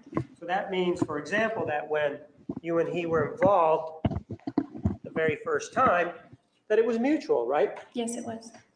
And when you were involved anytime after that, it was also mutual, right? I believe it was. So when you tell us that he made you, that you felt like a used piece of toilet paper, well, that you're sort of telling us that at that point that it wasn't mutual, that somebody was taking more than they were giving. No, it was still mutual at that point. Even though you felt that way, you can still say that it was a mutual kind of thing. Yes, right? when I told him to stop, he did. Pardon? When I told him to stop, he did. So anytime that you would ask him to stop, he would stop, right? Except the one time in May 2007. But in the statement that we just heard in Exhibit 486, you did indicate that it was always mutual, right? Yes. You never indicated that there was ever a problem, right? That's right. Ma'am, one of the things that we know is that there was this text message that you received while you were at the Grove. Do you know what I'm talking about? Yes. And this was sometime in November of 2006, right? That's right. And this is what you told us that you were at some sort of meeting or something at a restaurant, right? We were first at a Super Saturday, and then a group of friends and I, business associates, we all went to a restaurant. What was the name of the restaurant? I don't remember. What was the name of the city? Anaheim. And you were in Anaheim, and you were at this restaurant. Who else was sitting there? Michelle was sitting across from me. I think Lenore was there. I was still kind of new, so I don't remember all the names, but I think my friend Jared was sitting to my left. And I mean, I can picture faces, but I don't remember their names. There was a whole long table of people. And you received this text message, right? Yes. And at that time, you indicated to us that you had a flip-top phone, right? That's right. And basically, when you receive a text message, what would be required is for you to open the phone to take a look at it, right? Yes. And in addition, you would have to take an extra step, right? Yes. You would have to take a step to take a look at the text message, right? Yes. And you said that you were somewhat unawares of what was in that that you were unaware of what was in that text message, right? Yes. And that you went ahead and that you opened it, right? Yes. Did anybody see it? Well, I don't know if Jared saw it. I don't think he did. I flipped it shut real quick and then looked around to make sure nobody was looking. Because you were able to recognize what it was, right? Yes. And you found it offensive, right? Not at all, actually. So you thought it was okay then? Yes. And so when you were telling us about how it was that you received this, you didn't mean to tell us that you were offended by it, right? No, I was not offended. And in fact, it was something that you liked, right? I did like it, yeah. And it was something that he was showing you attention. And so looking at it was something that for whatever reason, at least indicated there was a relationship, a partial relationship there You think Travis sent her a dirty picture? for me, right? Yes. And you never told him, don't ever send me anything like that, right? No. You never indicated to him afterwards, I'm embarrassed by that sort of activity, don't do that, right? I did not say that. And in fact, you were so happy, I would say, well, weren't you so happy with that activity that you actually took the time, the effort and the trouble to download it? I took the effort and the trouble to download all the photos on my phone at once. Well, you knew that that was on your telephone, didn't you? Yes. That's not something that you forget, right? No. And in fact, there were other pictures that were involved at other times that were deleted, right? On my phone? Yes. Yes. And in this particular case, though, this actually went on to the hard drive that was damaged that we've heard about, right? That's right. And that hard drive was available for your enjoyment, right? Until it broke, yes. But you could access whatever photographs that you wanted, including a picture of Mr. Alexander's penis, right? Yes. And you also sent him pictures of yourself, right? Yes. And you sent him photographs of yourself topless, right? Yes, I did.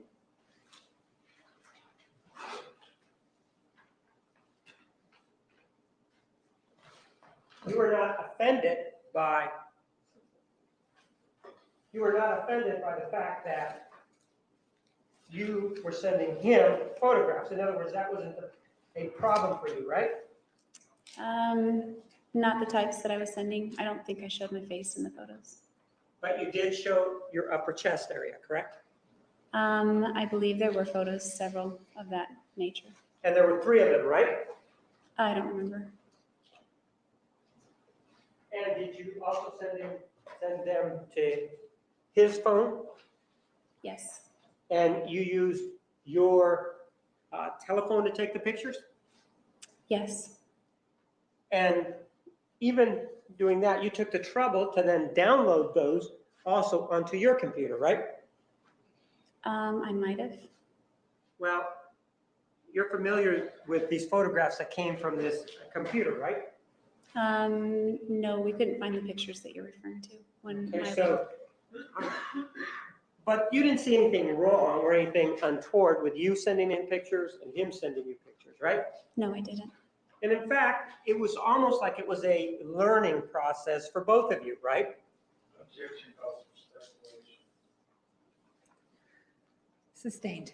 Well, you and he were experimenting, correct?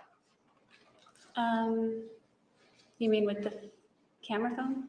Well, no, just sexually speaking.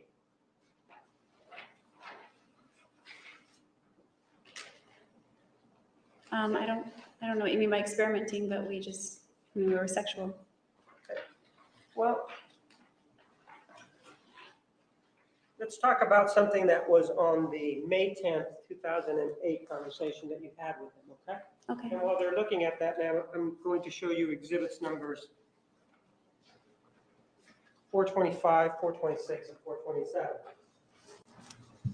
Okay. Do you recognize the person in those? Yeah. That's you, correct? Yeah, this is me just prior to my surgery for breast Right. implants Okay. that Daryl took. And your surgery was in May of 2006, right? June. God, I don't remember that from the first time around. She got breast implants. Oh, God. Jodie. 2006. Okay. I move for the admission of exhibits number 425 and 427. Objection is irrelevant. Okay. Ma'am, you indicated that you sent photographs to Mr. Alexander, correct? Yes, And these are part of the photographs that you sent to him, right? those were taken before I met him. But you actually sent them to him, didn't you? I don't believe I would send him those. He wanted to see them and I was too embarrassed to show him my pre-surgery breasts. And so it's okay, you felt a lot better once you had your surgery then, right? Not at first, but ultimately, yes. But you did take these photographs, right? Yes. And you kept these photographs, right? I guess I did. They're there. Right. And the only purpose for these photographs is of a sexual nature, right? No, they're medical photos. I'm sorry, hold on. Let me answer the question. Your objection? To the relevance, it has nothing to do with her relationship with Mr. Alexander. Overruled. You may answer the question. No, they were just before shots for my surgery, just for that purpose. And Judge, I move for the addition of exhibit 487. No objection. 487 is admitted. The KY? I've heard of it, obviously, but I've never used it. You know, I had never used it and I'd always heard of it until one day I just thought, because it's so cliched and people make fun of it and, you know, but it's great stuff. No, it's awesome. There's nothing else. Did you add it now? No. I use freaking Vaseline. Oh, does Vaseline work? It seems so thick. Well, no, that works. She's got it. Oh, you mean the lotion? Oh, no, I use the jelly. Oh. Well, it works well. No, it doesn't work as well as KY. Yeah. And KY is for that, so it's like good for you. I don't mean like it's beneficial, but it's better. It's the best thing for you because it's designed specifically for that purpose. It's best for your skin. It's okay to go on the inside and, you know, that kind of thing. Yeah, see, the other stuff is really nothing really okay on the inside. Like I've used baby oil in the past, but it doesn't hurt, but it's not the best thing because it's mineral oil, you know. So it appears that very haunting to hear his voice. Can you imagine how the family must feel hearing Travis's voice? in terms of the, at least in terms of the KY, you were the one that introduced Mr. Alexander to it, right? Yes, that's right. And it was used as part of these sexual. Cool. Thanks for popping in, Melanie. I know it's been pretty quiet in here tonight, and I'll talk to you tomorrow, hopefully, about the live tomorrow night. Encounters that the two of you had. Yes. And you introduced that into the relationship because it was enjoyable to you, right? It made our activities more enjoyable. So they were enjoyable to start with, and this just enhanced them, right? Most were enjoyable to start with. Pardon? Most were the first time. I'm just asking about the KY. You introduced the KY into the relationship to make it more sexually enjoyable, right? Yes. And in fact, before that, your experience had been with baby oil, right? That's right. And at least as to Bobby Juarez, that's what was involved. That's what you used with him, right? Probably. I don't remember that far back, but definitely with Matt. So when we're talking about this level of experimentation, in this case, it looks like the both of you were experimenting together sexually, right? That's right. So that when we hear things like, well, I felt like a prostitute, that's not exactly true, right? When you say that you felt like a prostitute,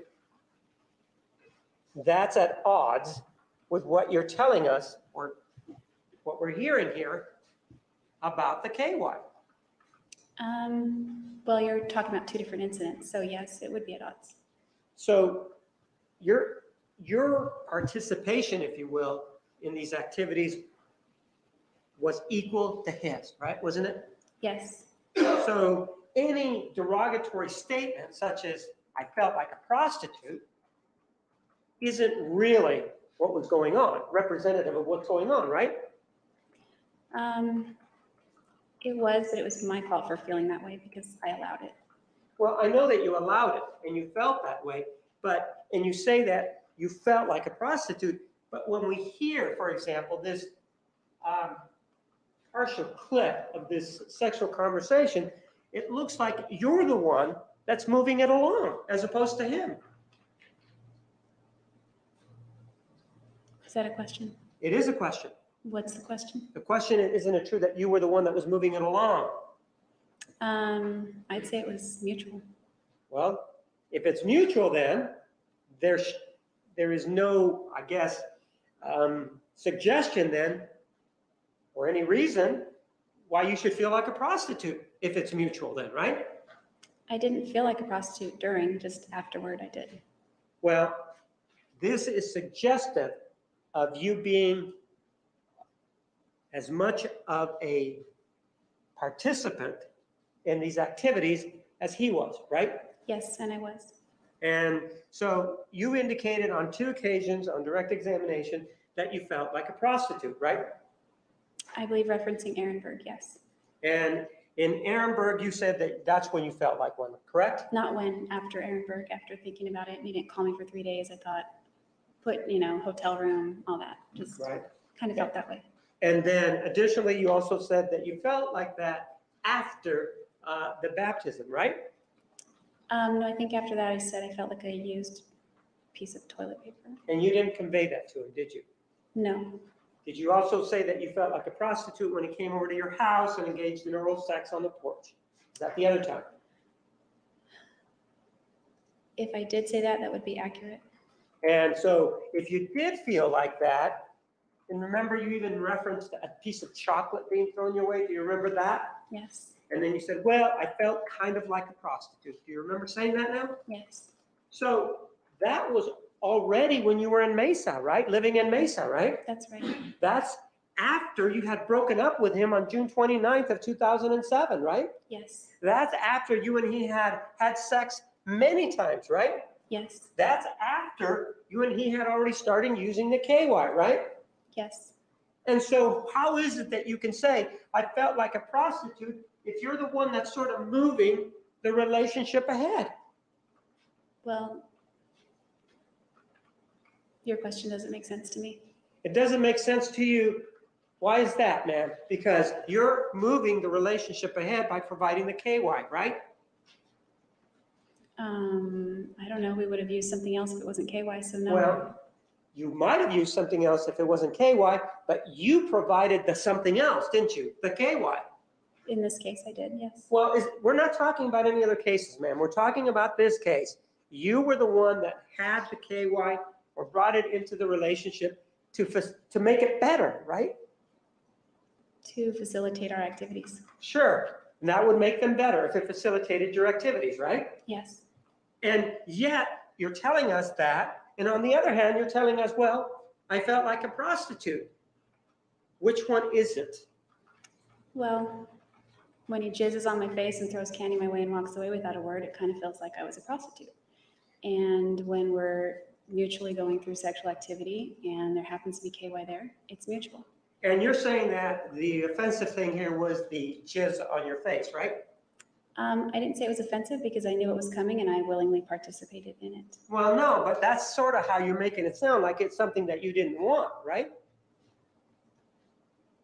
If I didn't want it, then I wouldn't have done it. Well, let's see what a text message that you actually sent him involving that activity. Let's take a look at another exhibit. Let's take a look at exhibits 489 and 488. 488 does not include Mr. Alexander's responses, but 489 does. Take a look at those. Yes, I remember this. And these are text messages that you sent out referencing the particular sex act that we've been talking about, right? No, this took place in his bedroom, not on the porch. But it talks about the same sex act, doesn't it? Oral sex, doesn't it? Oral sex, ejaculating on the face, yes. Okay.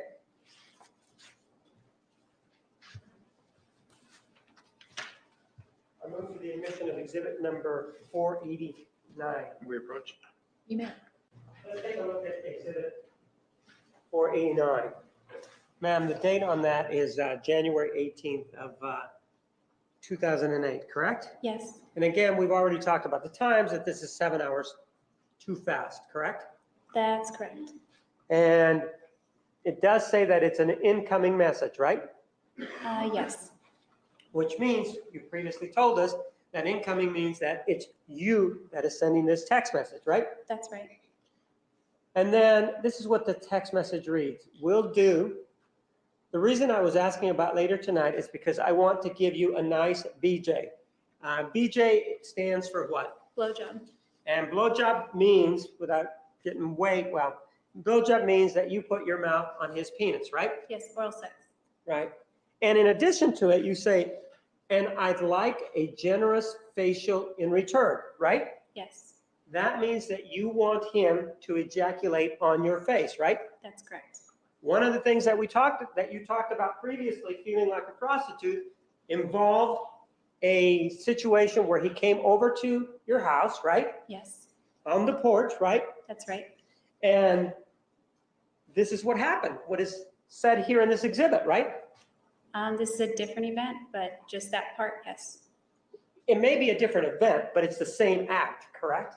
Yes, And then on one occasion, he just did it, and on another occasion, he left the chocolate, right? yes, And what you're saying is you found the other one and you felt like a prostitute, even though you're the one that's asking for him to do that on January 18th of 2008, right? this is another night, but yes.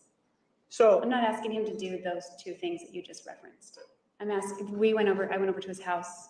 We were in his bedroom, on his bed. Right. That kind of thing. But it's the I mean, obviously, she was willing and able to do anything for him, right? She was obviously hoping that this was going to be a long-term thing. And I think it is true that she realized that she was basically just his piece on the side, unfortunately. And there is truth to that, I think, but the problem is that she and her defense team are having to exaggerate a lot of things. So obviously Martinez is doing everything he can to um, contradict that defense line. same act, isn't it? Yes, And so you want him to do to you what happened on the porch, right? Same act. Yes, well, no, I didn't want to kneel like on my porch and have him walk away from me when he was done. But I'm talking about the sexual act itself. Isn't it the same thing? Yes, And so, yet one of them you describe as leaving you feeling like a prostitute, yet this one, which is the same thing, you're requesting it, right? yes, well, no. Not, I don't know what you mean by same thing. If you're talking about jizz on your face, it's the same thing. As far as the context, it's completely different. Right. What you're talking about is geography, right? Geography, mood, setting, and all Right. that. You're talking about one being on the porch and this one being in his house, right? Yes. Putting aside geography, that one happened in the front of the porch and one happened in his house, isn't it the same act? Yes, it is. And this is one that you are requesting, right? That's right. And we know that because you say, what do you say, right? Yes. And actually then he says, or we could just grind, right? I think I said that.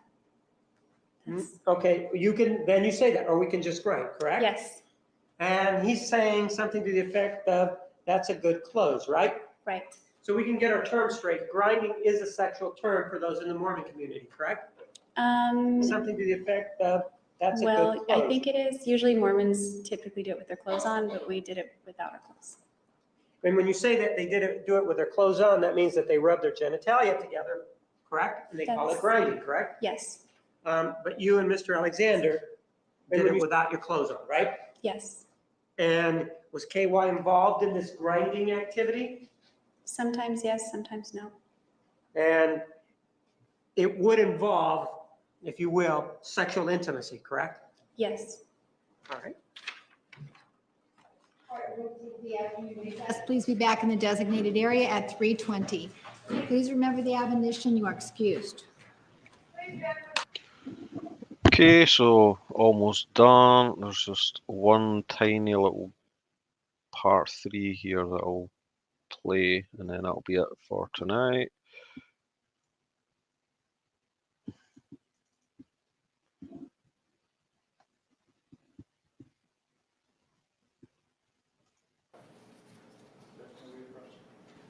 Yes.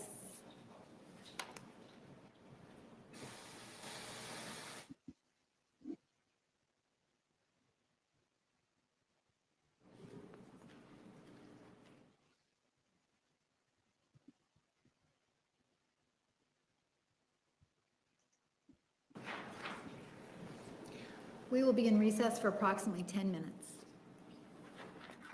Anyone coming in 15 minutes early? If so, please don't hesitate to let me know. The jury has left the courtroom. Mr. Nermy, did you have anything else you wanted to put on the record? Yes, Your Honor, a couple of issues regarding Ms. Arias and that directly relate to her health and ability to be prepared for trial. One is that Ms. Arias has not, throughout the course of this trial, had access to lunches. The sheriff's office has not provided them to her. And my first request is that this court order that they do so. My second request related to that is related to the migraine she's having and the feeding therein that we, and I misspoke a little bit earlier about 4:20, but as long as we're out of here done by 4:30 as opposed to letting it go past, we should be fine in that regard, just as long as we do make 4:30 a drop dead time. All right, as we discussed earlier, I believe the sheriff's office has agreed to provide lunches. And I will inquire and let you know tomorrow. Anything else, council? No, thank you. 10:15 tomorrow. Thank you. We're adjourned. Alrighty, so that's everything there. That was a long one, but I wanted to just try and catch up there so that next time I'm starting from the next day, from the beginning of the next day. So I'm not sure when I'll get around to doing that again. As I say, I'm going to be discussing Sarah Boone, hopefully tomorrow night. And there'll be another Human Condition podcast coming out soon on Jordan Peterson. So anyone that's interested in that, then we hope to see you there. I think that may be Friday or Saturday. All right, people. Thanks for everyone that came in, and as always, appreciate your input and your opinions. And good night.